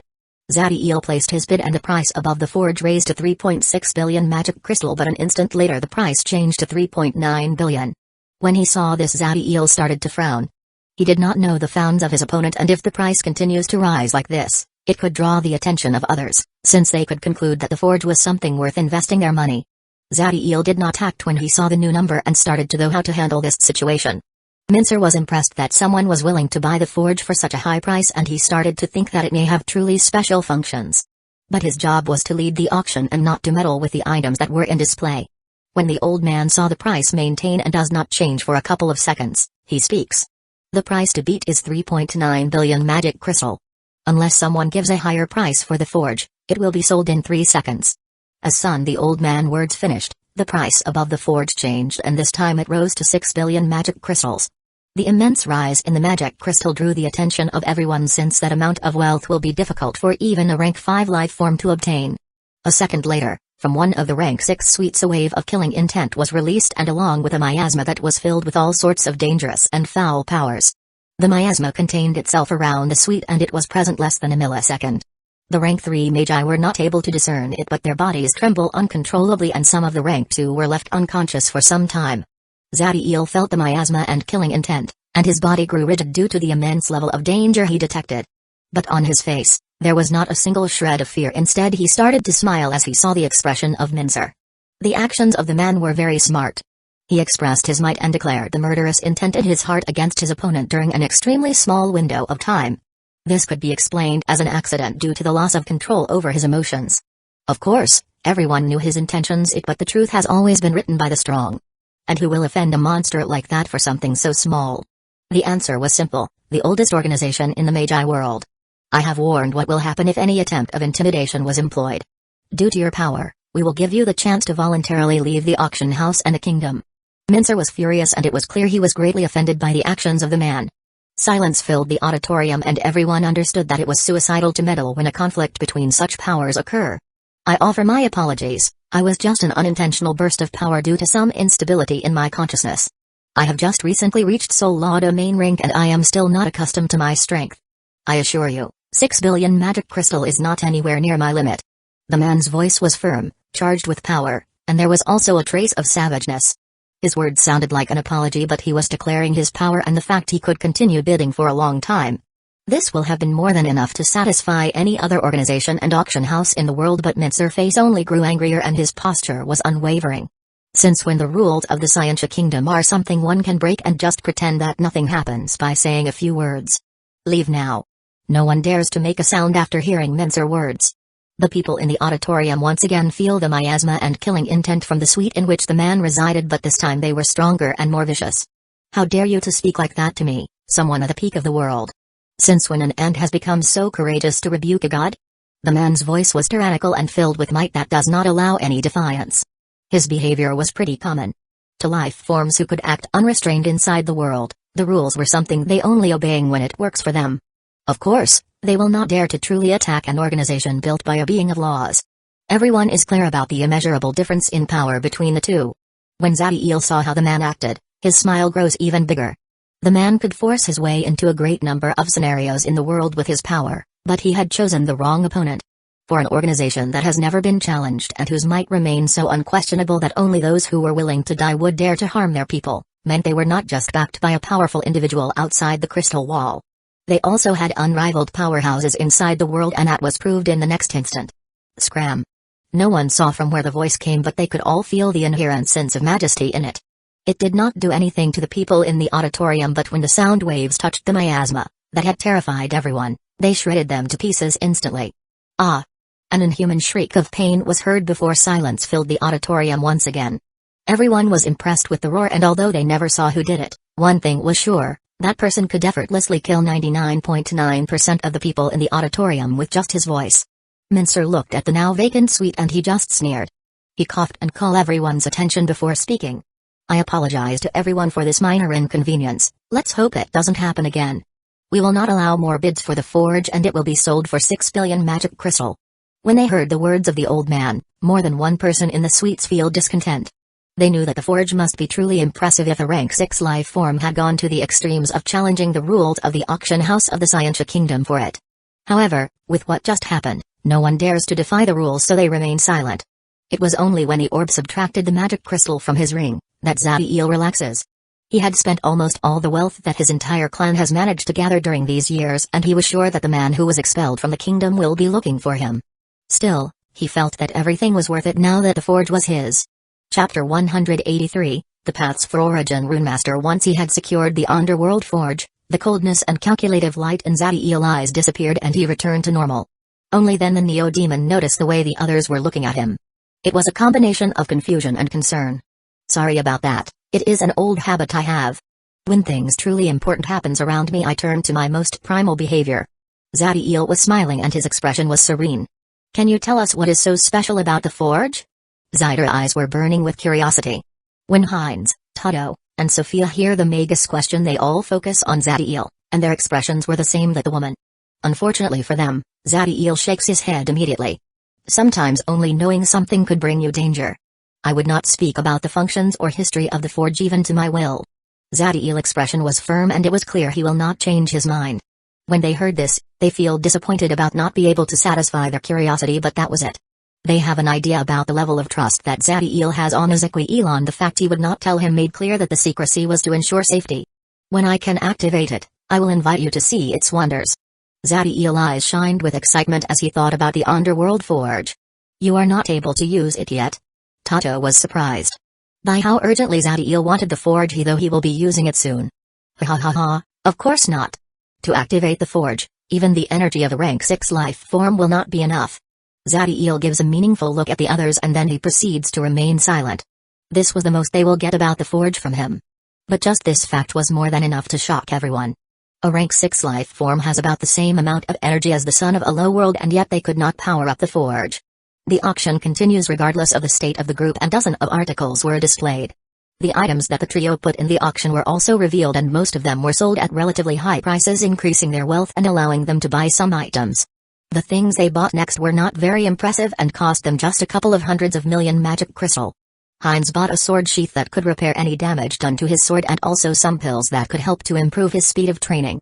Zytra and Tado were able to find some items that could help them heal injuries on their bodies and consciousness.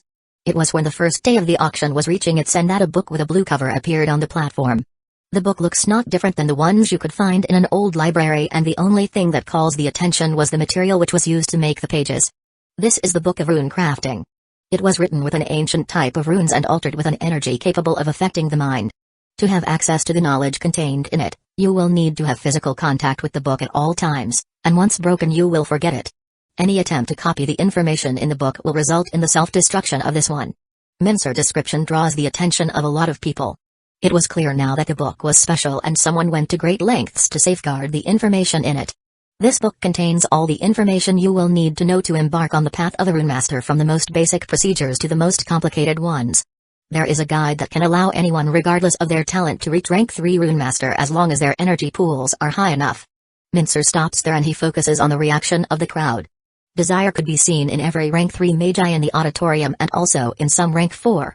A rank 3 rune master is useful for any organization, but the runes they could make are useless to the high-ranking individuals that control them, so the book only draws a little of their attention. But everything changed when Mincer says his next words. There are several paths described in the book that can provide help for a talented person to advance from rank 3 rune master to origin rune master with a chance of success of 20%. It was like a bomb landed in some people and they could not believe that a mere book could be so amazing. Origin rune masters have a very high status in any organization and they could compare to rank 5 life forms. To become one of it you need to be a rank 4 life form, but that did not diminish the desire in the eyes of the rank 3 and rank 2 Magi. This feeling was especially powerful in all those powerhouses that have trained as rune masters yet were not able to give the final step despite the increase in their battle power. Mincer, can you tell us how accurate the information about the paths to origin rune master is? Also, is the person who wrote the book famous or someone with great achievements? The voice was deep and carried a great sense of dignity. There was also respect in it that was targeting the old man. Mincer was waiting for that question and he smiles as he gave the most shocking piece of information yet. We have examined the book for several days and its information is flawless, but I cannot reveal anything about its creator. What I can tell is that one of our soul-forging existences was able to use one path of the book to finally become an origin rune master after being stuck at the peak rank 3 rune master for more than 20 years. I must clarify that the person was a genius rune master and his achievements in the profession were not small as he grew up. Facts speak louder than words, and with empirical evidence that the paths in the book were indeed beneficial, its value grew immensely. No one thought that Mincer was lying since the reputation of the auction house is impeccable. As for the fact that the person who used the book was talented, all of them thought they were special and that their talent could not be inferior to that individual. The initial price for the Book of Rune Crafting is 50 million magic crystal. The price started in a number that even some rank 3 Magi could pay, but in an instant it raises 10 times, reaching 500 million. When Zadiel saw this, he just relaxes on his chair and enjoys the show. The more the number grows, the happier his smile became. It did not take too long for the price to reach over a billion, but it did not stop there and it continues to raise. In the end, the book was sold for 5.3 billion magic crystal, a very high number, and Zadiel was very pleased with it. The first day of the auction continues for an hour or so, and once it ended, the group went back to the residence to rest and prepare for the next day. In the Beta Heavenly World, the battle between the Magi invader force and the Heavenly race had reached a standstill since neither side was powerful enough to launch a decisive assault against the other. The Heavenly race has a higher number of soul-forging existences and an individual power greater than most Magi due to their bloodline, while the Magi had the 10-tower formation and the force field that made any incursion suicidal unless their opponent had a number 20 times greater than their own. Fights still occurred, but they were mostly among individuals and not between the two armies of both sides. An interesting event started to happen a couple of years after the force field of the 10-tower formation was established. The natives of this world, the ones who had yet to go through the Archon transformation, started to escape into the domain of the Magi. Although they did not know how this new force that had reached their world will behave with them, it could not be worse than the race who tortures them for fun and kill their loved ones in front of their eyes when they make the most insignificant mistake. Close to the periphery of the force field was a young woman running with a baby in her arms. She was malnourished and all sorts of old and new scars were present in her body. The most striking thing was the fact that one of her eyes was crushed to a pulp and constantly bleeding. Despite the immense pain that this should be provoking, the woman did not utter a single scream and just hugged the baby as she runs with all the strength she could summon. Not too far away from her were 3 individuals of the heavenly race, and they have just butchered a middle-aged couple who had a great resemblance to the woman. There was a mocking smile in the faces of the people of the heavenly race as they saw the futile attempt of the woman to reach the force field before they could capture her. What no one of them notices was the arcs of red lightning that were moving in the sky and was approaching their location. Chapter 184, Despair. Among the individuals of the heavenly race, there were 2 males and 1 female.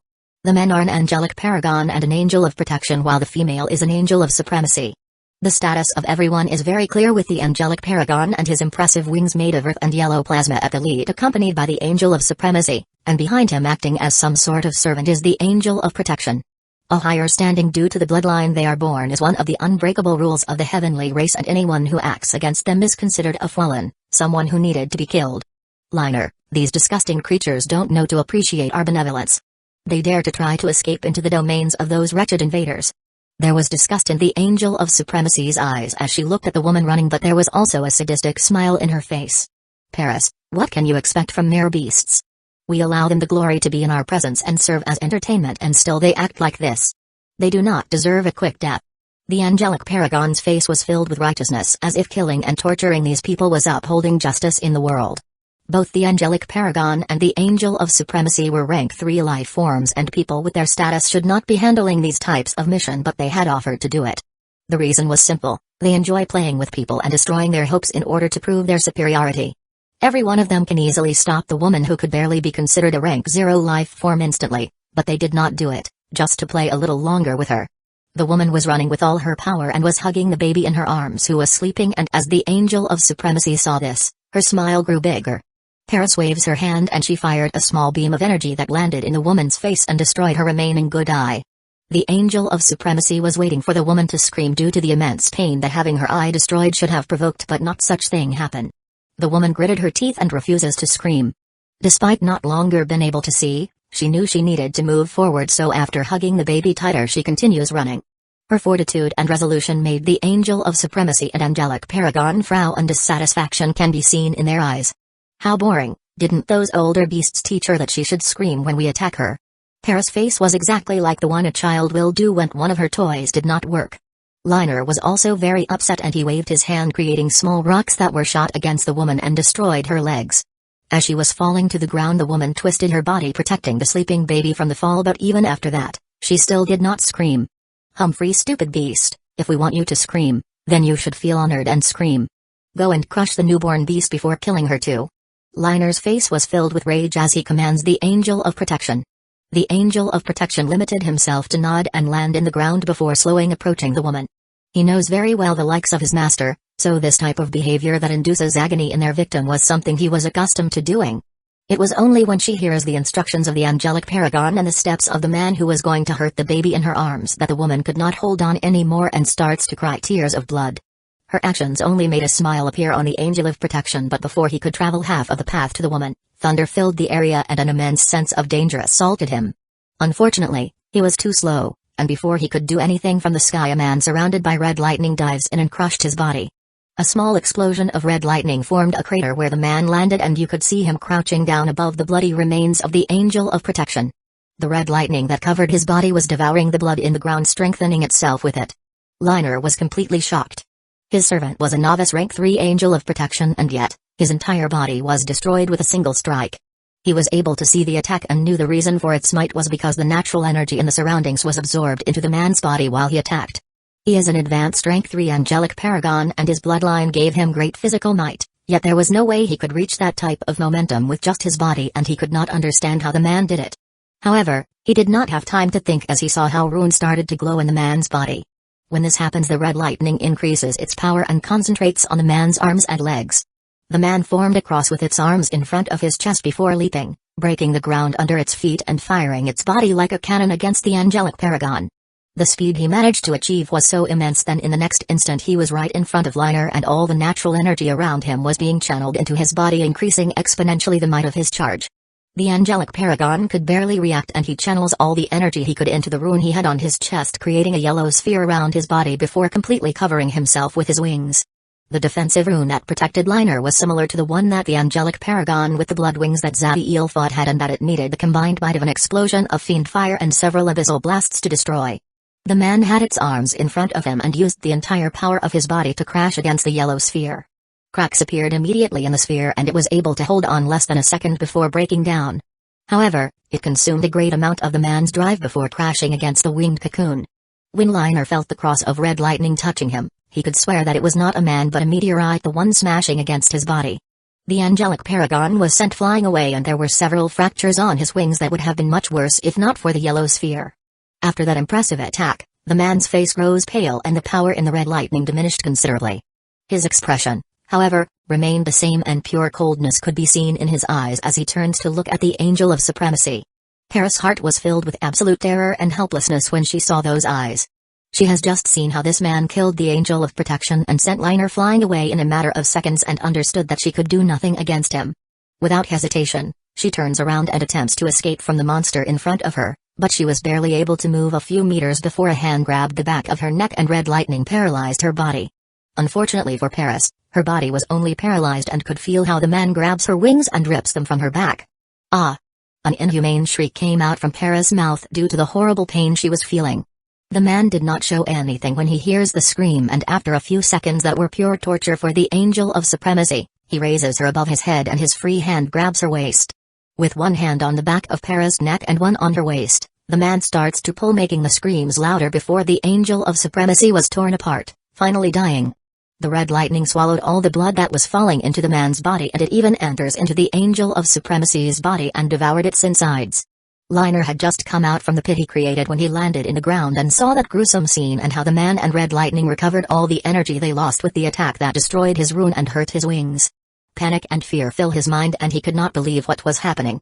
He is a member of the Heavenly Race, one of the most powerful races on the universe, and his bloodline was that of an angelic paragon, and now he was facing a monster he could not escape. Who are you? Liner's eyes were showing the despair that was crushing his will. The man with the red lightning looks at the angelic paragon, and when he saw the state of his opponent, his eyes lose their coldness and became devoid of all emotion. I am Ezequiel, the Supreme, the Will, and your death. Chapter 185, Unforgettable Scene. Ezequiel did not say anything more, and the runic set glowed once again, increasing the power of the red lightning before this one extended uniformly over his entire body, enhancing his defenses and improving his reflexes. The Neo-Demon proceeds to kick the air and launches his body against Liner. His speed was slower now, unlike when he had channeled great part of his red lightning to his legs, but the control over his body improved. Despite the fear crawling into his heart, Liner's arrogance did not allow him to accept the fact he is terrified by someone of another race.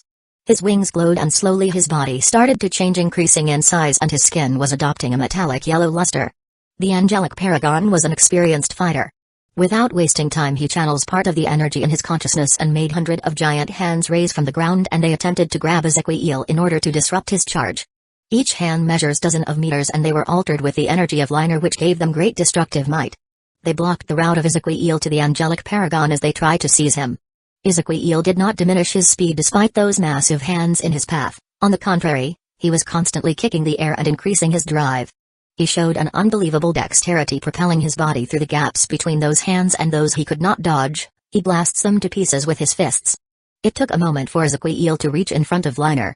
80% of the cloak of red lightning gathers on his right arm, leaving the 20% remaining to protect the rest of his body. Liner had finished his transformation, and his strength increased exponentially. His body was one size larger, and he strikes at Ezequiel with everything he has. The fists of the Neo-Demon and the angelic paragon clashed against each other, creating a shockwave that destroyed the ground around them. Ezequiel's hand was trembling and feels sore, but his damage was insignificant compared with his opponent. Liner could feel how his muscles were torn apart and how thunder and lightning infiltrate his body, wreaking havoc inside him. But the angelic paragon had not used only his body to attack, as hundreds of earth spikes appeared around them when their fist clashed, and they were now shot against Ezequiel. As the spikes were about to reach his body, The Neo-Demon starts to rotate, forming a tornado of red lightning that destroyed all the projectiles around him. Without losing his momentum, a kick filled with red lightning was sent at Liner, hitting his jaw and launching his body into the air. The angelic paragon was feeling an immense pain since his jaw was fractured and his mouth was filled with blood. However, he could not allow himself to decrease his concentration since Ezekiel was approaching him. He sends a blow at the incoming figure. Unfortunately, he hasn't gained control over his body after the kick and his attack was filled with flaws. The Neo-Demon easily dodges that punch and impacted Liner's chest with his shoulder, fracturing his ribcage, causing him to cough blood. Before Liner's body could be sent flying away due to the impact, Ezekiel grabs his wrist, maintaining him in place, and strikes his stomach, filling his bowels with thunder and lightning. Once again Liner coughs a mouthful of blood, and this time there were parts of his internal organs in it. The agony awakens an immense rage in him as he stares at Ezekiel. Damn beast. While he shouts, the life force in Liner's body starts to burn, increasing his power, and his wings twisted themselves, forming spears of earth. This process was incredibly painful, but his power increases to the peak of the master level, and every single one of his wings became a dreadful weapon that charges at Ezekiel with amazing speed. Ezekiel's eyes narrowed as he saw those spears, and without hesitation, he lets go of Liner's wrist and moves backward. However, the spears were too fast and he was too close. Ezekiel manages to dodge 4 of the spear, but 2 of them were able to pierce his shoulder and stomach. A shield of red lightning was present in those areas, stopping a great part of the power of the spears and allowing him to reach a safe distance. The hole in his shoulder reaches the bone, and the one in the stomach almost connects with his back. The red lightning was healing his injuries, and Ezekiel took a moment to size the increase in power of his opponent. The last time he fought with a Master Rank 3 Angelic Paragon, he was an Advanced Rank 2 Neo-Demon. The Angelic Paragon was already fatigued from his previous fight, and his power was decreased even more due to the neurotoxin in his body. Despite all that, he was barely able to reach a draw by taking advantage of the Angelic Paragon carelessness and increasing his power by burning his blood essence. He was now a peak rank 2 Neo-Demon with a primordial bloodline, and his body was already able to partially fuse with the natural energy in the surrounding, increasing his battle power even more. The runic set he now has was one designed to supply energy to his red lightning, which was fundamental to his battle style. Ezekiel could activate blood essence combustion and safely win this fight, but his goal was to fight battles that push his body to the limit, so without hesitation he charged against the enraged Angelic Paragon in front of him. Liner attacks are fast and powerful, and you could barely see the 6th spear of earth his wings had become as they tried to pierce Ezekiel's body. The Neo-Demon martial arts and control over his body were sublime, allowing him to dodge most of the attacks, and those he could not, he made sure they landed in points that were not vital and covered them with his red lightning. Whenever he can, he sends counterattacks, increasing the amount of thunder and lightning inside Liner's body, and the natural energy that fused in his body as he did that was improving. Liner knew that the only way he could truly damage Ezekiel was with his wings, so he focuses all of his power in them. As for Ezekiel, his battle style was one that treated his body as a weapon and center in melee fight. Every time their attacks clashed among themselves or they landed on the other, shockwaves were generated, and they made the area around them a death zone to any rank 0 life form. And the power in the waves was only increasing, and very soon they could shred to pieces a rank 1 life form. Unfortunately for Liner, the longer the battle became, the worse his condition grew. His face lost all of his youthfulness and now looks like the one of a man on his 50s. Ezekiel's situation was the complete opposite. His attacks grew stronger as the amount of natural energy they were able to draw grew, and it was reaching the point where every attack he performed with his body was potentiated with the might of a rank 3 spell. The Neo-Demon momentum was reaching his peak, and for an instant, he closes his eyes and remember the image of that primordial employing the true meaning of strength. Ezekiel's eyes open and there was a red light in them. He twists his right arm and body while throwing a punch that looks like it was drilling inwards, and he directs it at the Angelic Paragon heart. When he performed this attack, all the natural energy around him fully fused with his body, increasing his might to a whole new level. Unstoppable heartbreak shot. The threat of death overcome Liner's rage, and he puts both arms over his chest to try to protect himself while throwing his wings at the Neo-Demon. Ezekiel's right arm was like a drill, and it destroyed Liner's arms without any resistance before penetrating his chest and coming out from his back. The wings lose their strength and were not able to harm Ezekiel. Meanwhile, from Liner's mouth and eyes light was coming out, signaling his decease. Liner's body disappeared into Ezekiel's spatial ring in the next second. The expression of the Neo-Demon did not change after killing the Angelic Paragon. He was satisfied with his progress, but it will take a long time before he can fully draw the natural energy of the world with his body at will. All of a sudden his eyes widen as he detected movement with his consciousness. He will remember what he saw next for the rest of his life. The woman with the baby, the one who was blinded and whose legs were destroyed. She was dragging her body through the ground using one hand while the other was holding the baby. She knows she will die due to the blood loss and she should not be able to move in her condition, and yet she was advancing without stopping and never letting go of the baby. The supreme of the Neo-Demon race was surprised by the woman's resolution. She was not using spells or any sort of energy, only her will to excavate the hidden power of her body and move forward despite this accelerating her death. He flies to the woman's side and looks at her for an instant before sending an arc of red lightning that covers her and the baby. When the red lightning touches her, the woman stops moving and falls unconscious. The lightning was healing her body and improving the condition of both her and the baby. Ezekiel took both of them in his arm with care before flying back to the force field. Chapter 186, Path of Gods. The second day of the auction started quietly. There were no major changes in the people of the crowd and there was still a lot of rank 2 and 3 Magi. Most of them had understood that high-grade articles were not something they could obtain, but this was an opportunity to broaden their horizon and it could help them in the future when they become stronger and found such things in their explorations around the universe. Zadiel, Sophia, Heinz, Zytra, and Tato were sitting in their suite. The group was not paying too much attention to the items that were coming at the beginning since just like day one, the first things Mincer displayed were not of much use for people like them. The 3 soul-forging existences only began to buy after a couple of hours and most of the things they acquired were potions useful for training and those that could replenish their energies or heal deep wounds during battles. But nothing called the attention of the trio until a small dagger contained in a crystal box appeared on the platform. The dagger was extremely old and in very poor shape. It is full of indentations and has patches of rust all over the blade showing a high level of corrosion. What draws the attention of everyone to the dagger is the erratic powers that were surrounding it and that they clash among each other releasing high levels of energy. Of the group of 5, the ones who were more interested in the dagger were Zytra and Zadiel. Unlike the excitement that appeared on the Magus's eyes, the Neo-Demon was frowning and his eye of life and creation was inspecting the dagger. Seeing that the dagger succeeded in obtaining the attention of the people in the audience, Mincer begins to speak. This dagger was collected from an ancient battlefield in a high world where billions of lives were lost and the continent where it happened was destroyed. The dagger itself was a powerful artifact, but due to thousands of years of deterioration and the damage it took during battles, now it's nothing more than a single piece of metal. Mincer's voice was soft but everyone in the auditorium could hear them as if they were next to him. The explanation of the old man surprised a lot of people and everyone focuses on the impressive powers that were moving around the dagger. They know that Mincer would not be lying, but considering that the dagger had lost its abilities, then how could it release such destructive energy? The old man knew the effect his words will have on people and he proceeds to explain. The reason for the energy you see in the dagger comes from the rust on it. The rust and corrosion were produced by the blood of a rank 6 life form and it seems the dagger was used to pierce his heart and probably destroy his bodies. Like many of you know, as we become stronger our souls and laws start to affect our body and it reaches the point where every single cell can display all sorts of mystical powers. The dagger is no longer useful for fighting since it could collapse in any second, but it can help people increase their law comprehension.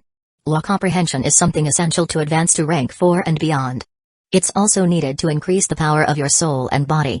There is none who is not interested in it, but you also need to be sure the laws in the dagger were useful for them and if they can reach some level of synergy with their other laws. The reason for Zytra's feeling was the fact she could feel the law of light and the law of shadows in the dagger and they were at a higher level than hers.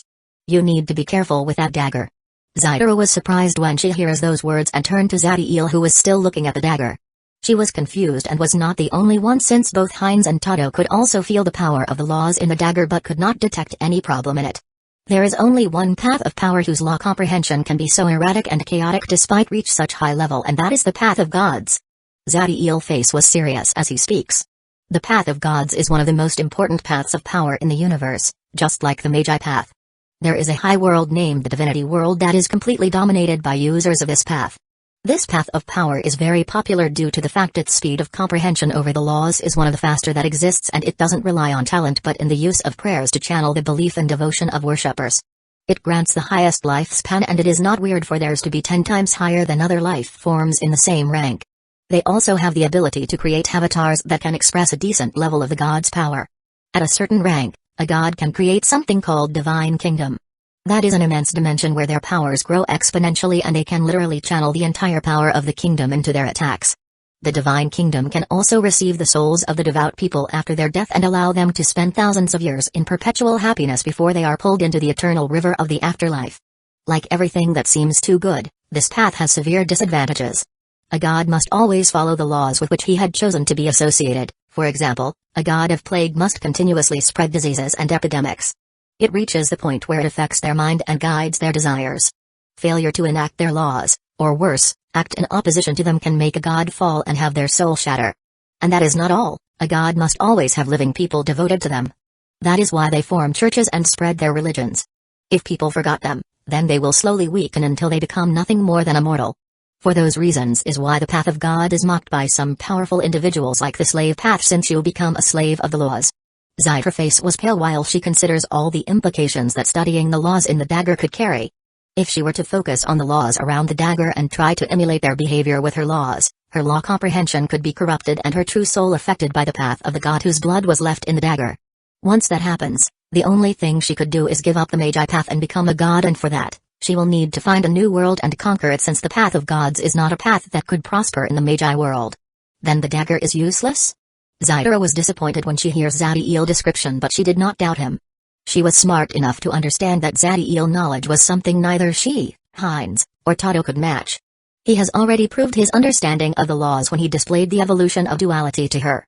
Not necessarily, there is a way you could benefit from the laws in the dagger. Zadiel's eyes were filled with wisdom and reminiscence. He is an expert on the path of gods. The divine kingdom and avatars of a god are incredibly useful, and he certainly wanted them for the race he created when he was the incarnation of death and destruction. He captured thousands of individuals who follow that path and also searched in the most archaic tomes of knowledge to figure out the principles behind them. You will need to identify the features of the path of gods that remain in the laws around the dagger and eliminate them. Only then you can try to understand the essence of the law of light and the law of shadows and slowly enhance your own comprehension. The blood belonged to a demigod of light and shadows, so I have a technique that can help you identify the qualities of its path. Zadiel speaks without much interest, and it was clear he did not consider the information too important. Zytra was looking at Zaytl with admiration and was incredibly happy he had come with them to the auction. She was not the only one, Heinz and Tado were feeling the same. This time it was Zytra, but if the laws around the dagger would have been related to their own, and if Zadiel was not here to warn them, they could have made an irreversible mistake. With Zadiel's assistance to solve the problem in the dagger, Zytra was determined to buy it. She was not the only one interested in it, but luckily there was no rank 6 magus that wanted the dagger, so she was able to buy it for 4.8 billion magic crystals. Chapter 187, Pit Fiend's Spine. Zytra was very happy for obtaining the dagger. It will help her greatly at improving her law comprehension, and she will not need to waste time performing experiments, wandering through the universe in search of phenomena, or in dangerous fighting to understand the essence of the law of light and the law of shadows. This is where individuals with bloodlines have a massive advantage. They can look at their bodies to understand the essence of their laws, and they only look outside for inspiration or knowledge when they desire to increase the speed of their training. Of course, they have a drawback, that is their bloodline shackles. Once they reach the limit of the help their bloodline can provide them, improving their law compression will be dozens or even hundreds of times harder than people without a bloodline. That is why it is very weird to find someone with a king bloodline who has reached rank 6. Devils and demons were different, since their bloodline can mutate as long they devour individuals, form their race, or one of their archenemies. Neo-demons are even more special, since they break all the disadvantages of their first bloodline when they form their bloodline heart. And they can fuse their bloodline with others from any race to improve their might. More items were displayed, and among them was a bracelet known as Jupiter's Knight that creates a moon around your body, allowing you to survive the attack of a peak rank 5 lifeform while they are fused with their law avatar and transport you away through the void at an incredible speed. The bracelet is a one-time use rank 5 artifact, and there are 7 of them for sale. Tado and Heinz each bought one bracelet for 3.4 and 3.2 billion magic crystals respectively. Despite being a one-time use item, the two were willing to spend almost all of the wealth they had left, since it will practically mean a second life for them. Just after the bracelets were sold, a strange 1-meter-long root appeared on the podium, and there is a rainbow-colored flame around it. The flames were peculiar since they radiated a great power, yet there wasn't any heat emanating from it. This is Nirvana root, and it is a core ingredient for some rank 4 and rank 5 pills and potions. It is also very useful for alchemists, since those who are able to understand and examine it fully can see their skills increased. The initial price is 100,000 magic crystals.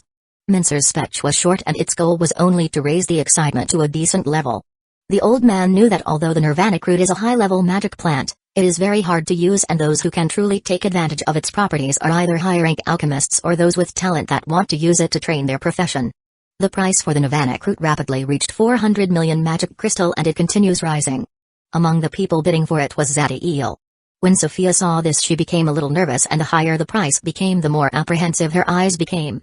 She was confident in her battle power and has always pushed her body and spells to the limit in order to be able to match Zadie Elandizaquiel, but when it came to her abilities as an alchemist, she was not very confident in them.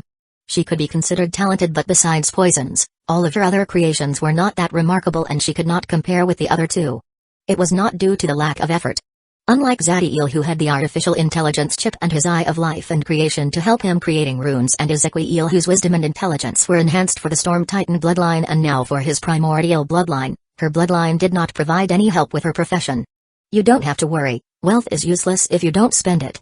Besides, I have a rank 4 recipe that uses the Nirvanic root, and although you are still not able to create it, it will help you if you are familiar with the ingredients at an early stage. Sophia looks at Zadie saw him looking at her with a warm smile. There was unmeasurable love in her eyes and also resolution as she once again looks at the root. In the end, Zadie was able to buy the Nirvanic root for 670 million magic crystal, a price very low considering how hard it is to obtain it. Once he secures it, Zadie sent the recipe to Sophia's mind through the chaotic core. The pill that the recipe described was known as Nirvanic Fire, and although it was a rank 4 pill, in truth there was also a way for it to reach rank 5 or even rank 6 as long its ingredients were improved, but the difficulty for higher ranks was much harder. When the recipe appeared in her mind, Sophia did not lose time and immediately started to analyze it. Heinz, Zydra, and Tato saw these scenes, but they did not offer comments. Individuals like Sophia that can kill an angelic paragon an entire rank above them are people any organization will want to have, and their suitors will be endless, but it was clear that no one could compete with the love and devotion she has for man by her side. As the second day of the auction was closing to its end, a book with a black cover appears on the podium. The book was simple and it did not have any remarkable qualities at plain sight, but that made a lot of people to focus on it. Mincer was a professional in his job, and only after allowing expectations to grow enough did he speaks. This is the Book of Resurrection. As some of you may have deduced, this book has the same origin that the Book of Runecrafting, and it shares the characteristics that make necessary have physical contact to access its knowledge and the self-destructive mechanism that prevents any type of copy. The book contains all the magic knowledge regarding necromancy and the soul to allow a soul-forging existence to resurrect any person beneath rank 4 with an intact soul and whose death was less than 500 years ago. The old man made a pause and allowed everyone to discuss and the thrill over the book to raise before continue speaking. There are also rituals in the book that a rank 4 life form can use to resurrect people who had died of old age and give them 20 years extra of natural life. These people can improve their life force by using the time they have to increase their rank, with potions or special magics. The initial price for the Book of Resurrection is 200 million magic crystal. When some people hear Mincer words, an unbelievable desire could be seen in their eyes, and they needed to contain themselves in order to not jump at the podium and search for the rituals in the book. In one of the suites, there were 3 members of the Eye-Holder race. They were Gwen, the High Prince, and Dunner. That book seems interesting. You should buy it, maybe it can help or at least guide you in a path that can allow you to resurrect people with broken souls. There was a cordial smile in the High Prince as he spoke. It was clear by his words that he knew about Gwen's history. Gwen looks at him with an expressionless face, and no one could know what he was thinking. I already know what to do. After saying those words, he turns back to the auction and ignores everything else. When the High Prince hears him, his eyes narrowed, but in the next second, he returned to normal. A great number of people were interested in the book and the price rose at an incredible rate. Zadiel saw this and he only smiled when he saw how his fortune increased. In the end, the book was sold for 8.2 billion magic crystal. Objectively thinking, the knowledge in the book was not worth that much, but when the possibility of bringing back the people that you love is in front of you, any price is small. After the book was sold and people had calmed down, Mincer continues with the next item. Now we will present the last item of the second day of this auction. It a part of the body of a peak law engraving existence in perfect condition. Law engraving existences have immensely powerful bodies, and even if they have never trained them, they can use exclusively their physical might to fight a rank 4 dragon without a problem.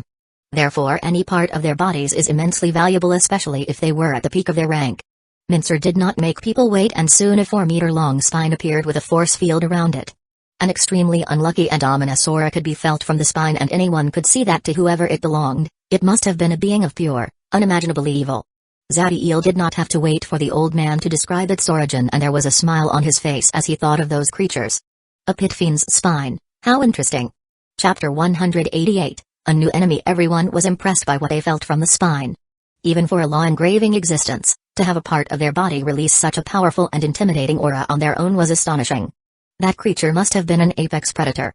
From time to time you could see glowing runic inscriptions in the spine, and every single rune was engraved with an unbelievable level of skill. This was not done by a rune master, but by the true soul of the pit fiend. Mincer let people analyze the spine for an entire minute, and even though some individuals among the crowd were still discussing it, he knows that the potential buyers have had enough time, so he waved his hand, making silence return to the auditorium before speaking. This spine belonged to a creature whose kind is known as the quintessential tyrants and overlords of devils, a group of beings occupying the top hierarchy of the 9 hells, the vassals of archdevils. I am referring to the pit fiends. Mincer's face was solemn and was clear that even someone like him feel dread of such creatures. When he finishes speaking, above the spine a hologram appeared depicting a creature that can be called a perfect killing machine. It can be described as evil made flesh. It has a massive 4-meter-tall humanoid form covered by red scales that ignited with hellish blue flames. Those flames were the physical representation of destruction in the 9 hells. It has immense bat-like wings that gave it a gargoylish appearance, and despite their apparent fragility, everyone could see the sharp edge that made them as deadly as any saber. Its claws and huge fangs secreted a black poison. Its constricting tail displayed tremendous physical power, and it has a pointy end with great penetrative might. After the hologram did its job, Mincer continues to speak. A pit fiend can be considered the devils with the highest battle power that exist, and a great number of archdevils belonged once to this kind of devils. They can defeat beings with emperor bloodlines like angelic paragons or golden dragons, and some of the special ones can equal individuals with law bloodlines. This is not due to their bloodline but due to the process from which they were created. They are made from the most worthy, wicked, evil, and talented devils who were able to withstand the devil-scorching hellfire from the pit of flames that is fueled for the origin power of Phlegethos, the 4th circle of hell, for 1001 days. The mortality rate of this process is so unbelievably high, that despite the ones submitting to it are the best of the devil race, less than 1 in 100 million are able to go through it. But those who can overcome it and become pit fiends, have their bodies and souls remodeled, allowing them to obtain a perfect understanding of the natural energy of hell, as well as a connection with the laws of the plane that allows them to advance at incredible speed in the ranks. They can even draw a small part of the power of Ba'atar to them as they fight. The words of Mincer shocked a great number of people. A law bloodline is the highest type of bloodline that exists, and their users can display an unbelievable battle power. However, these types of devils can equal them. Every part of these creatures was contaminated by the power of Ba'atar, and people now understood the reason for the force field. It was to stop the wicked and evil power in the spine from affecting the minds and souls of the weak ones. Anyone who wanted to use the spine will have their consciousness constantly affected by the corroding power that the origin of the 4th cycle of hell left in the creature's body. If they are not strong enough, they could have their mind so twisted that they can end up eating their children if they think that could give them power. Zadiel knew the danger the spine represented for the mind of people, but that did not include him. His will is unbreakable, and even if it wasn't, the chaotic core inside his elemental chaos heart can filter the chaotic will of the abyss aura inside his body and consciousness, and it should be able to do the same with the corruptive power of the spine. I am in the need of a new weapon, and this seems perfect? A neo-demon using the spine of a pit fiend like a sword doesn't sound bad. It will be difficult to use it with my current power, but I can use refiner's techniques to fix that problem. There was excitement in Zadiel's eyes as he saw the spine, and he was smiling, thinking of all types of attack he can perform with it. His previous sword was no longer useful after the last battle with the angelic paragon with wings of winds due to the great accumulated damage it had taken over the years, so this spine was excellent for him. To truly tap into the power of the spine, he will need for a rank 5 magic creator, meaning an artifact creator, to transform it into an artifact.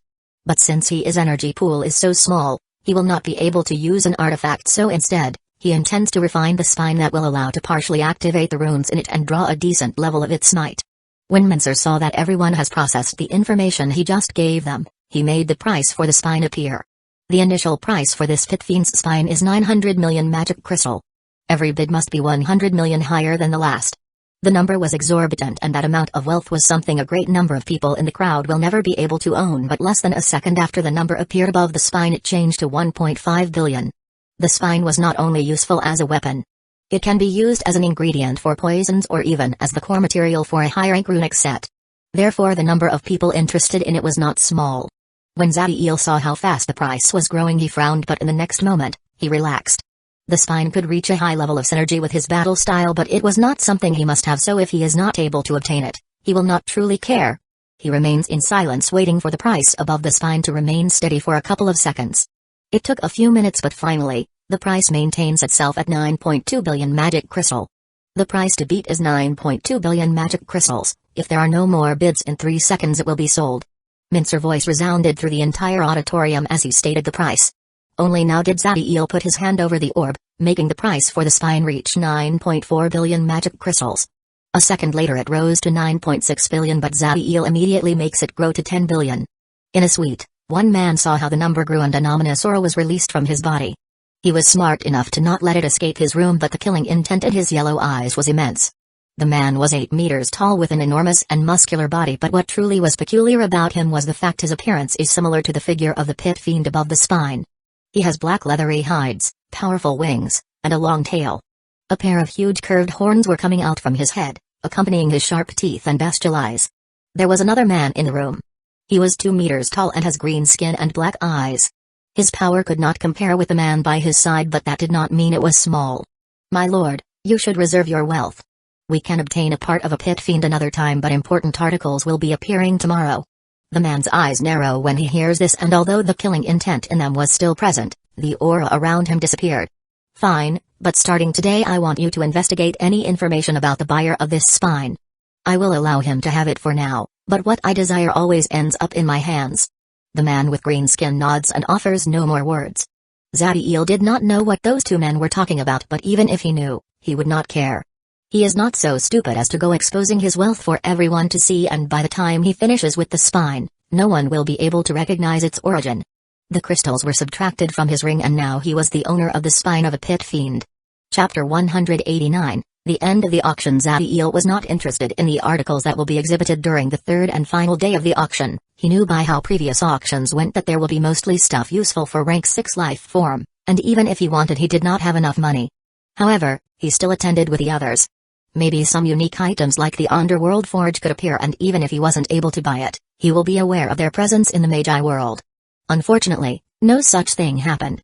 What was displayed were potions that could help the training for rank 6 life forms, and also artifacts that can increase their battle power. Something that calls Zadiel attention was that the last articles displayed were world coordinates and possessions that belonged to law beings when they were still rank 6 life forms. Buying world coordinates could be considered buying the right to invade and dominate those worlds. There were even coordinates for high worlds introduced, and they were sold at a very high price. Everyone understands that buying world coordinates was actually an investment, since the profits they will be able to get once they dominate the world will be much higher than the price they were paying. Of course, that was counting they were strong enough to defeat the force of the world, otherwise, they will have to resell the coordinates at a much lower price. Zadiel is currently focusing on the development in the Magi world and the invasion in the Beta Heavenly world, so he was not interested in spreading his forces even more. He knows the location of hundreds of worlds, and the moment the Neo-Demon race becomes strong enough he will start his expansion. Among the belongings of the law beings, there was a diary that described his experiences and inspirations. Even if the diary was absolute garbage and pure nonsense, it was made from an individual that reached immortality, so it wasn't a surprise that it was sold for more than 30 billion magic crystals. Regarding things like that, Zadiel was even less interested. Most of the people who bought them were powerful beings with too much money that wanted to increase their status by having possession over an item that once belonged to a being of laws. This was not different than rich people in the mortal world that buys a piece of art just because the artist was famous. The auction ends without any new major surprise, and Mincer proceeds to say his departure speech. Ladies and gentlemen, allow me to thank you in the name of the Wisdom Auction House for attending this gathering, and I hope all of you have found what you were looking for. Now you can use your badges to go back to your room in the residence, and those who have bought articles in the auction will be teleported to a special dimension where they will be handed to you with complete privacy. In their suite, Zadiel and the rest were all holding their badges. The Neo-Demon looks at them, and after some thought, he speaks. We will gather in the lobby of the residence once we have our things, and we will begin our journey back to the Empire. Are you not going to remain in here for a few days? Heinz was surprised by Zadiel's decision of leaving immediately. Unlike them who need to leave because the auction is over, Zadiel can stay here as much as he wants since he is a member of the kingdom. The Scientia Kingdom is the place with the most advanced magic knowledge in the Magi world, and exploring it was something anyone would want to do. But Zadiel was different, and he did not felt comfortable remaining in the kingdom. I wasn't that he felt something wrong, but by the level of concern that the true leader of the Scientia Kingdom show for his people, he was sure that this land was under the watch of a being of laws, and the last thing the Neo-Demon wanted was to draw his attention. No need, I will come back when the time is right.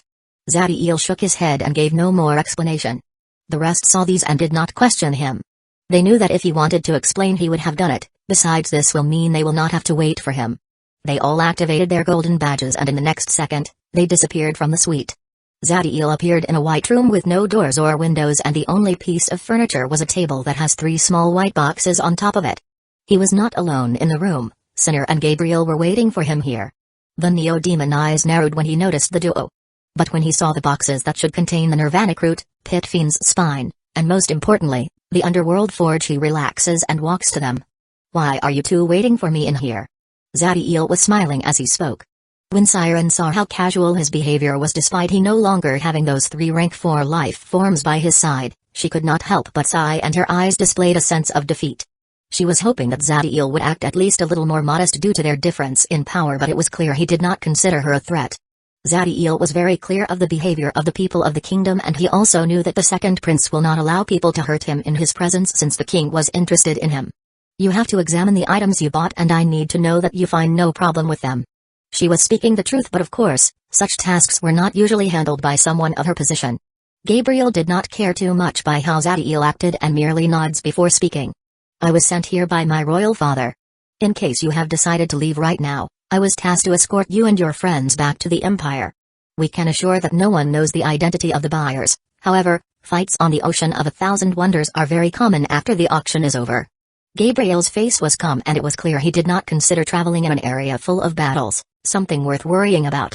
Zadiel did not have a reason to refuse, so he welcomes the second prince of the Scientia Kingdom into the group before focusing on Siren. "Since you are here, I was hoping we could embark on another business transaction." The Magus was surprised by his words, and she already knew that anything related to the man in front of her will not be simple. Their last transaction has allowed her to obtain the knowledge of 2 books that reached a combined price of over 13 billion magic crystal. She has a great business mind and did not let eagerness cloud her judgment, so she waited for Zadiel to fully explain himself before making a decision.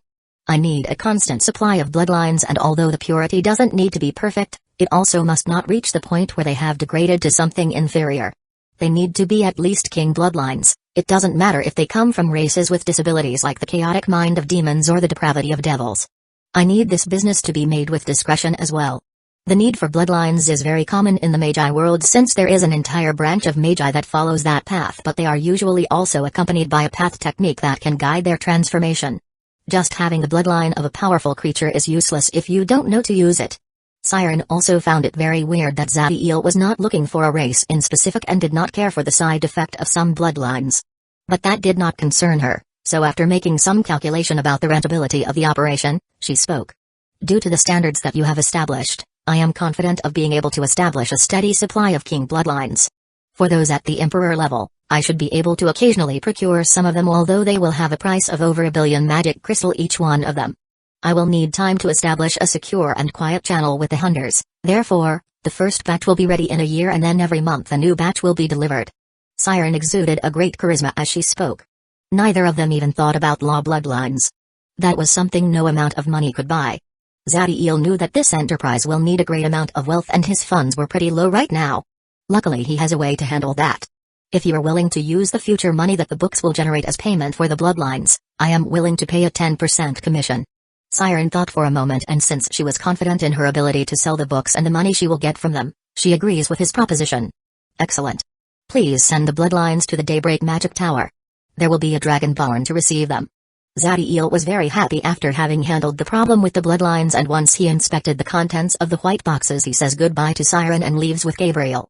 Chapter 190, Admiration. Heinz, Toto, Zydra, and Sophia were in the lobby of the residence where they have been living for the past few days. Unlike Zadiel, who had met Siren and Gabriel in the White Room, they took less than a minute to inspect the items they have bought, and now they were waiting for the Neo-Demon. Zadiel appeared a little while after them, and he was accompanied by Gabriel. The group was surprised when they found out that the second prince will be escorting them into the domains of the Empire. His status and power made him someone who could roam through the entire Magi world unhindered, and they found it very weird he will do this type of job. Of course, they were all very happy to have him in the group. The 3 soul-forging existences knew very well how dangerous the trip through the Ocean of 1,000 Wonders will be now that individuals are lurking in the dark waiting for the right prey to appear. The territories governed by powerful organizations like the Eternum Empire and the I Dynasty have codes that seek to maintain order so their civilization can flourish.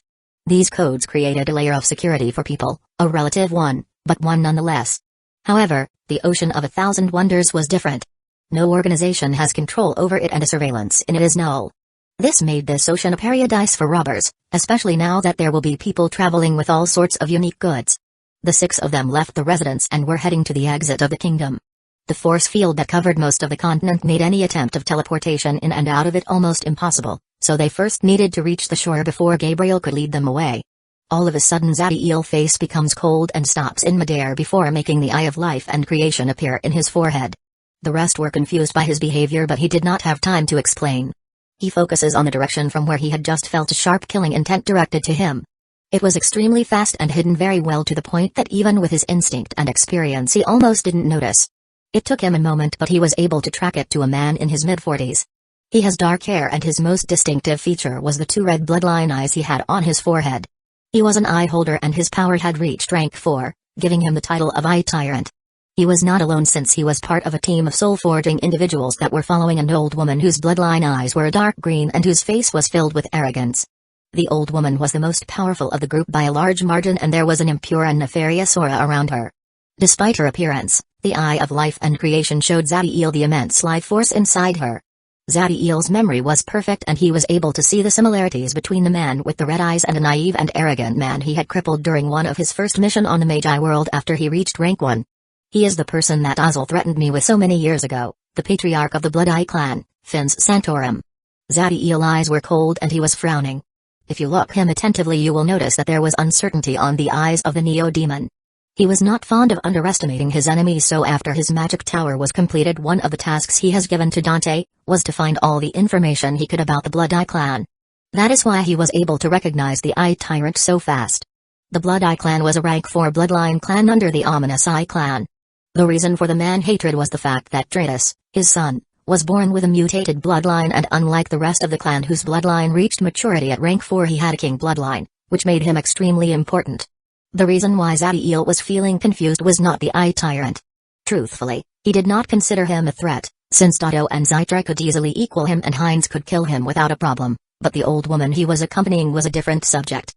If she had been willing to help Fins in attacking them once they left the kingdom, then they would have been forced to escape with all their force, and if the woman has a level of dominion over the law of space, then they would have been in real danger.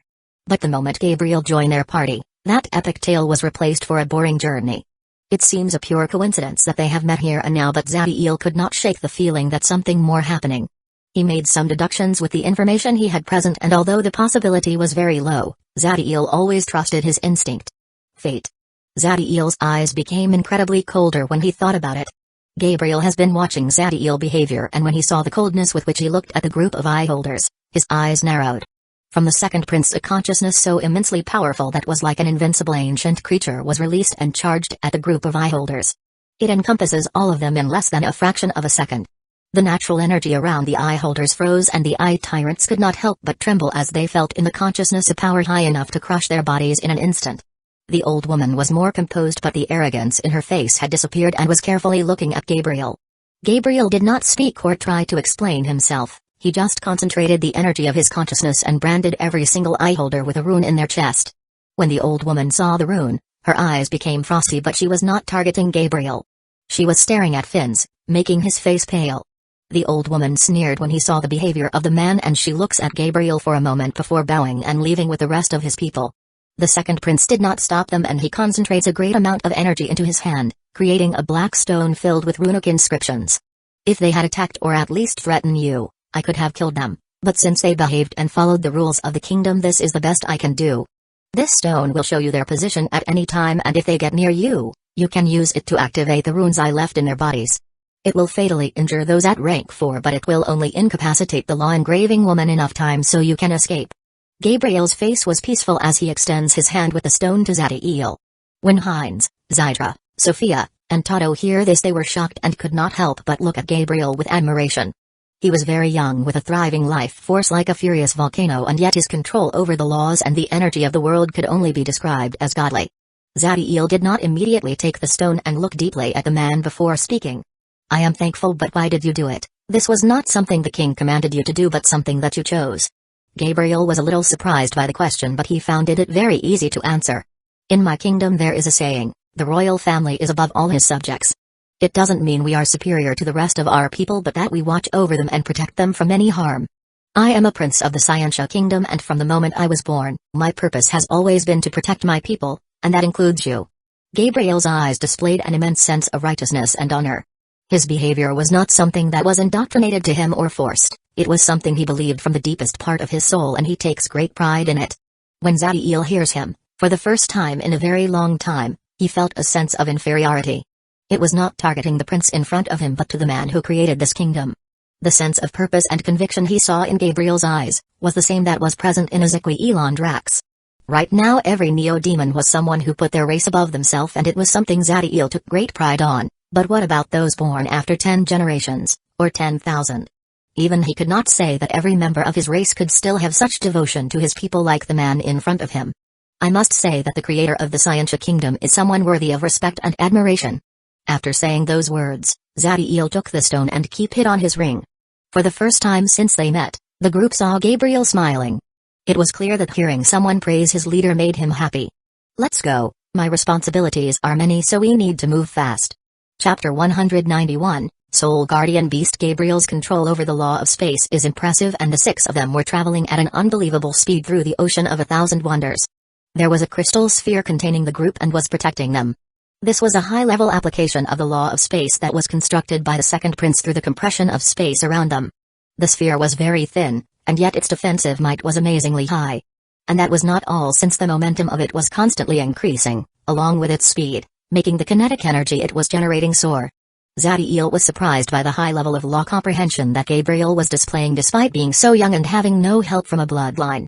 It was clear he has great talent and was hard-working. The route the second prince took was a straight one. Whenever there were storms or some other type of phenomenon in their path, the sphere just pierces through them and break everything with its might. The crystal sphere remained very high in the sky for a long part of the journey, when all of a sudden it descended until it was less than a couple of thousands of meters from the ocean surface. The group was surprised by Gabriel's action, but soon they got an answer when they hear an explosion so loud that seems like if the sky was falling apart. A fight between incredibly powerful life forms was happening above them. However, before Heinz and the rest could start to feel happy about distancing from that apocalyptic battle, from the ocean an octopus tentacle appears right in front of them. It was so wide and long that covered the sun and filled the group with shadows. Unlike what they thought it will happen, Gabriel did not slow down or change the trajectory of the crystal sphere. The energy of the second prince rises and spatial cracks started to appear around the sphere. This made its offensive might reach a whole new level. The gargantuan tentacle did not remain still, and like a whip, it slashes at the group, making gales form around it. When the tentacle and the crystal sphere clashed against each other, a shockwave that created a vacuum in the ocean was generated. The sphere stopped for an instant before the spatial cracks managed to destroy the skin of the tentacle, allowing the sphere to pierce it. A roar of fury was heard from the bottom of the ocean, but the sphere did not stop after piercing the tentacle, and before this one could attack again, the sphere disappeared into the distance. Gabriel was not willing to truly fight against that magic creature, since he had to protect the group he was traveling with. The shockwave that their clash produced was enough to disintegrate a peak rank 3 life form at a molecular level. And those strikes were not anywhere near the strongest attacks the magic creature or the Magus could display. After a couple of minutes, the sphere raised once again into the sky, and the rest of their journey went pretty uneventful. It was only when they reached the shore that the energy on the Magus subsided and the crystal sphere disappeared.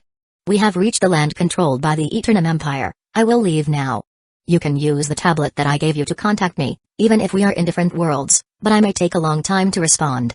When I train or during an important mission, I don't pay attention to my tablet." Gabriel's face was calm as he spoke, and it seems that this travel and the encounter with that magic creature did not have any effect on him. "Thank you for your help, and please tell your royal father that I will visit him and thank him in person when I reach rank 4. Zadiel has a very good impression of the second prince. Gabriel nods and concentrates the power of space inside his body before disappearing. Now that he did not have to worry about anyone else, his speed was much greater. Zadiel did not waste time, and once they were alone he made 2 crystals appear, one for Tado and the other for Zytra. In the crystals is the information about how to remove the curse in the Hand of Sorrow and the Eye of Despair, and the information about the Path of Gods necessary to handle the problem with the dagger. The duo took the crystal and was very happy, but they remained silent while waiting for further instructions. The next person's Zadiel focus was on Heinz. "We will go to the Daybreak Magic Tower and I will help you gain control over the Blood Ruby Centipede so you can fuse it into your body. After that, I will focus on my rank spell. We will all gather in the Synox Magic Tower after I have reached rank 3, and we will come back to the Beta Heavenly World so we can initiate our second expansion." Everyone understood their task. Tato and Zytro headed to their magic tower and Hines covers Zadie Sophia with his consciousness before teleporting. In an underground level of the Daybreak Magic Tower where the Elder Brain resided, there were two people facing a red centipede that was caged in a transparent box and who has a rune on his forehead. The Blood Ruby Centipede was looking with hostility at Hines and Zadie. Apprehension could be seen in his eyes when he focuses on a small device that the last one had in his hand. I am Zadie and he is Hines. What is your name? Zadie's face was expressionless and it seems as if he did not notice the anger in the magic creature's eyes. Just like any other life form, as magic creatures grew stronger and advance in the ranks their intelligence also grows, so Zadie knew that the Blood Ruby Centipede could understand him perfectly and also speak. There was anger in the eyes of the centipede. He is a rank 5 life form, yet he is now someone's property, and due to the rune on his forehead, he cannot escape and neither kill himself. And worst yet, the device in Zadie's hand can induct in him pain so unbearable he can barely withstand it. I am Juntu, rank 5 Blood Ruby Centipede. Juntu manipulated the air around him to create the sound of those words.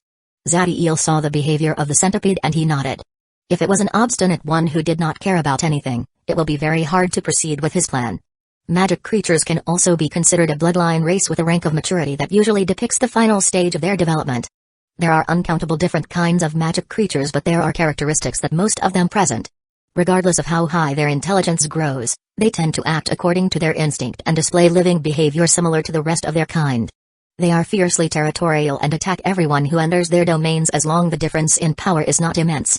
Their soul and consciousness are weaker than the rest of life form in the same rank and they find it difficult to fully take advantage of their energy pool. As for their bodies, they usually are very strong in that aspect, but the Blood Ruby Centipedes were different. In a direct battle, their power is equal to a peak rank 4 magic creature even when they are at rank 5. You will fuse with the body of my brother, where he will use your abilities to condense an individual's blood in order to temper his bones, nerves, and flesh as well as provide him with a second source of energy. Zadie's tone made clear that there was no form of rejection allowed. Hines was seeing all of this but he did not interfere. What Zadie hopes to achieve needs a level of manipulation that he did not possess. The Blood Ruby Centipede remained silent when he hears this, but the anger in his eyes did not disappear. It grew since he feels humiliated by being used as a tool. Zadie did not show anything when he saw the creature's anger and continued to speak. You are too strong to be left inside someone's body with just the rune on your head to stop you from rebelling. Therefore you have only two options. First, we corrode your soul and consciousness until you essentially become a puppet and your body becomes a prison from which you will never be able to escape. This will affect the system of strengthening I have in mind, but we will have complete control over you. Zadie's eyes were emotionless as he spoke. When the Blood Ruby Centipede hears those words he feels afraid. What Zadie described was a hell worse than any torture he could imagine. What is the second choice? Juntu's rage diminished greatly and now fear could be seen in his eyes. When he hears him speak, Zadie's changed completely and a friendly smile appeared on his face. You join us as a companion and become a soul guardian beast. That will create a symbiotic relationship between you and Hines. If you betray him, you will die before you can harm him, and if he intends to betray you, his soul will be severely harmed. Chapter 192, Blood Demadan Technique. When Juntu hears Zadie's proposition, he was surprised. Instead of being used as a tool without free will, they offer him the chance to work together and assure him that he will not be betrayed or discarded. The Blood Ruby Centipede has lived for thousands of years, and he knew of the cunningness of humans and how they can transform a horrible truth into a beautiful lie. He could not remain silent since that will mean having his ego destroyed, so his options were limited. Can you explain to me what is exactly a soul guardian beast? Juntu was hoping to obtain more information before deciding what to do and was looking expectantly at Zadie. The Neo-Demon smile grew wider when he saw this and his attitude became friendlier. Of course, is it not too complicated? Zadie proceeds to explain the method and what will exactly happen with the Blood Ruby Centipede. The Soul Guardian Beast technique is very common among the powerful life forms in the Immortal Plane, the place where the cultivator path was born. A link will be established between the true souls of the magic creature and the cultivator, allowing them to share their thoughts and create a symbiotic relationship. The benefits for the cultivator are plenty. Firstly, his true soul will be protected by the true soul of the magic creatures, making any sort of spiritual attack sent to him have to face the soul defenses of both of them. The magic creature can follow him in battle. In some cases, like with the Blood Ruby Centipedes, the cultivator can use his abilities to strengthen themselves. There are limitations and restrictions to this technique. The death of the Soul Guardian Beast will greatly damage the cultivator, with the exception in the case where the magic creature betrays this one. In the case of betrayal for part of the magic creature, The soul of this one will crumble and nourish the soul of the cultivator. And if it's the other way around, the cultivator will lose a part of his true soul and the soul guardian beast will be free of his responsibilities. There is a restriction with the level of strength of the cultivator's true soul since this one cannot be significantly weaker than the one of the soul guardian beast. That is why the ones chosen for this role are usually magic creatures since even if they are one rank above the cultivator, their true souls are not much stronger. Since it is a symbiotic relationship, there are also benefits for the soul guardian beast. The cultivator's true soul will constantly nourish the creature's soul, and their law comprehension will be boosted, which will essentially allow them to get rid of their bloodline shackles. This increase will be even more powerful if the cultivator also trains the laws their bloodline helps them to comprehend. When Juntu hears Zadiel's explanation he could not help but feel hopeful. He can feel the level of power in the law of blood surrounding Heinz and it was very close to his own, despite him not having any sort of bloodline and being so young. He will not be a slave or an insignificant pet but a true companion with free will and if the cultivator becomes stronger, he will also grow more powerful. There is the possibility he may reach the mighty Soul Law domain rank, becoming a hegemon of his kind. Regarding the inequality in the punishment for betrayal, it was something he can accept without a problem. After all, he is a prisoner right now. How can I know you are telling the truth? Juntu could not let go of his fear of humans' cunningness. Everything sounded good, but what if after going through the process he just ends up becoming a slave? Zadiel was not surprised for the magic creature apprehension, it was something he was expecting it will happen. There is no reason for me to lie since the only other path you have is a waking nightmare that will last for eternity. But since you may become one of us, I will give you the Soul Guardian Beast technique so you can analyze it and see by yourself if I am telling the truth. The technique is very simple so with the strength of your soul, you will not have any problem to detect tricks. Zadiel took a crystal and fills it with all the magic knowledge and principles of the Soul Guardian Beast technique. The Neo-Demon gives a signal to the Elder Brain who made a golden force field appear around him before waving his hand and making the transparent box that contained Juntu disappear. The device in Zadiel's hand could activate the rune on the Blood Ruby Centipede and incapacitate him in less than a fraction of a second. But the Neo-Demon knew that amount of time was more than enough for the centipede to destroy his head, with the current distance between them, if he did not have a shield protecting him. Juntu did not say anything regarding Zadiel's actions and limit himself to make the crystal reach his head before analyzing the information in it. He spent hours analyzing the technique from every single point possible and the more he saw, the greater the hope in his heart became. The Soul Guardian Beast technique is just like what Zadiel described. A symbiotic relationship between the true soul of Heinz and his own that will severely punish any sort of betrayal. I am willing to become his Soul Guardian Beast. Juntu knew that this was a path that will transform disaster into a blessing. Heinz has learned everything about the technique from Zadiel a while ago and he was ready. Okay, you two should start right now. After the technique is completed I will destroy the device and erase the rune. Zadiel distanced himself from the duo and activate his Eye of Life and Creation to monitor the process. Heinz and Juntu look at each other with great solemnity before raising their energies to the peak. Blood comes out from their mouths and gathers in the air creating a 3-meter orb. In the next moment from Heinz's forehead, a blue figure exactly like him surrounded by a sphere of white energy comes out and enters into the orb of blood. From Juntu's head the same thing happens and a small and blue blood ruby centipede surrounded by white energy enters the orb and starts to orbit around Heinz's true soul. Slowly the white energy surrounding their true souls starts to travel from one sphere to the other combining themselves. This process continues for several hours before the faces of the true souls of Heinz and Juntu started to display an unbelievable amount of pain. A piece of Heinz's true soul was removed and sent to Juntu's true soul, and the same happens with the magic creature. Once this was done, the orb of blood nurtured their true souls, healing some of the damage that was provoked. The true souls of Heinz and Juntu returned to their bodies. They open their eyes showing an immense sense of exhaustion and weakness. The amount of pain that extracting a piece of your true soul will generate is beyond words and the damage will have been much worse, maybe even irreversible, if not for the piece of true soul of the other filling the void and the connection that was created between them.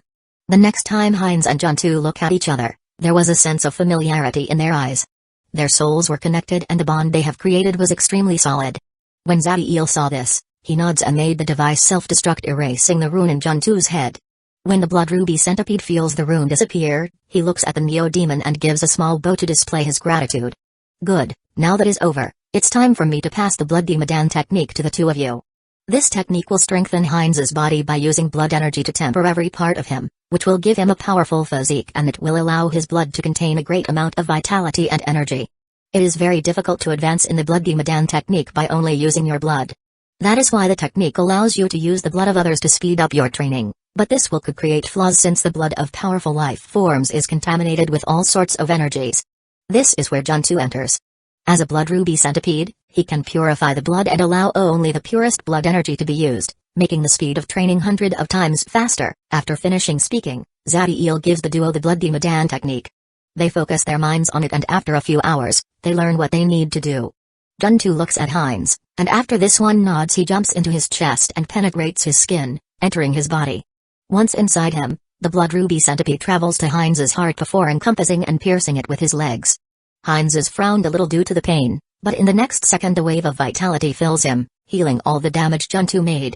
Chapter 193, Purifying the Spine. Once their bodies have fused, Danzō and Heinz were ready to start training the blood Dimadan technique.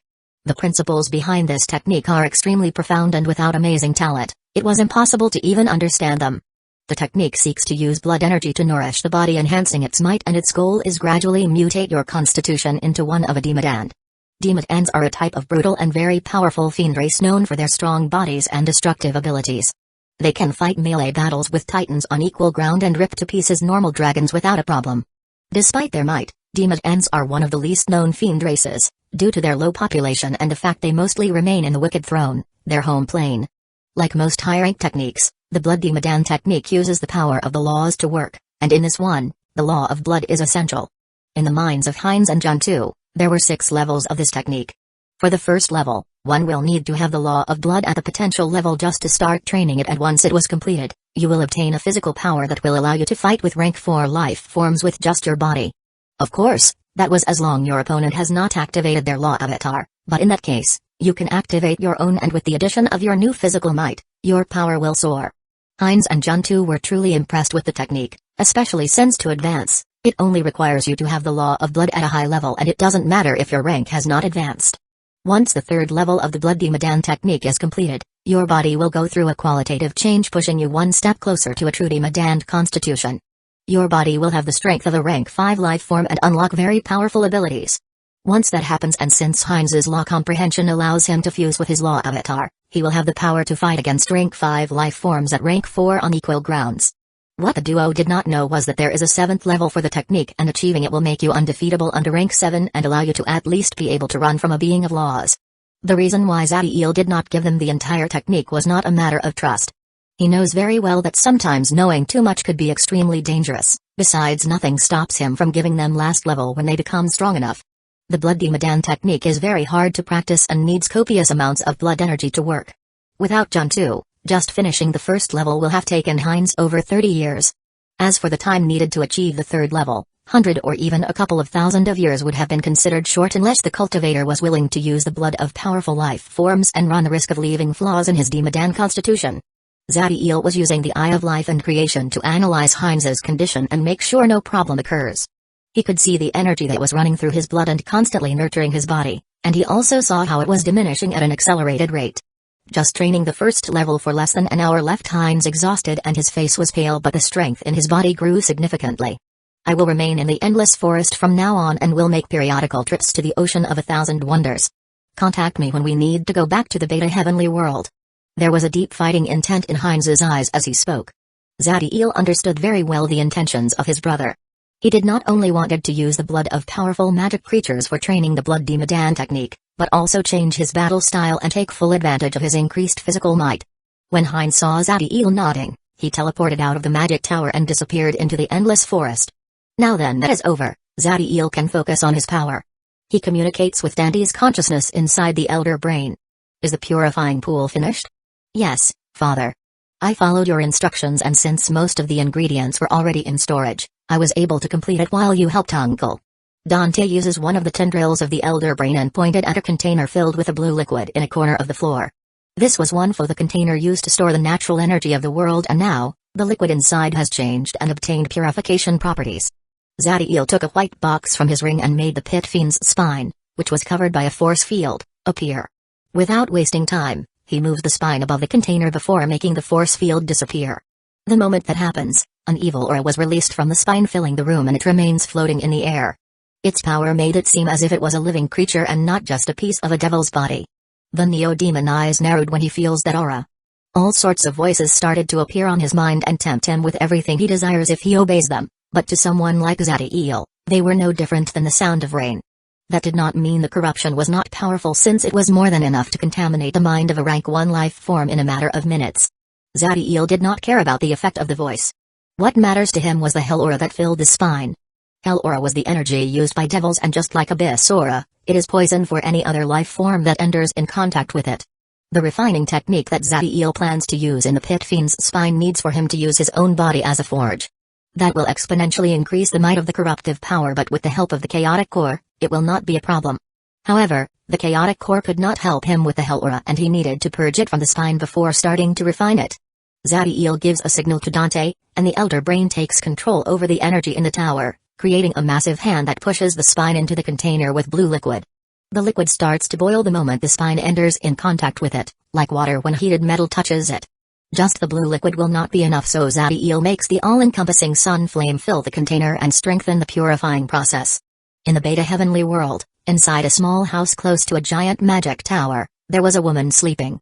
She was the same person whose legs and eyes were destroyed and that had a body filled with scars and malnourished due to years of starvation and cruel punishments. But things were different now. Her legs and eyes have regenerated and all of the injuries in her body were healed. The reason for her change was the mantle of red lightning that was covering her body. Not only was it healing the damage she had taken, but also strengthening her. Her hair was black, and although she was not stunningly beautiful, there was a sense of courage and determination in her face that made her very attractive. The eyes of the woman twitched for a moment before slowly opening themselves. She was confused. She clearly remembers how her eyes were destroyed, yet now she could see and there was red lightning covering her body.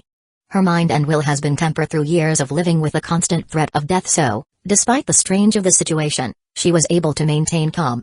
But when her mind became more clear, her eyes widened and she starts to frantically look around the room. It was only when she saw the baby that was sleeping by her side in a crib that she was able to relax. The same red lightning that was covering her was also on the baby. There were love and concern in her eyes as she looks at the child. "Good, you are finally awake." When the woman hears those words, she instinctively grabs the baby and looks at the direction where the voice came from.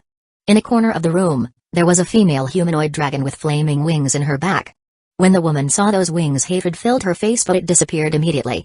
She understood very well the nature of the monster that dominated her world and knew that they all have human forms, so the person in front of her was not one of them. The Neo-Demon notices her vigilant behavior and did not get closer to her or the baby so she would not get scared. "I am Shu, member of the Daybreak clan. You were brought here by Lord Ezequiel. I have the task to watch over you and answer any question you may have." Shu was displaying a friendly attitude as she spoke. Chapter 194. Nimr remained silent as she was trying to understand her current situation and deduce the intentions of the people who had brought her here and not only saved her life but also heal her wounds. The most obvious answer will be that they were benevolent people who just want to help her. But experiencing life as a slave from a race that seeks pleasure by torturing physically and physiologically people like her, she understands how dark and horrible the universe can be. More than once she has heard how powerful members of the heavenly race made people feel special and give them hope of a better life, only so they could take away that hope and watch them go crazy in despair. She was vigilant, but the information she currently has is too little, and since the woman in front of her has told her that she will answer her questions, she thought for a long time about her doubts before carefully speaking. "My name is Nimr, and I express my deepest gratitude for saving me and my brother. Can you tell me the reason why Lord Ezequiel has saved me and what purpose he has for me?" Nimr's way of speaking was refined and it did not display the slightest sense of impudence. She has seen how people were dismembered just because they say a wrong word or express themselves incorrectly, so she has trained countless hours on how to speak to powerful beings. For someone who has been treated like a beast all his life, her skills were impressive. Thanks to her past, she notices the fear that gave birth to her behavior, but there was little that the Neo-Demon could do other than show a friendly attitude and calmly respond to her questions. "I am sorry, but I am not able to answer that. I don't dare to speak in the name of a supreme of my clan, and you will have to wait until Lord Ezequiel comes back before directly asking him." She smiled at the woman and answered her question with complete honesty. Ezequiel has instructed Shu that she could reveal any information to the woman, as long they were not secrets like the existence of the chaotic core or the Neo-Demon race. Nimr's eyes narrowed when she hears those words. "Can I know more about the identity of my savior, Lord Ezequiel?" There was reverence in Nimr's eyes as she spoke, but whether it was true or not, only she knows it.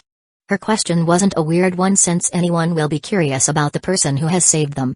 But her intentions were different. She was trying to understand what he intends to do with her. Lord Ezequiel is the right hand of the clan's ruler, the most powerful member of the Daybreak clan in the Beta Heavenly world and our current leader in this world. His respect was obvious, and it was something all Neo-demons share, since he is the only one of them to have been titled by the ancestor. It was very clear to Nummer that Ezequiel was someone with a very high position and whose words carry an immense weight among his people. She remained silent, and after a moment she looks at the flaming wings that she has on her back. She was doing everything she could to repress the hate she feels when she thought about the people who also have them. What is the relation between your mighty clan and the heavenly race? Only saying their name almost made Nummer's face distort by hatred, but she still did not know how deep the animosity run between the invaders and the heavenly race, so she made sure to control her emotions. She has been expecting the question, and before speaking she took a crystal and made pictures appear on the air. In the images, you could see thousands upon thousands of people impaled and with their backs shattered and bloodied. The pain in their faces was a clear depiction of the inhumane torture they were submitted before dying. There was a phrase carved in their chests, and the words Daybreak Clan was present in it. This was a gory scene and would have raised repulsion in most people, but when Nummer saw them, she could not stop herself from smiling due to the immense sense of satisfaction that was filling her heart. She saw the undefeatable monsters that were her worst nightmare, displayed like pigs in a butcher shop, and just thinking about the pain that they had felt made her eyes sparkle. She's expression was no different. She knew a lot of the Neo-demons whose souls were destroyed by the Duke of the Heavenly Race. Her kobold tribe was no longer a helpless group, but members of a powerful race that will deliver the most bloody and brutal revenge imaginable against their enemies. The Daybreak Clan and the Heavenly Race are irreconcilable enemies. That is one of the many reasons why we are constantly hunting down those who get near the force field, and also why we will butcher them as we expand our domain in the continent. His killing intent was very deep and could be felt. When Nummer detects it, instead of being frightened by it, she becomes more relaxed and her guard diminished a little. After that, Nummer did not ask more questions, but she could see the struggle in her eyes. The Neo-demon did not rush her and waited patiently for her to speak. The silence remains for more than 10 minutes, and finally, Nummer looks at Shu and hugs tightly the baby before speaking. I understand that you have done a lot for me and I am truly grateful, but I need to ask you for some medicine for my brother. He has a strange condition, and every full moon he suffers from high fever, and I don't know how much longer he can withstand. There was great pain and fear in Nummer's eyes as she spoke. The main reason why her parents and she had taken the dangerous choice of running away from the heavenly race was to help the infant. Try to ask the heavenly race to help the baby will not have only have been futile, but would have made the situation worse. They do not allow infants with unknown diseases close to them, and the child would have been killed if people found out about his condition. The reason for her fear was that she did not know if the behavior of the heavenly race to sick babies was just them, or if other powerful beings also act like that. With her parents dead, the only family she has left was her brother, so she will do anything to save him. She only smiled when she saw that brotherly love, and her next word surprised Nummer. I can certainly get medicine to completely heal those types of diseases, but it is no longer necessary. The red lightning that is covering your bodies can be considered an extension of Lord Ezequiel's body, and the nature of its energy is so high that any type of flaw in your constitutions was already fixed. Those words made Nummer's body trembles, and tears of joy appear on her eyes as she looks at the baby and caresses him. The small life in her arms was everything that matters to her, so knowing he was already safe was the best thing she could hear. When she saw once again the red lightning, she feels it was the most beautiful thing she has ever seen, and her heart was full of expectation when she thought about the person to whom they belong. Please tell Lord Ezequiel that I will always remember his kindness. It is safe for us to leave this house? Nummer's eyes were filled with gratitude, and her behavior was a little more natural. We are next to a magic tower in the lands dominated by the Daybreak clan. As long as you don't go too far, your safety is guaranteed. She was sure she will be safe as long people of Neo-Demon were close to her, since all of them could feel the energy of Ezequiel around her. Thank you very much. I don't want to be rude, but I still feel very tired and I want to go back to sleep. Don't worry, you should rest. Here, take this. She stands up and sends a crystal to Nummer's bed. Put that in your forehead and you will be able to contact me whenever you want. I will leave the two of you alone. When Nummer saw she leaving the house, she lies down and puts the small baby by her side. Immense pain and sacrifice have been endured to help him, and she would have done it all over again, and she knows her parents would think the same. Slowly her eyes close, and for the first time since she has memory, she falls asleep, not trembling with fear and worrying what torture she would face the day of tomorrow. Chapter 195, Inner Fire. All creation refinement. In the Daybreak Tower, Zadiel has been sending his golden flames to the spine for days. His Eye of Life and Creation was monitoring the process and arousing the special properties in the flames. The process had to be done carefully, since any damage done to the runes in the pit fiend's spine will be irreversible, which will weaken it tremendously, and making it lost most of its abilities. Even with the constant replenishment of his energy pool by the magic tower, Zadiel was growing more and more tired, but he did not stop and continues advancing.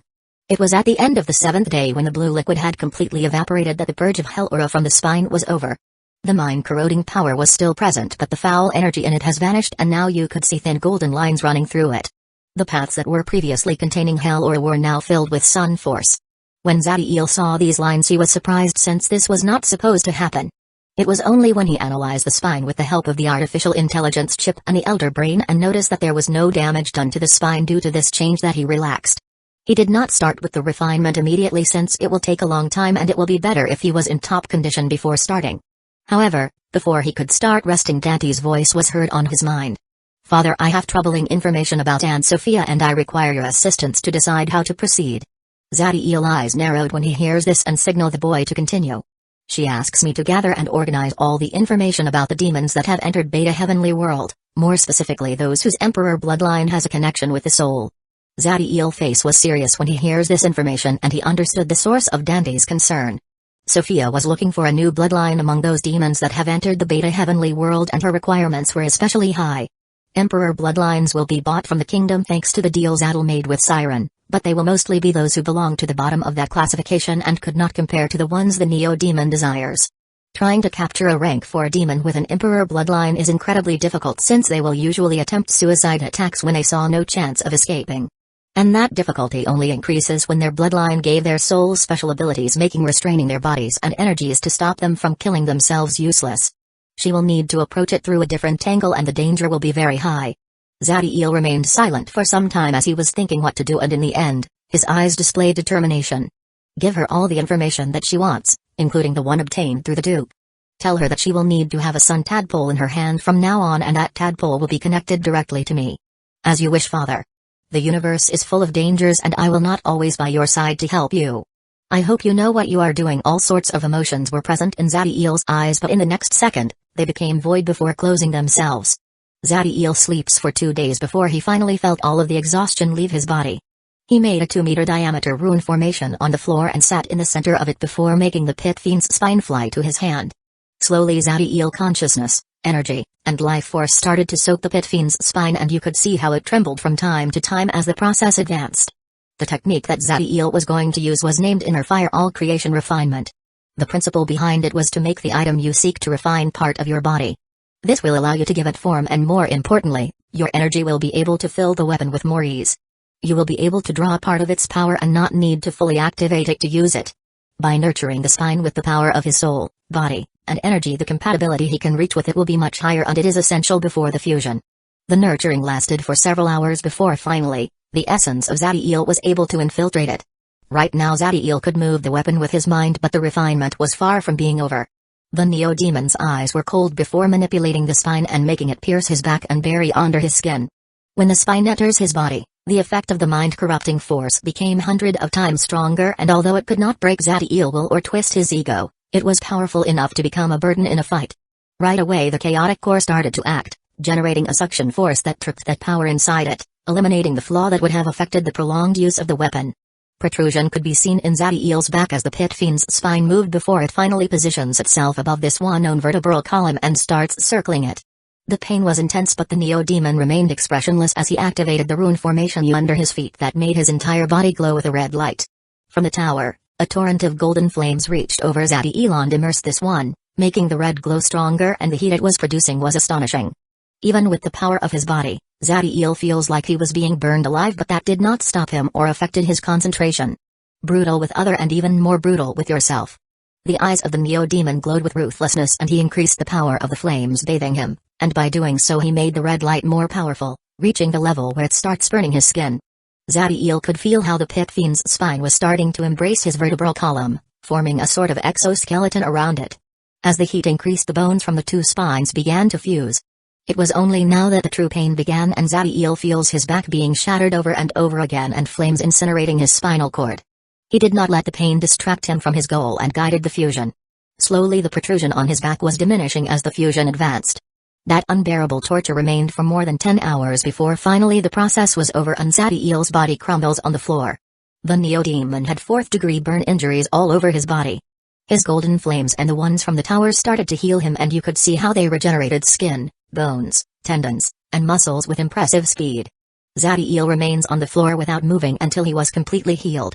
Although the damage seems very severe, it did not reach his inner organs or affected his consciousness, so after the golden flames heal his wounds, he was like new. He focuses on his palm, and after a second, movements could be felt from his back before a sword that was formed by a segmented series of bones raises from his hand.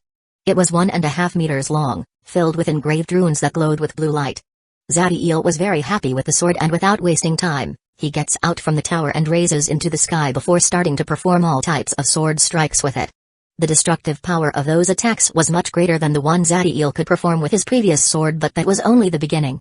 The Sun Force and Abyssal aura of the Neo-Demon filled the spine, and some of the runes in it were activated. Even after using his 2 energy pools and having refined and fused it with his body, Zadiel was able to activate only 1% of the runes in the sword. But that 1% made blue flames fill the sword, and they consumed all the oxygen around the Neo-Demon instantly. Arcs of flames were now released with his attacks, and he was sure they will be able to ravage any rank 2 life form that came in contact with them. And that was not all. As Zadiel activated the second ability that the sword could activate, this one extends for 100 meters in less than a second, and it continues growing in all directions. It was not moving in a straight line. The sword could make all sorts of twists and turn according to Zadiel's will. This scene calls the attention of many people, and they saw in the sky a man grabbing what it seems to be the tail of a giant flaming demonic snake. This was a scene that they will remember when tales of this sword are heard in the future. Chapter 196, Hidden Enemy. Zadiel was extremely satisfied with the sword. It covers both long-range attacks and melee fights, perfectly complementing his battle style, and the best of it was the blue flames. A blue flame is the physical manifestation of the law of destruction in Potter, and although it was far from the power that the Pit Fiend could have displayed because Zadiel was only able to activate 1% of the runes, it presented overwhelming might against rank 3 life forms. After sending a signal, the sword returned to its original size in an instant, and the blue flames disappeared. Before entering Zadiel's body, and once again took the form of an exoskeleton around with his spine. There were thousands of people looking at the sky from all parts of the City of the Sun, and you could see how their eyes sparkled as they saw Zadiel. Despite the dangerous and evil aura the sword generated, there was no fear or apprehension in the people's faces, only happiness and a sensation of security. They felt that as long he remains with them, everything will be fine. This was especially true in the Neo-Demons who worship him as a holy being. Their hearts were burning with veneration and respect, and there were even some infants looking at him with a smile in their faces, and they stretched their little arms as if they were trying to hold him. When Zadiel saw those little faces full of pure and unconditional love, his heart fills with warmth, and there was a tender light in his eyes. He felt no need to speak and limit himself to remain in the sky for a couple of minutes and look at his city. The children were laughing and playing, protected from the danger of the world until they are strong enough to face them and survive. Adults will occasionally enter the endless forest to complete missions and earn wealth. Unlike the tragic horror that surrounded those groups when they lived in wasteland and had to risk their lives hunting so their tribes would not starve, they were now smiling, and although there have been casualties through the years, they know that as long they follow the guidance that is provided to them through the Sun Tadpole, their chances of returning alive are above 99%. Even the elders, the ones whose life force was reaching its natural end, were happy. Living their last years seeing their families safe and growing stronger was better than heaven for them. Something worth fighting for. Those words appeared in Zadiel's mind before he disappeared inside the tower. Zadiel appeared once again in the subterranean level of the tower where the Elder Brain resided. Now the tenderness in his face was replaced by coldness and abominable killing intent. With my weaponry handled, I only need to finish my rank spell, and all the upgrades in my battle power will be done. But before that, I need to take care of them. Dante, how has advanced the investigation in those 10 rank 3 individuals that attacked the city? The attack that Zadiel was speaking was the one that happened while he was not in the Magi world, and where all the enemies were pulverized by beams of golden flames. When Zadiel imagines what could have happened if the tower was not upgraded or the sunlight core would not have been strengthened, hate and the desire for revenge fill his heart. I have done thorough research on them and even hire specialized organizations that handle intelligence in the Empire, but so far the identity of the perpetrators remains unknown. It would have been more successful if I had contained the energy in my attacks and their bodies were not destroyed, but they were too large of a threat and I could not allow any mishap in their neutralization to happen. Zadiel shared the thinking of the boy. After all, if those individuals saw that there was no chance of leaving the City of the Sun alive, they could have chosen to kill a great number of people with suicide attacks. However, I had managed to analyze their magnetic force field and some of their blood, and I can say with certainty that they were Magi and not eye holders. When Zadiel hears that, his eyes widen and a thoughtful expression appeared on his face. The race of the perpetrators did not necessarily mean that they weren't under the command of an Eye Holder, but it greatly diminishes the possibility. An Eye Tyrant can make several Eye Kings do his bidding, and although he can also hire rank 3 Magi, the obedience of the latter is much worse. The Magi could easily double-cross the Eye Tyrant, or in the case that the danger in the mission is too high, escape and not fulfill their part of the deal. The options of the Eye Tyrant, in that case, will not be too many. They cannot just enter into the Eternum Empire and kill a Magus, since there are codes that protect the latter. But if Eye Kings were to do that, the Eye Tyrant could hunt them down wherever they were, and if they ask him for a reason, he could just say he was hunting fugitives. Originally, Zadiel's first suspect was the leader of the Blood Eye clan, the Eye Tyrant Vince. It was beyond clear that the man hated him, and he is pretty sure the Eye Holder was responsible for the attack on his people when Dante was recruiting in Wasteland. With this new information, he reconsidered things. Among the powerful enemies he has between the Magi, there were Salazar Rasputin and the Sage, but Zadiel knew that the latter prefers to play in the shadows and would not do anything so direct as an attack to the Daybreak Magic Tower. As for Salazar, with the abilities of an Origin Runemaster, the damage he could have provoked with a group of rank 3 Magi will have been much worse, and they would not have died so easily. Whoever was behind this attack must be at least a rank 4 life form. They were able to make 10 rank 3 Magi go in a mission to a place that has already proved it has the power to severely wound rank 3 life forms. The reasons they didn't attack themselves were simple. The Empire has codes that stop unrestrained attacks over clans that form part of it without a logical reason. And more importantly, the Daybreak Magic Tower was very close to the Sinux Magic Tower, whereas Hines, a soul-forging existence how has proven that has no problem killing rank 4 Magi that threatens Zadiel. But with all this information, the only thing that Zadiel was able to do is discarding suspects. Without knowing the identity of his enemy, he could not formulate a plan against him. Do you have a theory behind their motives or what they hope to achieve with their assault? Zadiel was frowning as he attempts to gather more information that could be useful in the investigation. Despite his great strategies and knowledge about war, things like investigation were never his forte. When he was a low-ranking demon, he only needed to destroy the enemy he has in front of him, nothing else matters. And when he became strong enough, he had all sorts of powers to hunt down his opponents, and there was no need to think too much about it. Luckily, his son was different. He seeks patterns and analyzes the most minimal detail of everything around him. Yes, father. I can say with 95% certainty their goal was not destruction but distraction and burglary. 3 of those Magi attempted to go unnoticed, and they entered the City of the Sun under the disguise of merchants who were at rank 2. They were skilled, and they must have had some sort of device that hid them, because the tower was not able to detect them until they used their energy. But I found them the moment they entered the city with the help of the information I got from the Sun Tadpoles. So 7 were going to attack the city and created havoc, and when you were busy fighting them, the other 3 will have made their move and get what they were coming for. Zadiel frowned when he thought about it. The Daybreak clan is certainly wealthy, but there was nothing in the tower that will be worth 10 rank 3 Magi risking their lives for it, at least not a few years ago. The information we have is too little to decipher what they were coming from. Continue investigating and make sure you use what wealth we have left to upgrade the surveillance systems of the tower. I will, father. Zadiel did not like to wait for his enemy to act, but there was little he could do now. After a moment he calms down and sits on the floor before focusing on the energy in his body. No matter the scheme I will face, everything succumbs before absolute power. Chapter 197, Genesis Unseed. Zadiel has never stopped analyzing his rank spell, even when he was at the auction or helping Hines to fuse with the Blood Ruby Centipede.